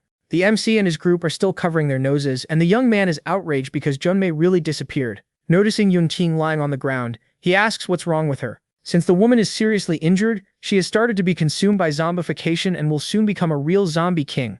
Hui observes that a single level 6 zombie king is capable of destroying a civilization, so they need to act fast. The warrior tries to move forward, but Jie says in her way. The woman tries to explain that it's stupid to let the enemy turn into a zombie king. JC comments that if they find someone specialized in genetics, they can remove her zombification ability. Hui points out that it would take too long to call one over. Then Qian remembers Sha Yao, who might be a genetics expert. In the real world, a young man tells Sha Yao that it's almost time for the meeting. He wonders why she is there. The woman says that her genetic potion evolves someone by 1 level after taking 20 doses. Upon hearing that it would only take a few doses, he is impressed. At the table, members of the Sha Yao family gather. The head of the family, Sha Zhenyue, complains that profits have fallen. One of the employees says the competition sells a similar product at a lower price. Another says it's Sha Yao's fault because she hasn't made further progress with her genetic potions. If they don't cover the costs, prices go up, and that makes it impossible to compete with the Zhang family. Another person at the table agrees, saying that if she had developed cheaper potions, they would be ahead. Zilong says that Yao developed level 1 potions that cost only 200 million. His intention is to make her look like an idiot in front of everyone. Zhang says that's possible. Even the Zhang family can only do it for a minimum of 700 million. The woman next to Yo says this isn't a place for fantasies, and Zhang tells her to grow up. But the girl is not easy to tame. Her father asks if all of that is real. She knows Zhang only has his eye on the inheritance, and has no intention of lying for him. So she says she developed a potion that makes someone evolve with 20 doses for the price of 200 million. The head of the family orders her to be tested. They test it and see that she was right. Zilong doesn't want to believe it, so they get another machine and test it again, discovering that Sha Yao was right and that potion really exists. That surprises everyone. Zilong becomes furious and asks how she developed that. The family head congratulates her and says the girl saved the whole family. On the other hand, her brother is a useless wimp. Sha Yao says she had some help making the potions. She made use of Qin Shuang's genes. Her father asks if she partnered with another genetics expert, and the girl says it's almost like that. Proudly, the man says her mission now is to bring him there, no matter the cost. Yao has already found out where the MC lives, but he wasn't there when she knocked. Zilong is sure his sister had someone's help with the potion and wants that person working for him. Later, Yao is exhausted from the day and just wants to relax. Since Qin Shuang is never at his house, she doesn't know where to look for him. Suddenly, the MC's silhouette appears, saying he heard she was looking for him. That cheers Jia Yao up, and she offers another checkup, but Kin can't handle another one. She approaches the young man, holding his face, and asks him for a kiss. Then she kisses him. The boy pushes her away because he has important things to talk about. Jiao says she's listening, and that if he needs anything he can ask. Trian starts spilling the tea. He wants something that can wipe out a virus without killing the host. The MC brought a sample from the person so Xiao could study it. The girl says that's simple, and she'll solve everything. After an analysis, she notices the virus is bizarre and is only sensitive to penicillin. So she asks for the penicillin she gave him earlier, so she can make it milder. With the medicine in hand, Trian gives it to Yao. To check if it works, she runs a test and all the viruses are eliminated very quickly. Apparently, the genetic technology Xiao has is more advanced than what's available in the apocalypse. Being playful, the girl says she has many other qualities he can get to know, but Trian doesn't seem interested and says he has things to take care of. The MC quickly leaves the same way he came. Xiao stands by her window watching him. Xiao says he doesn't understand how the MC managed that so quickly, and the young man tells some lame lie, stalling as much as he can to explain what happened. Everyone looks at Trian in amazement. They think it's incredible that the boy has such a powerful friend who can get those medicines so easily. Finally, the penicillin takes effect on Yunsheng. The girl wakes up confused, but her sister supports her. Yunsheng quickly understands that the MC saved her, otherwise she would have turned into a zombie. She looks at the young man and approaches, giving him a kiss and thanks. Xiao is left speechless, just like Jiao. Trian tries to say that she was saved through a collective effort, but now they need to worry about the Witch Queen. Hao Junmei and Captain Li's modified zombie are still on the loose. Xiao asks if the plan is to annihilate both of them, and Qian confirms it. Suddenly someone gets in touch. Using his radio, he asks Lu Chengzhang how the situation is, and the chubby guy says that Hao Junmei and the 4-star zombie have already arrived. They reach the Earth Alliance quickly, and Qian asks what the situation is and where Junmei and the zombie captain are. Apparently they are approaching while attacking small groups. Most of the dead were level 3, which is the strongest in the Earth Alliance. The MC reflects that the Witch Queen seems to have changed her initial strategy without Yunsheng. She is now using Captain Li's zombie to attack. Lune worries that if they lose too many people, they will not have an effective defense and will have to hide in bunkers. Tran acknowledges that no one in the Earth Alliance can go head-to-head with a level 4 zombie. Meanwhile, the creature attacks groups in the ruins, annihilating everyone it can. Junmei mocks Fang Wen because no one is going to show up to save him. Four Eyes does not understand why Hao Junmei is doing that. The weirdo says that Fang Wen is standing in the Witch Queen's way, so he needs to be annihilated. Finally, he gives the zombie the order and it squeezes the victim's neck, putting an end to it and letting Fang Wen fall to the ground. Junmei laughs because the guy did not contact Fang Wen to try to protect him. On his radio, Fang Wen tries to ask his brother how the mission is going. He quickly gets frustrated when Fang Wen does not answer. He concludes that the guy is in danger and asks for company to go there. The group heads to the battle site, and Fang Wu is shocked by what he sees. The blonde guy asks who did that, but the woman tries to keep the situation under control, telling Fang Wu it could be a trap. Up ahead, one of them notices the culprit's presence. The captain zombie is right there. The blonde guy shouts that he was the one responsible, and uses his level 5 fireball to face him. He launches his power at the opponent, but the zombie just vanishes, leaving everyone confused. The leader shouts for him to be careful, but it is already too late and the mage was attacked by the enemy, falling to the ground. The gym girl charges forward to finish off the zombie, but Lidi easily dodges the attack several times in a row. She uses a blow that concentrates her power to finish it off, but the monster is also heading toward her. When the two meet, a huge explosion happens. The zombie's blow is stronger and shatters the leader's arm. She is thrown far away, gravely injured. The woman does not understand how the creature can be so strong. Then she tells Fang Wu that they need allies. But the unthinkable happened. Fang Wu is no longer among them. The woman does not even know how to react to that. Jo Mei appears, saying that her expression is fantastic. Now he hopes she will also be wiped out. The zombie does not hesitate and charges at her, striking her squarely in the chest. At the Earth Alliance, a guard warns Lu that the captain zombie has appeared again.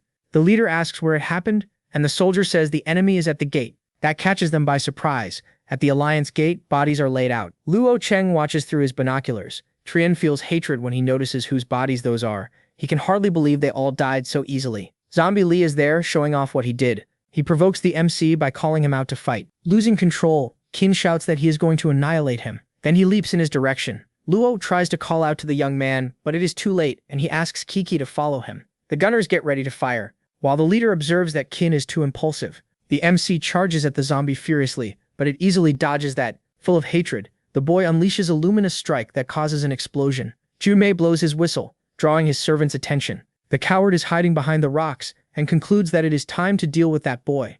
Qin notices Hao Junmei's presence. Zombie Li runs away from there, but the MC does not plan to let him escape. From above, Luo tries to shout that it is a trap. He tells the boy not to run, but his shouts are ignored. Xiao is surprised when Kiki tells her what happened, and her friends conclude that they need to find him. The MC chases the zombie into the stone forest, where Junmei is waiting for him. The man tells Hu Meng to help him, even if she can only assist him once. Junmei begins his level 5 poisoning power.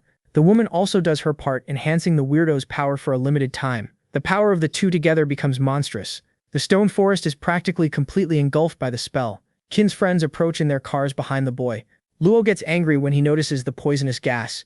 Apparently it has consumed the whole area, but Junmei should not be capable of that alone. The chubby guy hands them a mask and tells them to follow him. They hope the MC is okay. When they enter, Junmei and Hu Meng see them.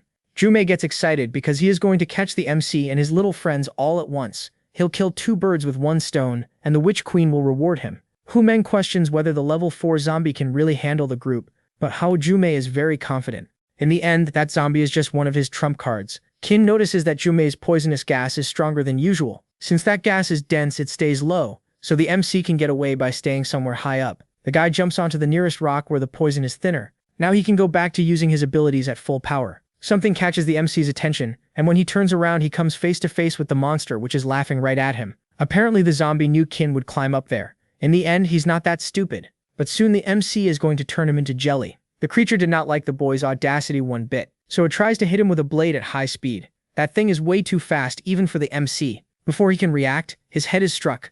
Meanwhile, Luo tells the group to be careful to avoid ambushes. Hui comments that they don't know where Qin is, so they should split up, but the leader says that's exactly what the enemies want. It's important not to forget the bodies they saw earlier. Splitting up is the worst choice. Something catches Kiki's attention, and he shouts for everyone to get ready to fight. A figure that looks human stops in front of them. The person approaching, Kong Wuzhen, appears happy to have found his enemies. Kiki asks what he wants there. The dreadlocked lunatic says he plans to wipe out the men and have fun with the women.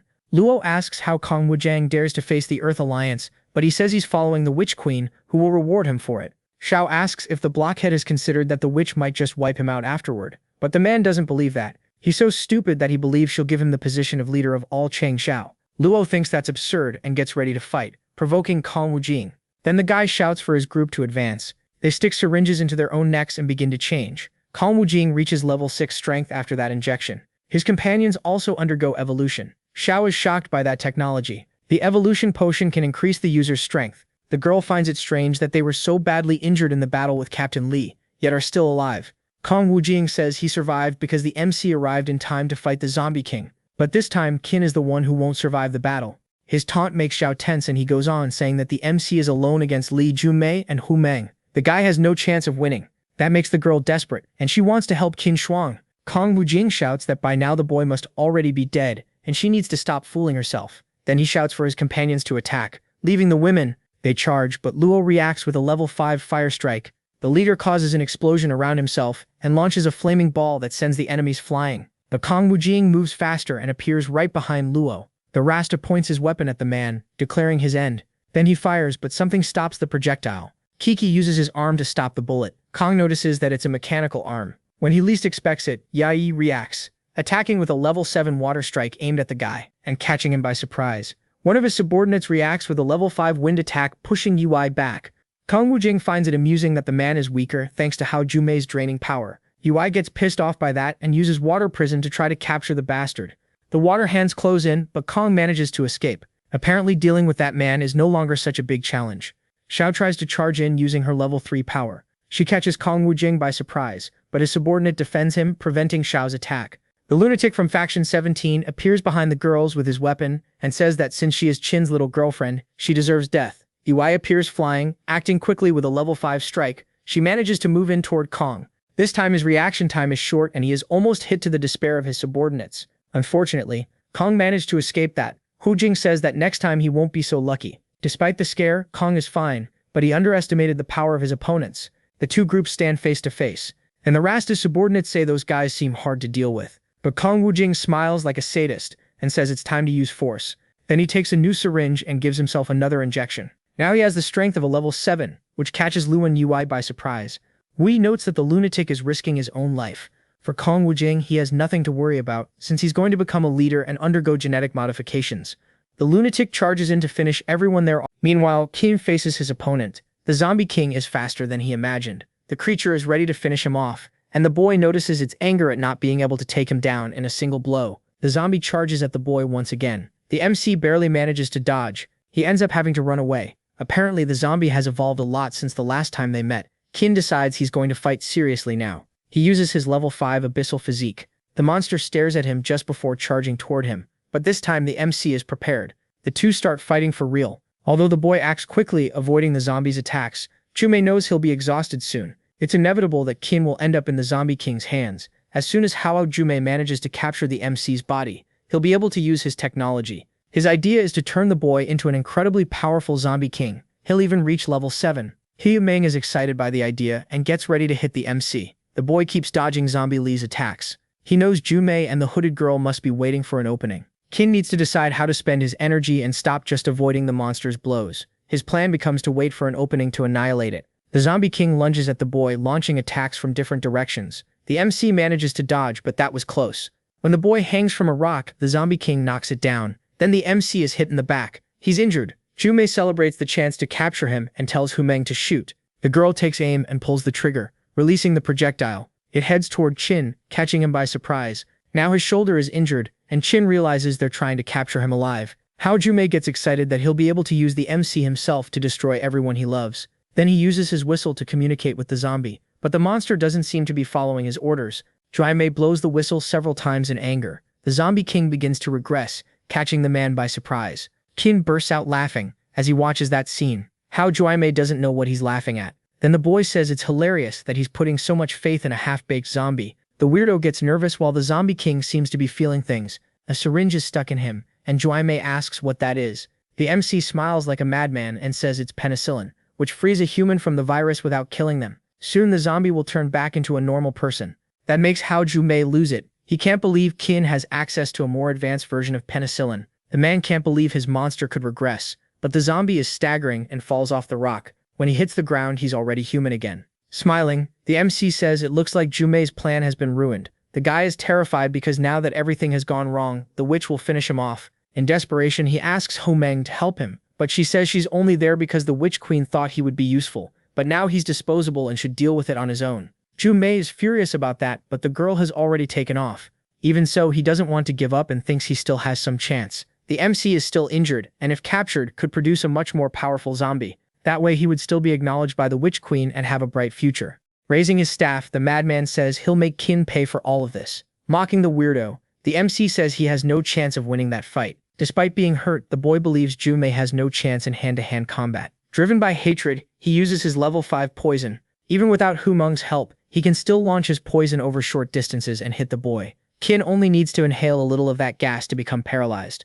Jume jumps like a madman toward the MC. He throws his staff, but Kin is no longer there. The boy transported himself back to his world to recharge his energy, but Jume knows he'll reappear in the same place, so he just has to be ready when it happens. Suddenly, rays of light appear and Jume concludes that the MC is coming back. The guy leaps toward him the instant Kin reappears. The man is sure he'll be able to win this, but he's caught by surprise. The boy is confident in his attack, and Hao Jume notices that he has absurd power in his hands. That terrifies him. Kin tells the idiot to say goodbye to that world, and before he can react, he's hit with full force, being destroyed by a massive explosion. In the end, not even a trace of him remains. The MC drops to his knees, exhausted. It seems using his energy charge after being so badly injured was too much. But in the name of all his dead comrades, he got his revenge. Kong Wuzheng sees the explosion from afar, while Kin's friends keep fighting against his lackeys. Shou notices that power probably comes from the MC. Hui agrees and says he's seen him use a similar power before. Kong's companion tells him not to get distracted by that.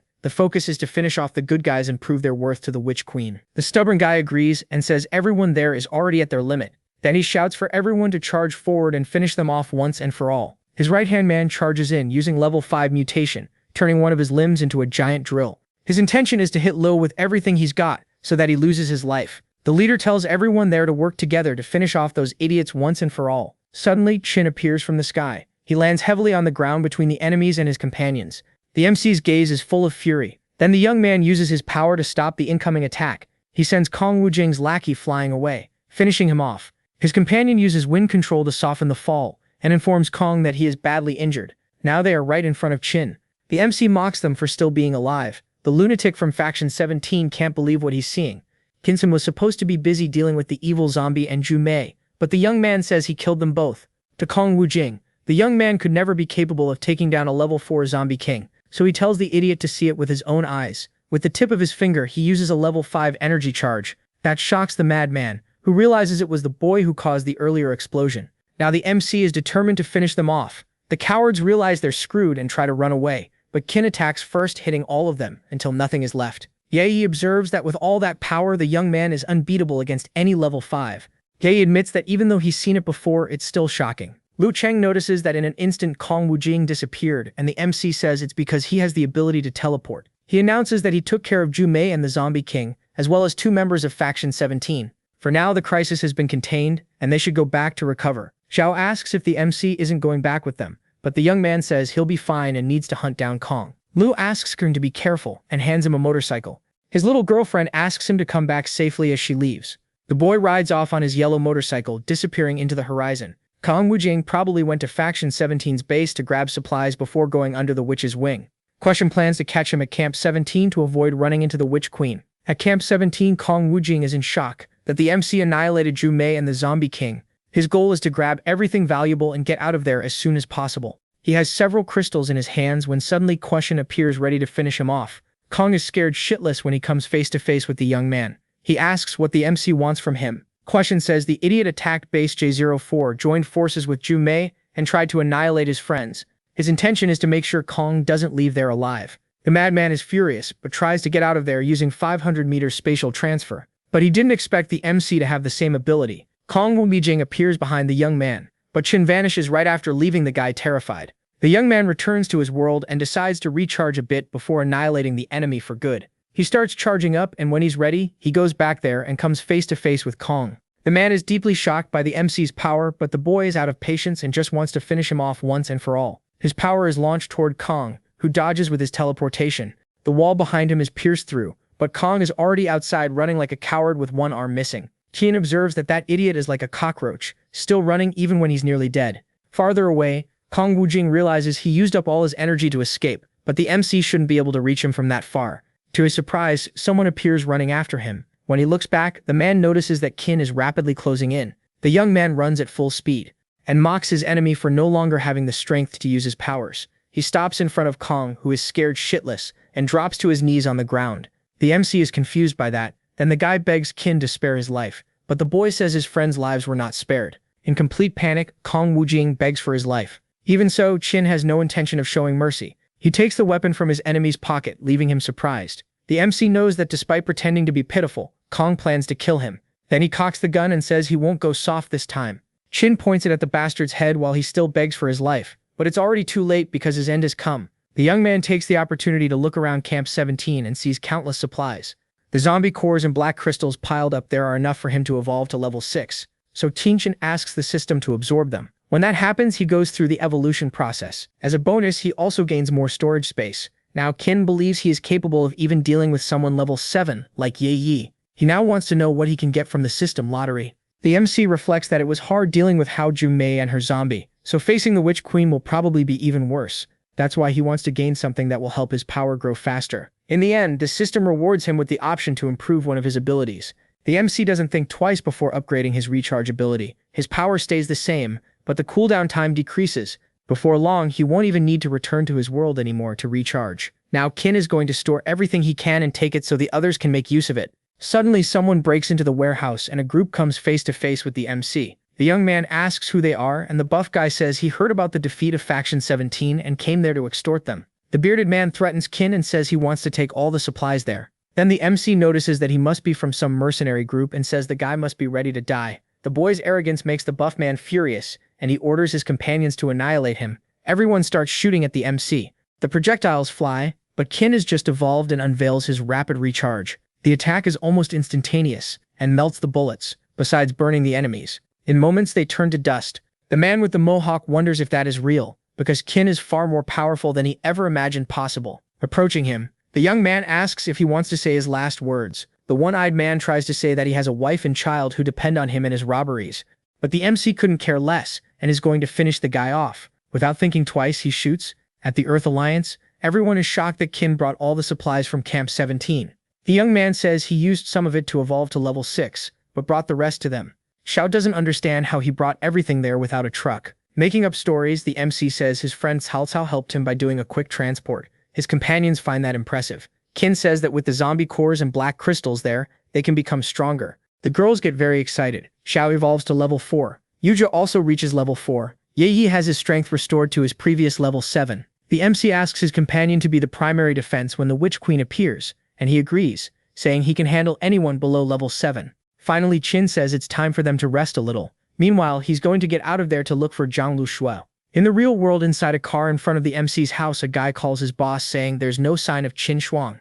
On the other end of the line is Zilong, who tells his employee to keep watching the activity. For the guy in the car, that job is a piece of cake, because he doesn't have to do anything. Suddenly, a light turns on in the MC's apartment, catching the man by surprise. That light hadn't been turned on for days, so maybe Qin had returned. He calls Zilong to report the new update. The brat tells Zhijiang that he plans to see the MC in person, and bring him over to his side. His uncle thinks it's unnecessary for him to go there personally, since he can send someone in his place.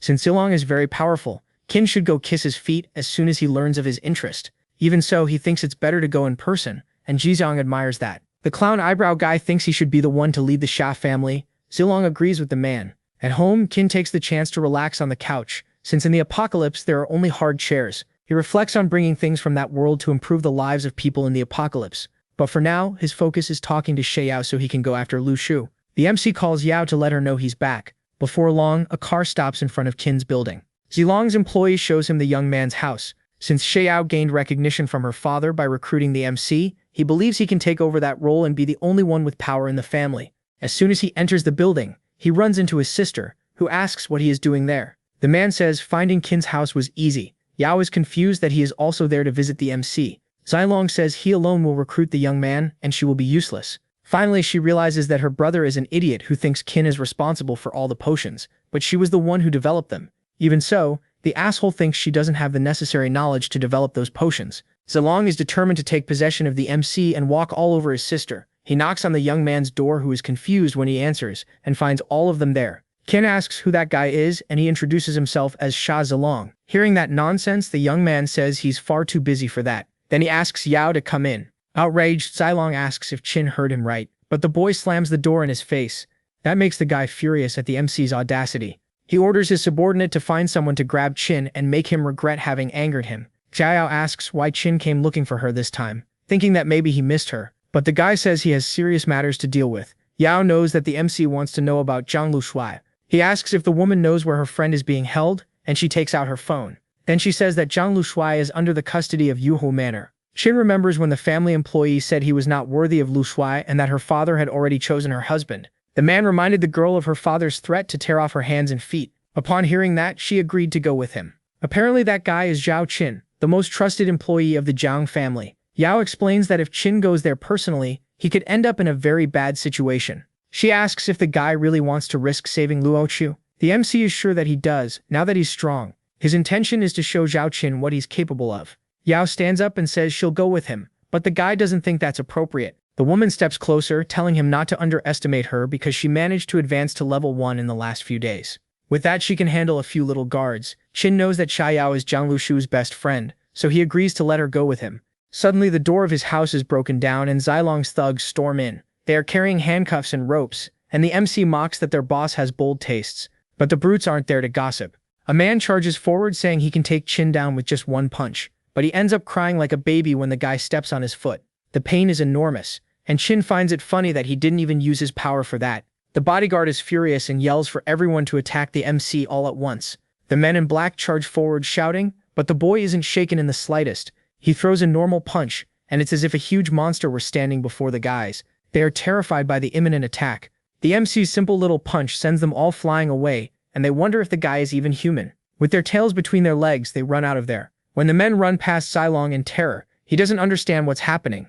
Qin comes out of the house and asks if that is the bastard who wanted to talk to him. Now even Zilong is terrified and says there has been a misunderstanding. Qin says that if he tries to go after Xiao again, he'll regret ever being born. The spoiled rich kid is scared shitless and agrees getting out of there and leaving the MC and Yao behind. They leave at high speed. Amused, the woman says it's the first time she's seen her brother humiliated like that, and she feels very good about the situation.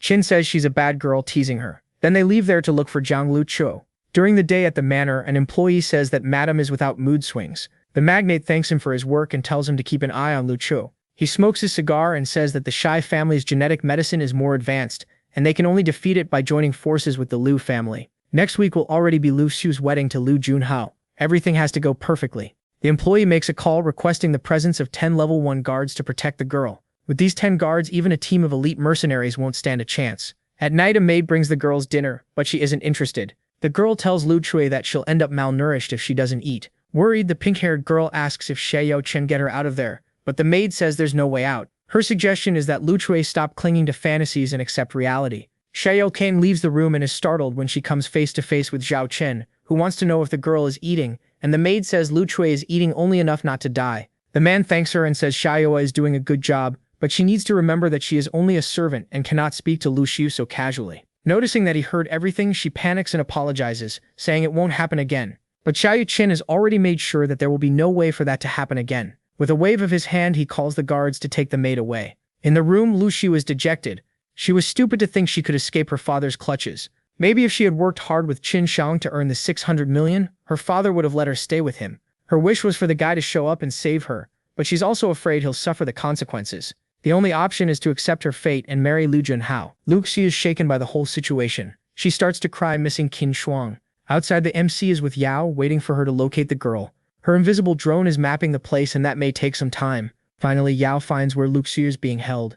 Qin moves forward to go after her. The woman tries to stop him, saying there are many guards around, but the MC is very confident and asks her to wait for him there. Yao is shocked because she thought they were going in together, but now it's too late and Qin has already jumped over the wall. She worries that the young man might not be able to rescue Lu Xiu even with all his strength, so she thinks about doing something to help him. Qin jumps over the wall and speeds off to where his love is. The guards are on alert to make sure no mistakes are made, but they are caught by surprise by the MC, who runs past one of them, leaving him embarrassed and without his clothes. The guards have no idea what is going on. Now Qin has a suit to use as a disguise, complete with an ID badge. He stops at the gate and uses the card to open the door and enter the place. The MC announces that he has arrived. In her quarters, Lu Xiu is staring out the window, deeply depressed when someone appears behind her. The girl is badly startled when the young man approaches, saying he came there to take her away. The voice is familiar, and she turns around, recognizing Qin Shuang standing right in front of her. The MC apologizes for being late, but Lu Xiu is moved to see him and pulls him close. The two kiss passionately.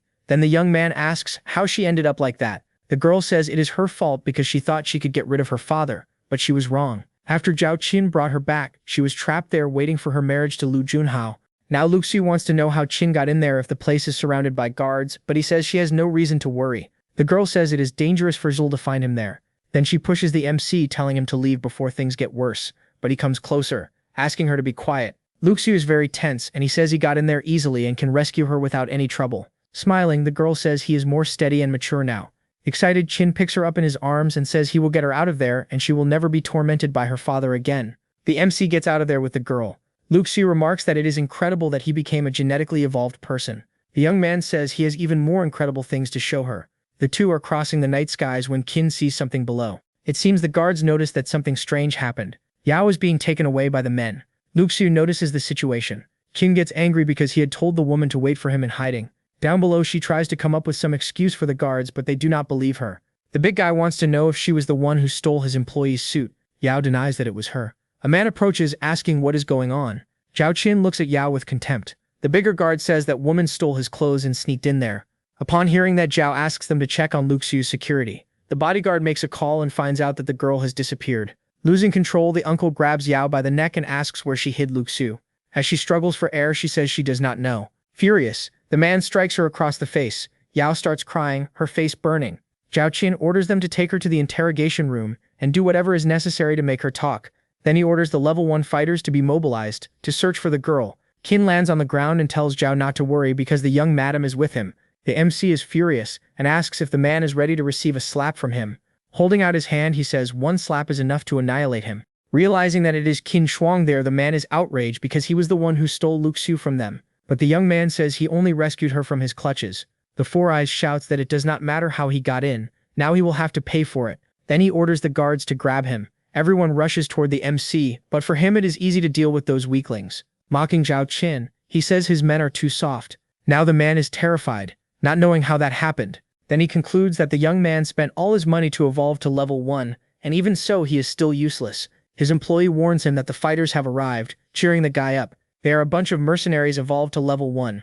Zhao Qian says there are many stronger than the MC, and even so they fear and respect them. Finally, he shouts for the mercenaries to grab Qin. They all charge at once and the boy acknowledges that they are stronger than the little guards. But he wiped out people at that level on his first day in the apocalypse. The man is sure he is going to teach the young man a lesson. But he is the one who is left shocked because Qin simply knocked them all down and asks if that was Zhao's only trump card. That terrifies him because the guy has no way to get more fighters now. Then he remembers that he has Yao captured and lunges at her, drawing a gun and using her as a hostage to get Lu Xiao back. The man says he will finish her off if he does not see Lu Xiao in 3 seconds. He starts counting.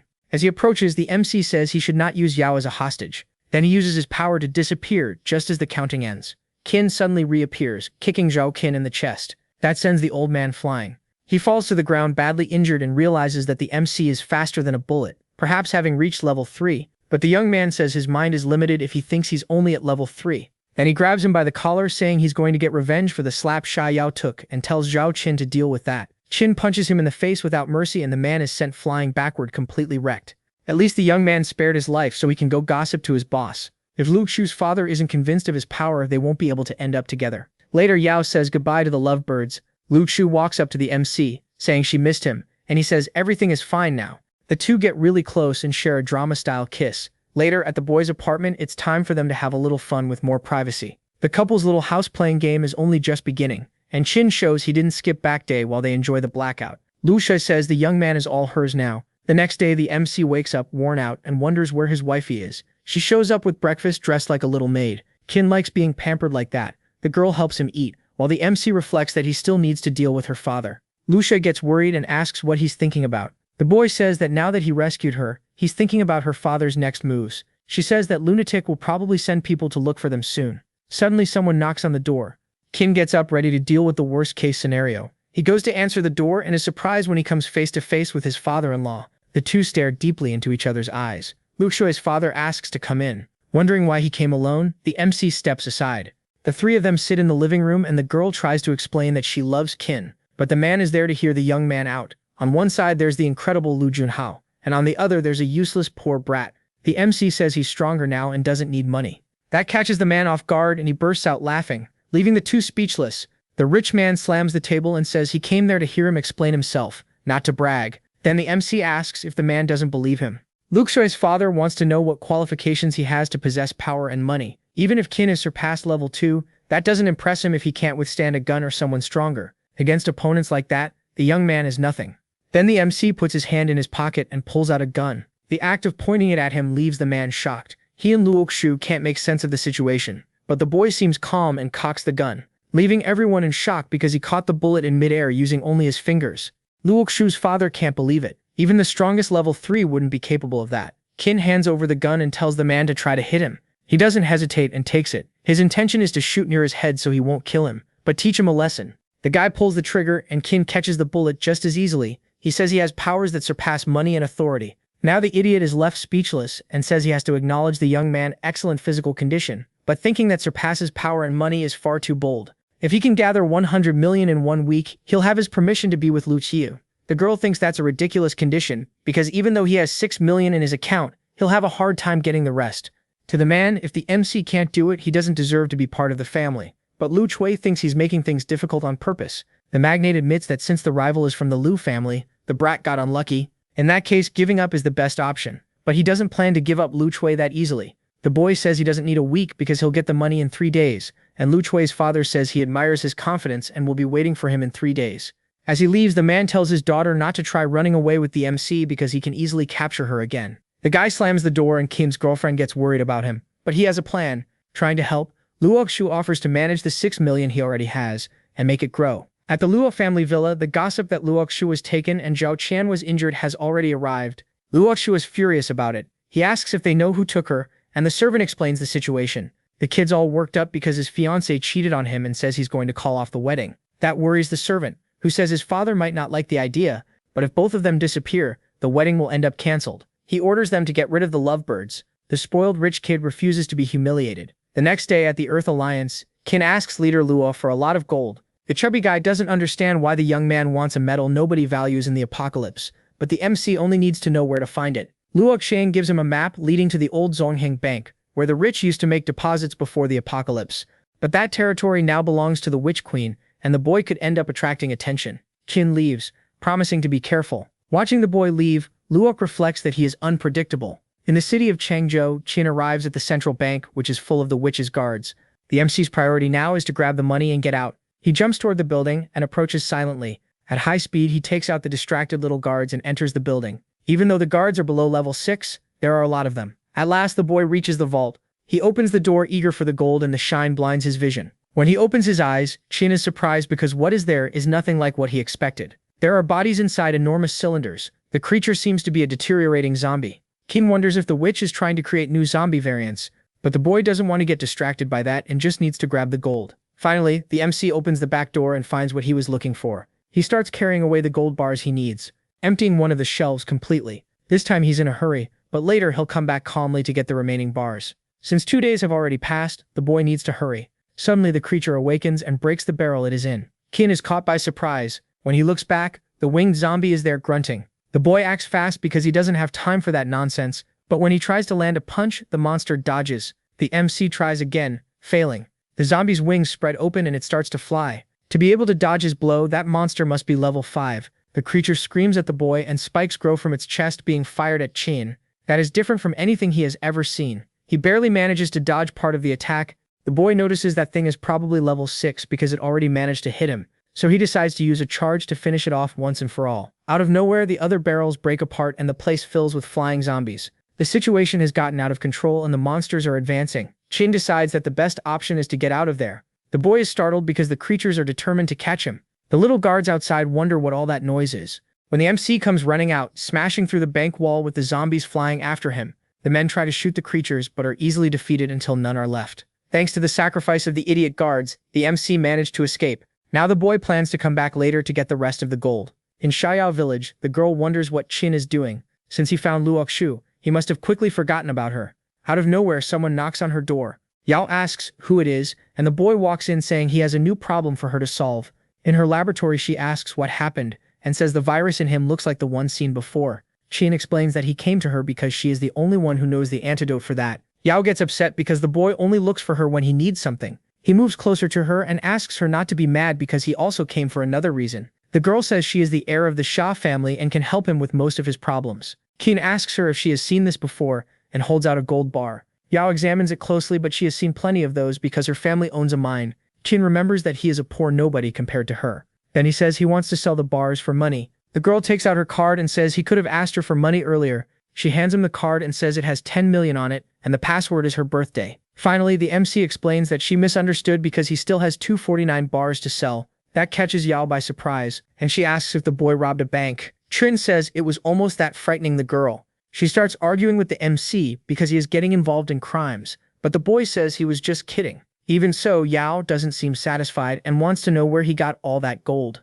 The MC makes up a lie that he inherited it from his family. With all that gold in hand, he can't sell it, so only she can help him. That makes Yao excited to help him. The girl asks him to give her the bars, and she will make the transfer. But Yao has one request. She places a hand on the MC's chest and asks him to spend the night there. The next day, Qin feels sore all over, but he got the money. He meets the magnate again, along with Lu Chu herself. The man is confident that the boy failed to get the money, and the young lady is anxious about all of it.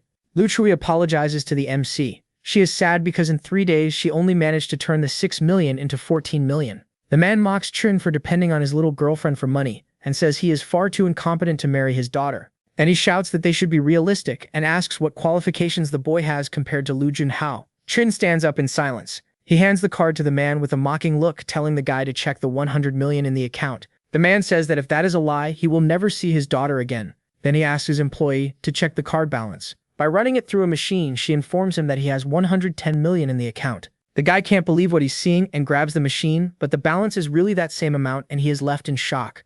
Qin remembers Yao because apparently she really did give him the 10 million for free. Lu Chui's father asks how the young man got that money, since he has no connections for that. The MC says he won't tell him his one and only way of making money. Before, the boy got money by selling gold, but he can't do that now without his permission. Besides, it would be impossible to get all that in gold bars. Another option would be that he robbed a bank, but that is impossible. Qin tells the coward to stop making theories and accept that he needs to keep his promise. That audacity enrages the man, who starts laughing out loud. Then he says that the young man is not a bad person and that he will give him his daughter's hand without interfering anymore. Trin hugs Luoxie and she thanks her father. The rich man leaves in his limousine. Luoxie celebrates that now they are together and have nothing to fear. But outside, someone is aiming at them from the top of a building, ready to avenge Luoxie on how being cuckolded. The couple is about to begin their adventures when the cuckold orders the sniper to put an end to it. The mercenary mocks that their blood will be full of love and gets ready to end it. The bullet is fired, but Trin notices it in time and pulls Luoxie close, dodging the shot. The girl is startled by that. The MC asks her to stay down there while he handles things. As he leaves, the young man reflects that he can't use his energy there and go around killing people for no reason. The mercenary is frightened when he notices he has been seen and runs away, shouting that adulteress won't be so lucky next time. But Trin catches up to him and asks who sent him there. The MC catches the guy by surprise because he appeared out of nowhere. Then he asks again, who sent him there? The mercenary tells the boy not to get cocky because he is genetically modified and transforms into a completely buff man, showing that he is level 2. But Trin only needs one punch to deal with that and make the guy suffer, dropping to his knees in despair. The MC says that if the man does not reveal who sent him there, he will pay with his life. With his tail between his legs, he says he will talk. Then he reveals that Lu Junhao asked him to kill Zheng Luoshui. Knowing that the guy cannot accept being rejected enrages Trin. Now the mercenary begs the boy to spare his life. The MC gives him a brutal punch, but he wanted to kill Luoxu so he could not leave there alive. Now Trin wants to go after the Lu family to wipe everyone there out. At the Lu Junhao family villa, the man is chuckling, being served by graceful women. He is happy with that situation. When the MC appears out of nowhere frightening the girls, Trin asks if he is Lu Junhao, and the guy pulls out a gun asking who the young man is. Then he remembers that it is Trin Shuang and gets scared. The cuckold can hardly believe that the mercenary failed. Trin approaches and says that if he were not level 6, he would not have been able to escape Lu's attack. Terrified, Trin Hao pulls the trigger saying he will feed the MC to the pigs. But the young man is already using his energy charge, determined not to spare that asshole. The spoiled rich kid wants to finish off the boy and fires in his direction. The MC only needs a little power to surround the idiot and burn him to a crisp, completely until he turns to dust. The girls there are horrified. They are afraid that Qin will kill them, but he only says that they must tell the Lu family that if they try to mess with Lu Shui, they will pay. When he gets home, his girlfriend asks how it went. The young man says it was Lu Junhao, but he has already dealt with everything. Lu Shui worries about having enraged the Lu family, but Qin says she does not need to worry about that. To him, that family is as useless as an ant. Their next target should be the whole world. The girl does not understand what he is talking about, and the MC says that now that he is powerful, he wants to have an exciting and influential life. His idea is to give the 100 million to Lu Shui to manage and invest in a business that will sell advanced technology. Kiki warns Luce that the soldiers found flying zombies in the city. The strength of those monsters ranges from level 3 to 5, and there are more than 10,000 of them. Slamming the table, Luce despairs at the sheer number. Qin arrives just then asking what happened. The leader asks the MC to explain what happened at the city bank. In the end, that place is used as a base to develop new types of zombies, but the young man did not think they would multiply so much. Lu observes that those monsters can easily destroy the Earth Alliance. Apparently, the Witch Queen has made her move again. The MC says he will take some men to destroy the nest of those zombies. The man agrees, but Ye Yi must stay to help defend the Earth base. Both reach a consensus. Lura asks Kiki to call Xiaoya. A woman in heels approaches the room to find out what the leader wants with her. Xiaoya is introduced as a genetics specialist and the person who saved Kiki from death. The soldier explains that his body was severely injured and she saved him. The woman thanks Qin for the supplies he brought there, which helped her reach level 5. The MC comments that later they should go destroy the zombie nest together, and she seems excited by the idea and eager to work with him. Later they stand before the zombies and Xiaoya notices there are many of them, while Qin explains that level 3 or 4 ones are easy to deal with, but there are some level 5 and even 6 ones in the bank, and he wants to try to figure out a way to destroy the nest. The MC leaves the hiding place trying to draw the zombies' attention. The creatures quickly notice his presence vertical bar and start heading toward him. But the young man is ready. Xiaoya worries because Qin has been noticed, but that doesn't concern him. He uses quick charge to blow up all the zombies in front of him, all at once. The woman is shocked to see that because she thought he was just showing off. The MC says he doesn't show off, he just shows what he's capable of. Now that Xiaoya has noticed the boy's power, she wants to know why he decided to bring her there. The boy says he's only interested in the advanced technology knowledge she has. Both move forward to defeat the zombies.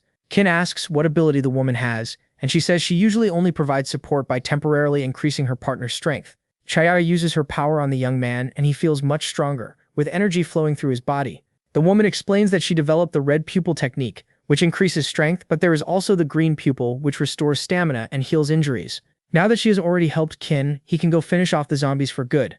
The MC agrees and leaves the spot heading toward the monsters. The fact that Shayoa is so powerful pleases the young man. Now he is ready to get revenge on the level 6 zombie that managed to poison him before. The creature charges at Kin along with its horde, but the boy's power is almost at level 7 thanks to Shayoya. He quickly causes an explosion that sends the zombies flying into the air until only the level 6 monster remains. It lets out a grunt before running toward Kin and launching its poisonous spikes directly at him. The MC manages to dodge, almost getting hit. Then he says the same trick won't work on him twice. The young man uses his power to disappear and reappear behind the creature. At last, he strikes the zombie with maximum intensity, causing a huge explosion. The winged zombie falls to the ground defeated, and the young man asks Shayoya to go into the nest with him. When both of them enter, they come face to face with countless bat zombie eggs.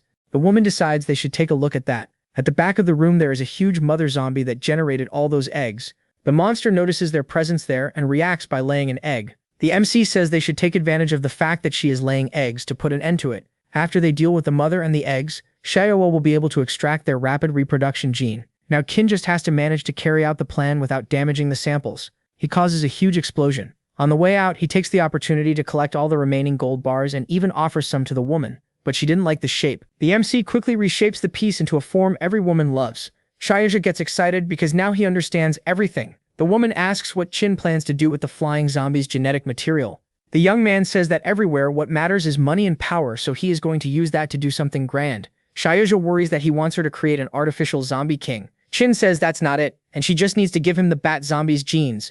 The woman agrees to the request. The boy's idea is to use the accelerated reproduction genes to produce meat on a massive scale. From afar, someone watches the duo leave and concludes that to defeat the zombies in that bank, you need to be level 7. Jong-soon wonders how they managed to do that. Hu-mang says the young man is Chin Shuang, but she still doesn't know the woman. She explains what the MC's abilities are and that it was he who eliminated Ju Mei and her artificial zombie.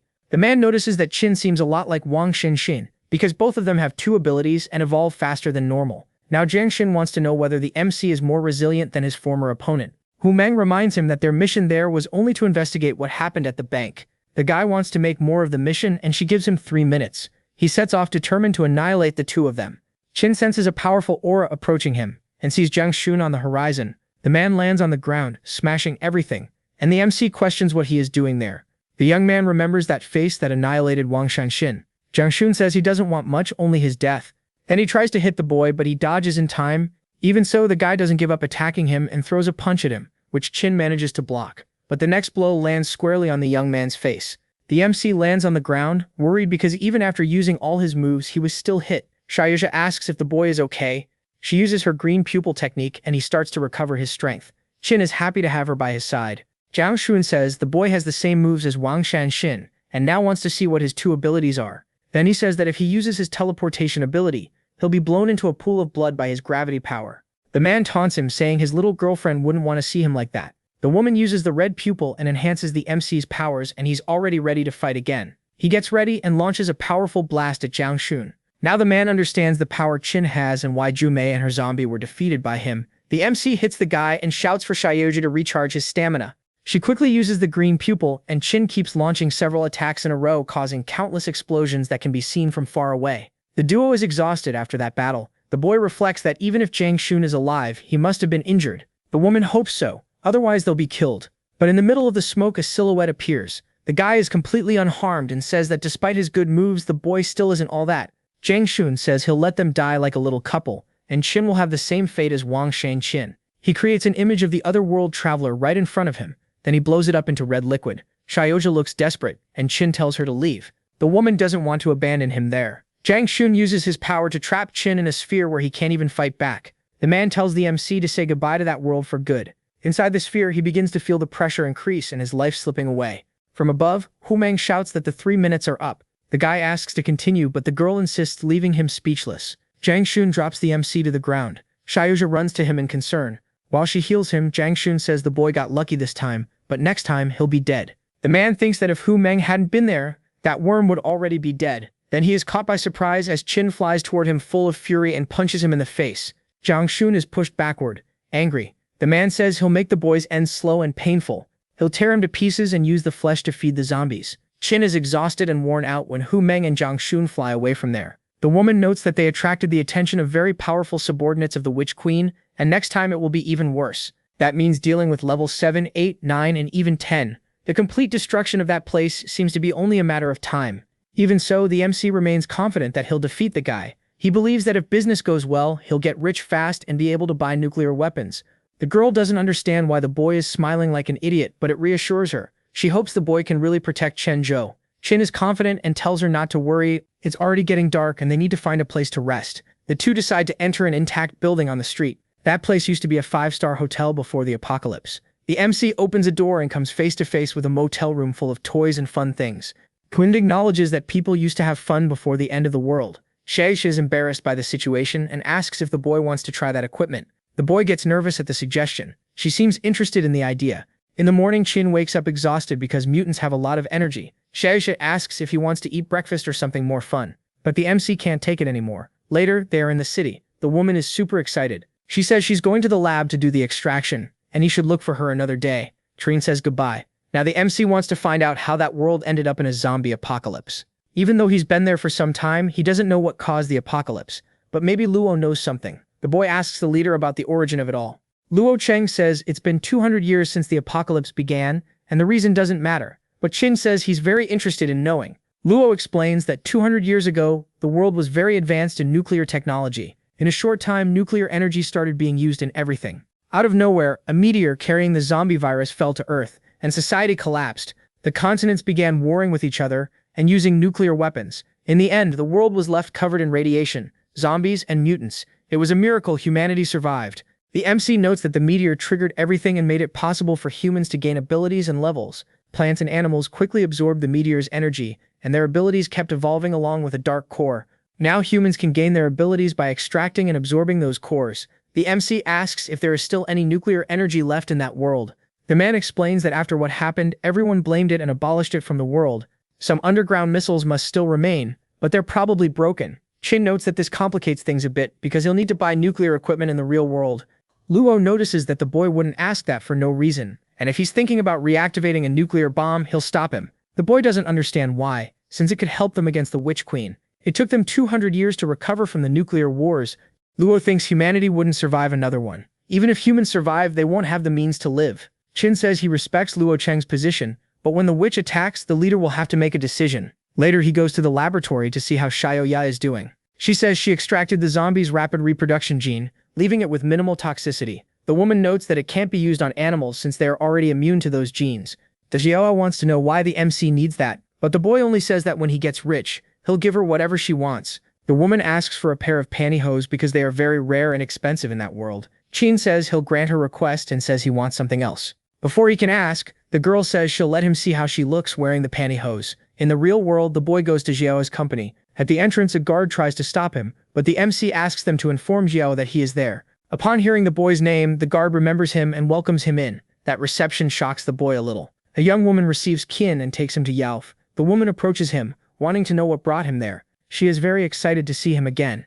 Outside, the secretary closes the door. Inside, Yao grabs Qin, asking if he's there because he missed her. But the boy says he only wants to do business. Then he takes out the rapid reproduction gene and asks her to see which commercial animal it would be best for. Yao gets curious about where he got that, but the MC doesn't tell her. She agrees to take a look at the product, but it will cost him a price. The secretary hears high-pitched screams from outside. When Yao analyzes the genes, she notices they are good for cattle. Qin comments that Wagyu are the most expensive and asks if they can't use it on them. Finally, the woman realizes what his plan is to make money. She says she'll take care of everything, and in 3 weeks he'll have the highest quality Wagyu.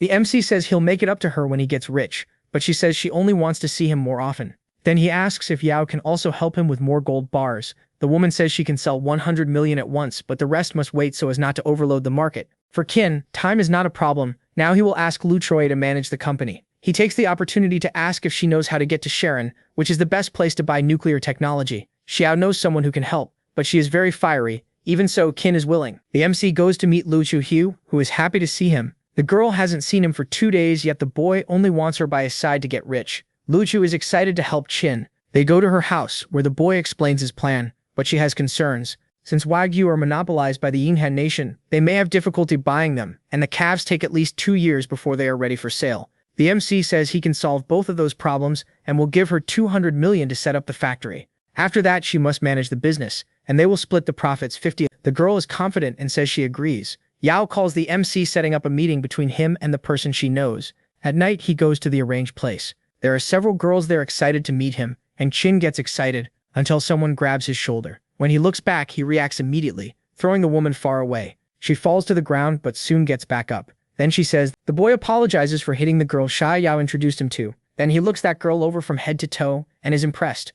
The woman says she didn't expect the boy to be so strong, but Sha Yao would never introduce her to someone incompetent. She reaches out her hand, apologizing for startling him, and introduces herself as Liu Yunyan. Qin greets her back, then she says they shouldn't talk business in that place. The two sit down at the counter, and Liu Yunyan orders drinks. She asks the boy why he wants to go to Salong. After a shot, Qin says he's afraid he'll scare her if he tells her, but the woman assures him that nothing can scare her after facing death so many times. The MC says he wants to buy a nuclear bomb, and that makes her burst out laughing. Patting him on the shoulder, the woman comments that he's great at telling jokes, but Qin isn't joking and really wants a nuclear bomb. Liu Yunyan is shocked that he's actually thinking about that and says that if she had known earlier, she wouldn't even have gone to see him. The boy says that when this is over, he'll reward her with a lot of money, and Liu Yunyan asks for 100 million. The MC is quickly stunned by the amount but ends up accepting. He thought she would ask for much more than that, and paying it won't be a problem.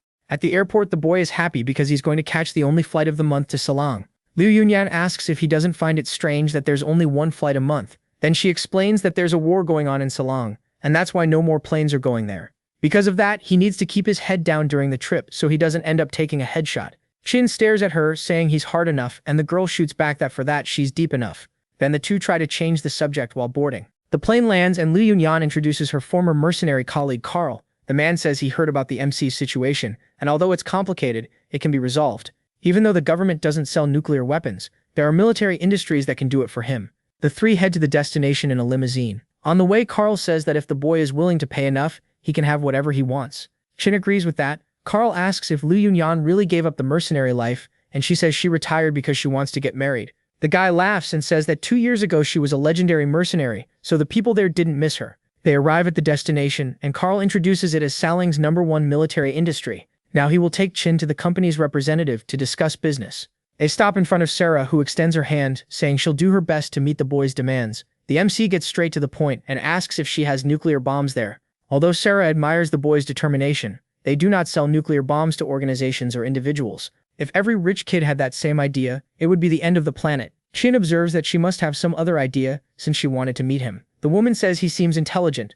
Although they don't sell the bombs, they do sell 20% of the technology to make them, but the MC will have to find the other 80% on his own, and that will depend on his people's capabilities. Sarah hands him a glass of wine and says that this technology costs 1 billion. Qin takes a sip from the glass and says that sounds like robbery. The woman explains that selling that technology is always a risk because humanity doesn't know how to handle nuclear weapons, so it needs to be expensive. The MC reflects that with this technology in the apocalypse, he can get the rest and finally wipe out Jongsun and the witch. Then he agrees to the proposal, but only if she accepts payment in gold bars. Sarah finds the payment method curious, but accepts. The two close the deal. From the building, it's possible to see the military down below. Sarah and her colleague watch everything from up there. The blonde guy says Qin is an idiot. No one has ever managed to acquire the other 80% needed, and even if they do, the materials are inaccessible. Liu Yunyan celebrates the MC's return, and he asks about all those weapons. The woman says that this is a dangerous place and asks how the negotiation went. Qin says it cost him 1 billion, and she says she doesn't understand the world of rich people. Carl asks where the boy wants to go now, and he chooses the airport. They hit the road again. The man asks if the boy knows what that desert is known as. Then he explains that it's a very long route across the desert, and it's called the Road of Loneliness, but it also has another name, which is the Road to Hell. Suddenly, the vehicle's doors lock and the car brakes. Carl gets out in the middle of the road and closes the vehicle's door. Qin asks if Carl suddenly went crazy, but Liu Yunyan realizes there's something behind it. Apparently, it's an ambush to rob him. Several military vehicles approach, and Carl joins them. The man shouts that the girl's head is worth 1 billion to the mercenaries. Liu Yunyan notes that that's a huge amount, and Qin asks what cruel thing she has done. She admits that she already wiped out the leader of a small continent. The girl starts listing the people she has already finished off, and the MC notes that it's a lot, and not even dismemberment would pay for it. Liu Yunyan is indignant because he's talking as if she were a horrible person. Carl explains to his leader that the woman is accompanied by a rich guy. The man gets excited because they'll kill 2 birds with 1 stone. Then he shouts for the others to charge and annihilate Liu Yunyan and kidnap Qin. Everyone starts advancing and firing toward the limousine with various weapons. The car takes all those bullets. Qin notes that there are too many of them, and she probably won't escape death that day. The machine guns fire while the two run behind the car, but Liu Yunyan doesn't seem to have a plan. But she has an ace up her sleeve and pulls out a grenade. The MC didn't expect that from her. Without thinking much, she throws the grenade at the enemies. It lands among the men. The leader notices the situation and shouts at his companions, but it's already too late because they are blown into the air. Now all the little soldiers are scattered across the ground. Furious, the leader orders them to bring the bazooka. He is determined to end this once and for all. The man aims at the car, ready to put an end to all of it. His subordinate asks about Qin's money, but the leader doesn't care in the slightest. He fires the bazooka. Liu Yunyan notices that they really are trying to turn them into dust. She shouts for them to get down and throws herself to the ground. The woman can hardly believe she's going to die in such a ridiculous way, but while she waits for the explosion, she notices that nothing happened. When she looks to the side, Liu Yunyan no longer sees the MC. The mercenaries are in shock at the sight of Ken holding the missile with his bare hands right in front of them. The young man doesn't seem shaken in the slightest. The leader says he can't believe this bullshit and fires another missile. Liu Yunyan shouts for the young man to get back behind the car, but Qin faces the missile head-on. An explosion happens and the mercenary leader believes he has ended the young man's life. But when the smoke clears, the MC is walking toward him completely unharmed. The man is surprised and his little soldier says Qin probably has superpowers. Liu Yunyan is impressed by how powerful the boy is. Now the MC has no intention of sparing them. So he charges forward at high speed, appearing behind the enemy and pointing a pistol at him. Without thinking twice, he fires. His accomplice drops to his knees and begs for his life, but Qin couldn't care less about all that nonsense. Next, he takes him out too. Finally, that mess is over. Liu Yunyan asks if the young man is single, and he says no. Then he realizes the woman's intentions, which are as bad as they could be. Their plane lands back. Now that they finally made it back alive, the girl asks why Qin agreed to pay so much for 20% of a nuclear technology. Even if he deciphers the complete technology, it's almost impossible to obtain the necessary resources. The MC says she doesn't need to worry, because he has ways to solve that. The woman grabs his arm and agrees, saying they should go out to dinner, but Qin can't because he has other things to do. She is very hurt, but agrees to go out with him another day. Later, the young man is at Liu Yunyan's house. The woman appears all dressed up and asks what the boy thinks. Qin praises her and she admits she has many good qualities.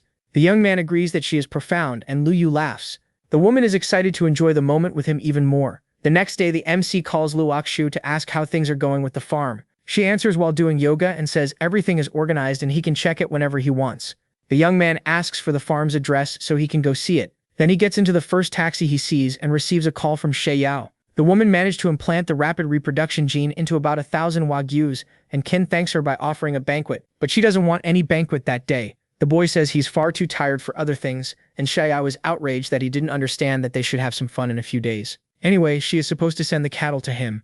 Upon arriving at the place, Qin acknowledges that Lu Qiu bought a huge farm, but when the cattle reproduce, they may not fit there. Several trucks approach. She Yao gets out of a car and asks Qin to check the goods she brought, but the young man trusts her and invites her to look around the farm. He wants to know how long it will take for those animals to have calves. Apparently that usually takes 2 years, but now they will be able to have 1 calf per month. This MC gets excited that cattle production will be exponential and that this will be a money-making machine, even if it isn't as fast as the zombie bats production. She Yao explains that the price of a Wagyu cow is 100,000, and if he sells 10,000 per month, he can easily make 1 billion. If he manages to get all that money, she will follow him and have to call him boss. Qin says he's just a farmer and doesn't own any gold mine, and he can't sell several cows at once, so as not to flood the market. The woman says that with a single word he can save decades of hard work. The young man understands that she is talking about them getting married, but he isn't available. Finally, Qin meets with Lu Shua and comments that he has already seen the farm and arranged the cattle, so he will leave the rest to her. The girl is happy with the idea and willing to split the profits 50ths.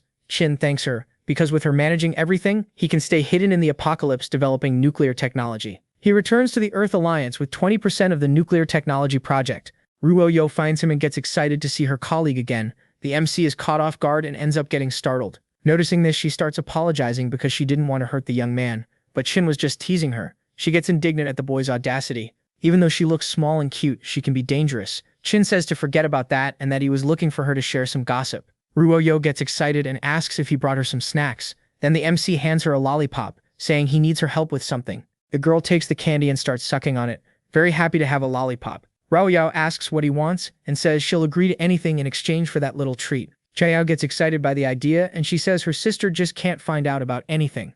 But he resists the temptation and hands her the file, saying it's secret and that she has to research it. The girl asks what that is. Since he wants to keep it secret, it must be very important. Chayaoket says it contains 20% of nuclear technology, and if she can get the other 80%, they can make bombs. Ruo Yo quickly realizes that Cheng Zhou's fate is in her hands. Then she gets excited and says she'll do her best to carry out the research.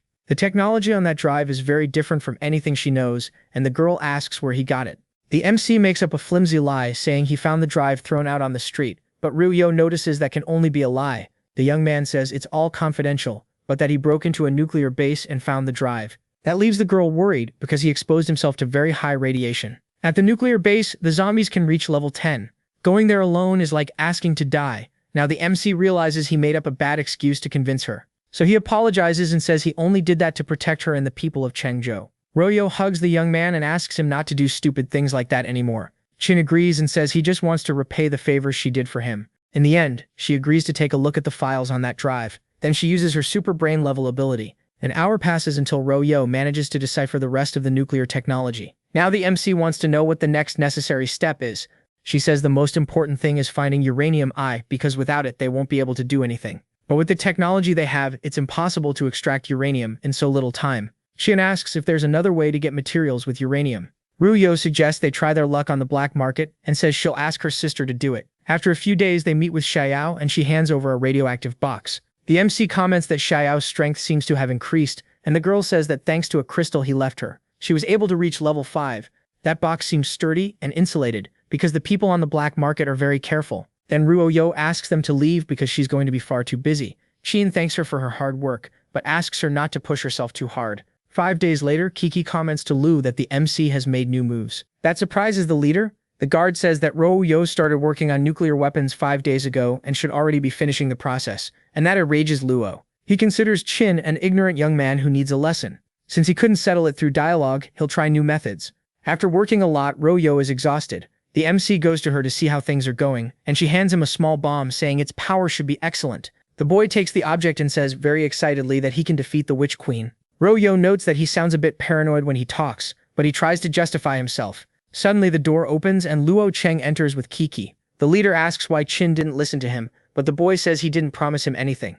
The fat man reminds the MC that he's on his territory, and everyone there must obey his orders. Then the young man says the solution is for him to leave that place. The man is full of rage and says he'll teach him why everything he's doing is a joke. Chin says he wants to see a power stronger than a nuclear weapon. They go together to the underground and arrive at a secret underground structure. Then the young man asks what place that is and why the pressure is so strong there. Maybe there are high-level zombies trapped in that place. A monster suddenly lunges at the MC, catching him by surprise. The beast of the apocalypse is right in front of him and forces him to strengthen his body. When the creature tries to hit him, Chin barely dodges.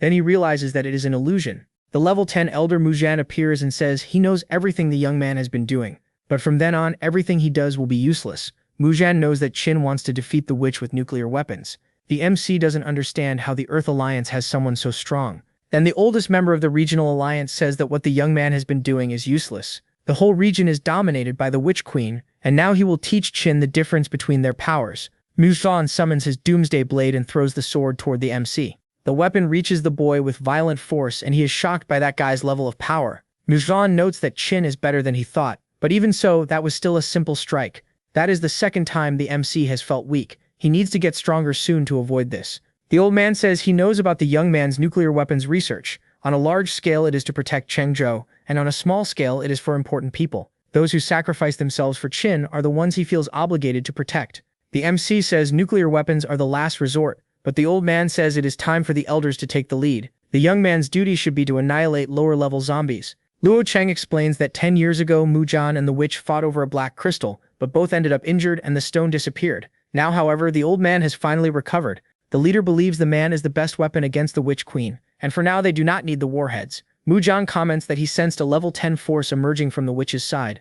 Luo explains that bursts of energy cause earthquakes and bring high-level zombies and monsters along with black crystals and treasures. The old man says he believes it might be a good idea to deal with the nuclear weapons, and the leader is outraged. Then he says Chin can use his warhead, but only against zombies. The MC notes that if that old man really deals with the Witch Queen, he can have some fun wiping out a few zombies. Muja stresses that after he uses the warhead, everyone will know about his nuclear power and he will be on his own. But the young man does not think that is fair. The old man explains that there is an abandoned city nearby that was hit by radiation, and now has several powerful zombies. If the boy can detonate his weapons there and annihilate high-level zombies, he will be able to collect the cores and increase his power. That is exactly Chin's intention. During the last 10 years, Mujastalis Haran has been honing himself, and at level 10, dealing with the witch's subordinates will be simple. Then the MC asks if he knows that Zhang Xuan is already level 10. The Witch Queen is probably even stronger than that, but he is confident. With his power, Muzhang can even face someone at level 12. Luo Cheng asks when the old man intends to attack the witch.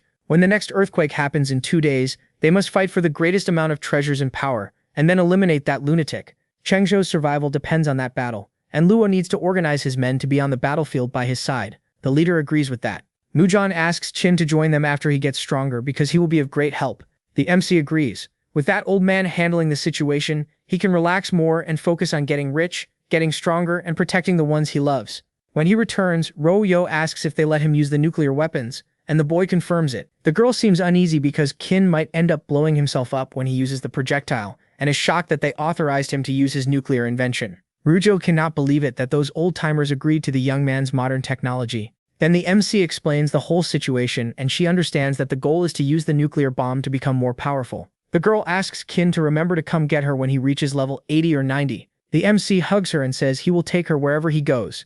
Xiao gets tense about the situation, and the young man asks her to come along too. The girl is tense because she is only level 4, is afraid of being a burden, and does not think she can handle high-level zombies. Xiao does not believe in herself, and thinks she will hold the group back.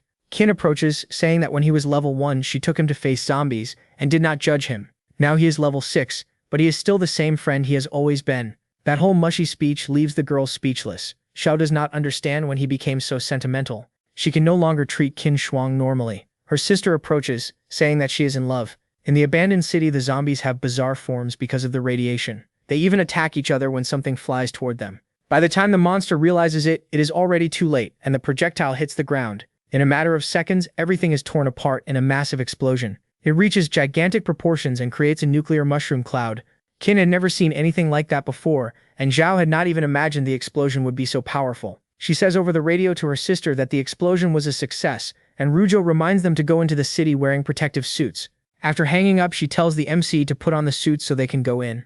Qin asks Shua to stay by his side because there may be powerful zombies still alive. The girl feels bad about having to be protected, but she is also completely smitten. The dynamic duo heads out on a motorcycle toward the destroyed city. So far, they have not found any zombies, so they decide to look for supplies for the war. Something catches the MC's attention. He sees shining crystals on the ground and wonders if they are zombie cores. Since they seem powerful, they must have come from high-level zombies. Qin decides to absorb them right away to become stronger. He quickly asks the system to absorb them, and the process begins. The volume of crystals is large, and they all head toward the MC. Xiao notices that the boy is going to absorb everyone on the street, and she needs to help him through the process so he doesn't get overloaded. After the absorption, Qin reaches level 7 and earns a spin of the Wheel of Fortune. With that power, he should now be able to face Ye Yi with ease. The MC asks the system to spin the wheel. Last time, he was able to improve one of his abilities, so now he should receive something different. Then the system informs him that he has received a level 10 flame sword. With the power of that sword, it should be easy to face even someone at level 11.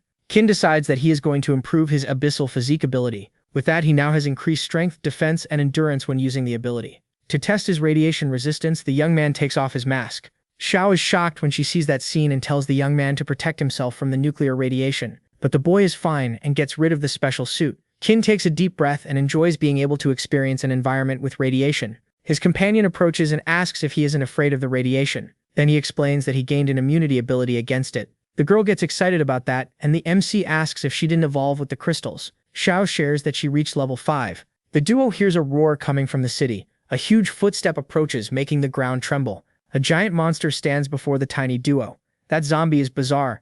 Apparently it's a zombie king. For Qin, it's the perfect opportunity to test his new sword. The MC tells Xiao to stay behind him while he deals with the creature. The girl obeys and hides. Qin raises his phoenix sword, determined to test that zombie's durability. The monster starts glowing, and suddenly fires a beam of light from its mouth. It tries to hit the MC, but he manages to dodge in time. That radioactive liquid is very potent. The concentration of that radiation is enormous and can harm anyone below level 6, but he is immune. The young man charges forward with his sword and leaps toward the zombie, ready to put his level 7 to use. The zombie tries to grab him first, but misses. The young man's sword is engulfed in flames. The creature roars when Qin lands on it, and with one strike cuts off its arm. Then he splits its head and its entire body in half, burning everything that remained with his blade. For the young man's sword, it's easy to take down even a level 7 zombie. Qin puts away the weapon and calls Zhao Yunlan. She is impressed that the MC dealt with the zombie in a single blow and says that he should be able to handle someone at level 8 or 9 without any problems. But Curran is not interested in levels 8 or 9 but in Jiang Xun, who is level 10. or the witch, who should be even stronger than that. In his hands now he has a level 7 monster core. Then he absorbs it and has now reached level 8. The young man spins the wheel again, hoping for another great advantage. Now Chirin has a new ability that increases his speed and strength but reduces his defense. Even so, he is confident, because he has Abyssal Physique, which improves his defense. With that, the defense reduction becomes irrelevant, so he decides to acquire this new ability. Since he can still evolve something, he chooses the Rapid Ascent ability. Ja comments that the young man seems much stronger now and asks if he leveled up again. Now the MC feels like he could annihilate 10 of those level 7 zombies. The girl gets excited by the news, but now she wants to level up too, so she won't be left behind. That makes Chin admire her. Elsewhere, the ground breaks apart in an eruption, and a monster emerges along with the green slime. Everyone from the Earth Society watches closely, while Mujan prepares to recover the 10 years he lost. 5 years earlier, in her hideout, the Witch Queen seems excited to dominate all the surrounding territory. Jiang Xun says that the sacrifice will be a success, and after that she will be able to lead Chengzhou while ignoring Mujan. The witch is excited to begin the bloody sacrifice. The humans there are terrified, but the bootlicker says they should feel honored to be part of the queen's sacrifice. Capturing all 90,000 of those level 3 humans with good genes took her years. This is her only chance, so she cannot fail. Then she uses her self-fusion ability. Everyone begins to agonize and be consumed. Jiang Xun acknowledges that the Witch Queen is truly very powerful. But the former hero Wang Shaoxin managed to infiltrate right into the middle of the sacrifice. The boy used his energy storage power and hit the woman directly. That interrupted her process, leaving her stunned. Her subordinate became worried about the whole situation. The witch turned into a monster and screamed for them to finish off the savior of the nation. Wang Shaoxin tried to get out of there after turning the woman into a disgusting creature. She kept screaming for them to catch the boy. Several months passed, and the Witch Queen wanted to know if Jiang Xun had managed to find the one who ruined her sacrifice. The man says that he found him and that he is the leader of pure earth. The woman orders him to kill him and destroy that place. She is still angry because her mutant form was revealed to everyone, and it took her months to recover her pretty appearance. Even if she still cannot dominate Jiang Xun, she will be able to get rid of Wang Shaoxin. The subordinate asks about the situation, and she says they can't gather 90,000 humans for another sacrifice because another Wang Shaoxin could appear at any moment, but she feels there will be another upheaval on Earth in 5 years. During these 5 years, Jiang Xun must create artificial zombie kings and control high-level humans, and Chongzhou will not have a single day of peace during these 5 years. Now everyone in the Earth Alliance is screwed. Ye is injured after being attacked by Jiang Xun, who was more powerful than ever. Kiki couldn't resist either, and even Lu found it very difficult to deal with the enemy. The girls are injured too. Jiang Xun notes that Ye is the only one there who can still fight, but that will soon end. But Kiki reacts and says it's not over yet, and they won't lose like that. The soldier prepares his level 6 Bloodburst formation, which lets him use all his power beyond normal limits, and can only be used 5 times in his life. Kiki has been waiting for that moment since childhood and has already seen many tragedies in that apocalypse. It was Wang Shaoxin who gave him dignity and reasons to live. The man uses the Bloodburst a second time and attacks Jiang Xun, who is responsible for the end of the Pure Land created by Wang Shaoxin. Kiki uses the third burst and says that now Changzhou has finally become stable again for humans to live in peace. He is furious that Jiang Xun wants to destroy everything they have again, and uses the fourth burst, determined to put an end to it. The man punches his opponent. Jiang Xun is sent flying and is outraged that a level 6 managed to injure him. The guy keeps getting beaten and grows indignant. He cannot tolerate it that this is happening again, and he charges at his opponent. Jiang Xun will not let that slide, and strikes Kiki, piercing his chest to put an end to it once and for all. His intention is to make Kiki's end slow and painful, but he still has one move left. The soldier uses his Bloodburst for the 5th time. Kiki feels at peace, giving his life to stop the one who wants to dominate Chengzhou through violence. From afar, the group watches the whole scene. Kiki's intention is that his small sacrifice will make some difference because that alone will be enough. No one there can believe what they are seeing. Not even Jiang Xun can believe the situation. Kiki is using his 5th burst while grabbing the enemy's arm. That is his end, because he simply explodes, leaving nothing behind. Luo is shocked, and Yeji wonders if Kiki really chose to end his own life. The leader cannot believe his guard acted without following his orders. Yeji observes that the man's life energy has completely disappeared. Luo Cheng is in shock. Kiki sacrificed himself for this, and now he hopes Jiang Xun is dead, but Yeji can still feel that he is very much alive. The guy comes out of the smoke mocking that soldier's heroic and moving act because it was like an ant, stupidly trying to bring down a huge tree. Jiang Xun says it was all utterly pathetic, and begins charging his power. He grabs Ruo Yo's neck from a distance, and lifts her into the air. The men panic. Jiang Xun is using his level 10 spatial distortion ability, and asks if any of them still want to act like idiots. Yeji approaches, shouting for the man to let her go. He knows how important Ruo Yu is to Qin, and cannot let her get hurt. The man asks Luo Cheng to help him. Then he uses his level 7 water control power to try to hit the enemy. A huge water dragon is formed. The leader uses his level 5 fire control ability and launches an attack at Jiang Shun. But the guy jokes that it isn't even as strong as what Kiki did. A huge explosion happens, raising smoke. Jiang Shun doesn't understand what happened, and Yeji notices that the guy was careless. So he takes advantage of the opening to try to finish him off for good. With his power, he condenses water into ice and tries to strike the man from all sides. That catches him by surprise. Jiang Shun admits those are creative moves. Yeji uses all his strength to try to put an end to that bastard. Using his ice shards, he is able to pierce Jiang Shun, pushing him away and making him fall. The guy hits the ground and releases Ruo. The girl is fine despite almost being suffocated. Luo Cheng hopes Jiang Shun is dead. Yeji can no longer feel his life energy, but they still need to finish him off.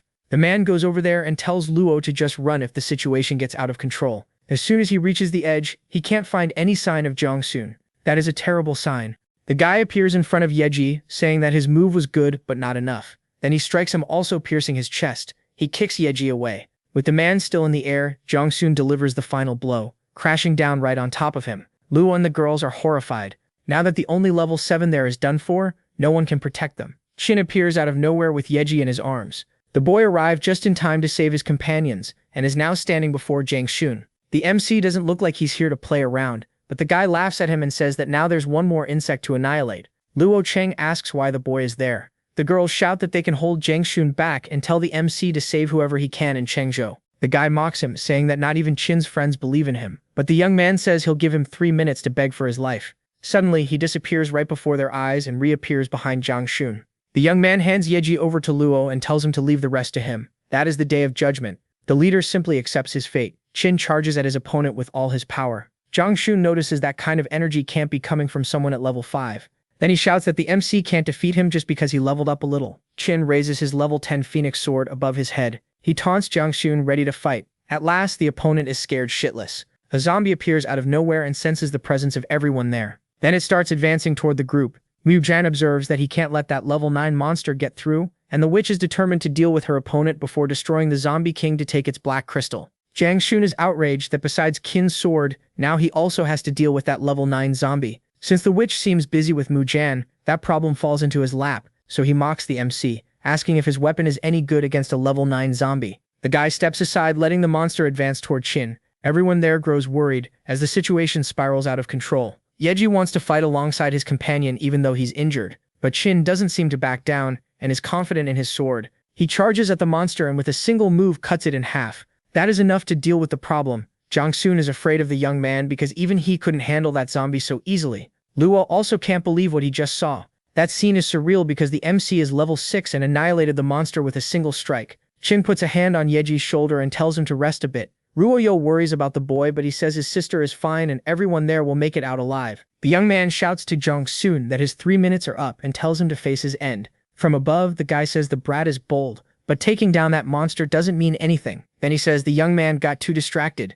Jiang Shun notices that the witch and Mu San are busy, and that this is his chance to seize the crystal and become the most powerful in Chengzhou. The guy's intention is to become the king of that place. Meanwhile, Mu San prepares to finish off the witch while they fight. The two attack each other and are thrown far away. At that moment, the woman notices what is happening right below. Jiang Shun is about to absorb that enormous black crystal. The witch screams furiously that he is betraying her. Mu San is filled with rage over the whole situation, but Jiang Shun thinks no one can stop him now and that he will soon merge with that golden crystal. Qin watches the scene and notes that the guy is an idiot, but at least it will make things easier for him. The monster is still alive and heads toward Jiang Shun. The man doesn't understand what's happening because he thought the zombie was dead. The crystal is released and the monster develops a mouth ready to devour the bastard. Now it's too late to run away and he is being consumed by the creature, which lets him go after draining him. Jiang Shun can't believe what happened and is crushed like an insect. The monster is still alive and pulls its pieces back together, becoming whole again. It is now more furious than ever and stronger after absorbing Jiang Shun's blood. That zombie is now level 10 and the monster's roar affects everyone there except Qin. Now that the creature is a level 10 zombie king, the MC can no longer finish it with just one blow. Mu Zhen mocks the Witch Queen for having such a stupid subordinate, but she is confident because the old man's stamina must be at its limit. That leaves the man confused, but she is right and he is tired. The woman is ready to end this and uses level 11 cellular reconstruction. The witch disappears right before Mu Zhen's eyes and he can no longer sense her aura. Suddenly he is caught off guard because something starts consuming his body. An explosion hits him. The witch reappears right in front of the old man. She has the special ability to devour the cells of her opponent's body, but it consumes a lot of her stamina and her own cells. Consuming his leg cost her dearly, but at least it restrained the enemy, and now Mushan can no longer stop her. The old man is terrified by the situation. The witch moves away to finish off that zombie and absorb its crystal. She flies up in front of the monster. The creature is roaring, and the woman notices that absorbing Jongsoon seems to have made it confident. She uses cellular reconstruction again to split apart and rebuild herself, creating enormous wings. The zombie has no way to escape her violent attacks. Yae observes that if the witch absorbs the monster's crystal, she may reach level 12. If that happens, no one will be able to defeat her. The man tells Chin that he and Mujan are badly injured. The others have also already given everything they had. Now Chungjo's fate is in the MC's hands. The boy is determined not to let the witch win. He asks the system how much stronger he would become by absorbing that crystal. Apparently it would take him to level 9, and that would make things easier. Chin moves forward ready to take that crystal for himself. The monster is fighting the Witch Queen. It unleashes sharp tentacles in her direction. She barely manages to dodge. The woman believes the zombie king is about to die, so it is not even worth fighting. Meanwhile, Chin tries to catch her by surprise and uses his level 8 accelerated movement. While the witch is distracted, he will try to take the crystal, but the woman sees him and moves in to stop him. Now they are face to face, and it is time to really fight. The witch acknowledges the boy's courage. Chin raises his sword, increasing his defense and improving his attack and speed. Even so, she stops the blow with just 2 fingers, and comments that he thinks too highly of himself. Even so, the MC remains very confident. He activates the extremely high temperatures of his sword. That burns the witch's hand and she pulls away. The boy flies toward her, ready to end this, and unleashes a violent multi-hit attack. The attack against the witch makes her furious because without thinking twice she tries to strike Chin, but he dodges in time and the blow hits the zombie king, who becomes enraged. The monster tries to hit the MC and the witch queen at the same time, but both manage to dodge. The boy falls to the ground with his sword in hand. As soon as he gets to his feet, he notices that the woman has vanished into thin air. In the ruined city, Xiao finishes off a few zombies and absorbs their cores. If she absorbs a few more, she should reach level 6. When she finishes that, she will be able to join Chin and the others. In the battle, the MC is confused because he can no longer sense the witch's aura. Mujan wonders if she is going to use the same attack against the boy. Yi shouts for him to be careful when his chest starts being consumed. The boy panics as that dark thing spreads. The witch reappears right in front of him and says that no matter what he does, he will not be able to defeat her. The old man had planned for Qin to buy him some time, but he did not think that would be his end. Yi starts to despair because the MC is done for. Even Luo Cheng is in shock, and the girls cannot stop crying. Yi reaches level 6 and senses a strange energy. Even from far away, she realizes Qin is in danger, so she gets on the motorcycle to go after him. The Witch Queen says death is the best ending for the boy, but the boy is not planning to die like that. That catches the woman by surprise. When she looks to the side, she notices that the Zombie King's core has simply disappeared and is completely shocked. Qin smiles and says goodbye to her with the crystal in his hand. The boy disappears and says he will be back soon. He is back in the real world. Fortunately, the system allowed him to live a little longer even with his heart ruined. Now he can absorb that crystal in peace. The system helps him do that, and an enormous power is generated. The wound in the MC's heart is detected, and part of the absorbed energy is used to heal him. Now Qin is level 9, and fully healed. The boy spins the prize wheel. Now he can use the training space, where he can use a place where time passes faster. The MC uses his upgrade chance to improve his sword to level 11. His plan is to use the training space only after that battle finally ends. In the apocalypse, the witch finishes off the zombie by consuming its body. Even without the golden crystal, by stealing its core, she will also be able to level up. Suddenly Qin reappears, attacking her, but the woman manages to dodge. She is outraged that he had the nerve to come back, but the boy is confident. Even though he came back, the witch still thinks she can defeat him. They are face to face right on top of the monster. Qin does not plan to ignore that and jumps onto the creature. He strikes it with his sword, splitting it in half again and putting an end to it. Ma Zhang cannot believe what he is seeing. Yi and Lu Cheng are impressed, and the girls celebrate that he is alive. Qin takes the core that the Zombie King left behind. Now that the monster has been defeated, he just needs to finish off the crazy witch. The woman is surprised that he is so hard to annihilate. Even though she does not understand how he survived, she has no problem killing him again. The MC provokes her by gripping his sword. Using her powers, the Witch Queen says she will kill him and absorb all his power. She moves quickly, attacking him. Kimi manages to dodge and tells her to stop daydreaming. One of her creatures tries to hit him, but the boy dodges that one too. Then he jumps toward her, ready to end this. He tries to hit her, but the witch manages to defend herself. Even though he finished off the level 10 zombie, he cannot think he can defeat her when she is level 11. Using cellular reconstruction again, the witch comments that Qin still thinks too highly of himself. Then she advances with her hands transformed into sharp blades. The woman's level 11 is higher than the MC thought. A direct confrontation does not seem to work very well, and he will need to find the perfect opportunity to use his sword to hurt her. The boy's phoenix sword meets the witch's hands, but she releases the blades toward him. That catches Kini by surprise, and he notes that it's a treacherous move. Then he charges at her, shouting for her to back off. The witch replies that the boy moves far too slowly. He manages to cut through her attack and activates the level 11 power of the phoenix sword. Charging forward, he tries to slash her and ends up injuring her face. Keen mocks the woman, saying her level 11 isn't all that impressive, but that only makes her even angrier. The lunatic returns to her monstrous form and says she's going to finish the boy off. That catches the MC by surprise because now she's stronger. The woman takes on her battle form, but Chin has no intention of going easy on her. The young man strikes her with his sword. The blow is blocked by another blade. The witch and the MC clash in midair as he tries unsuccessfully to finish her off once and for all. The two shout furiously. At last the woman manages to hit him, but Chin uses his level 9 energy charge. With that, he manages to shatter the witch's blade, catching her by surprise. He breaks her weapons into pieces before unleashing his final strike. The woman's defenses are gone now and she is hit head-on. The MC says that her end is important for Chengzhou and pierces her through the middle. The enemy burns like a skewer, turning into smoke and leaving almost nothing behind.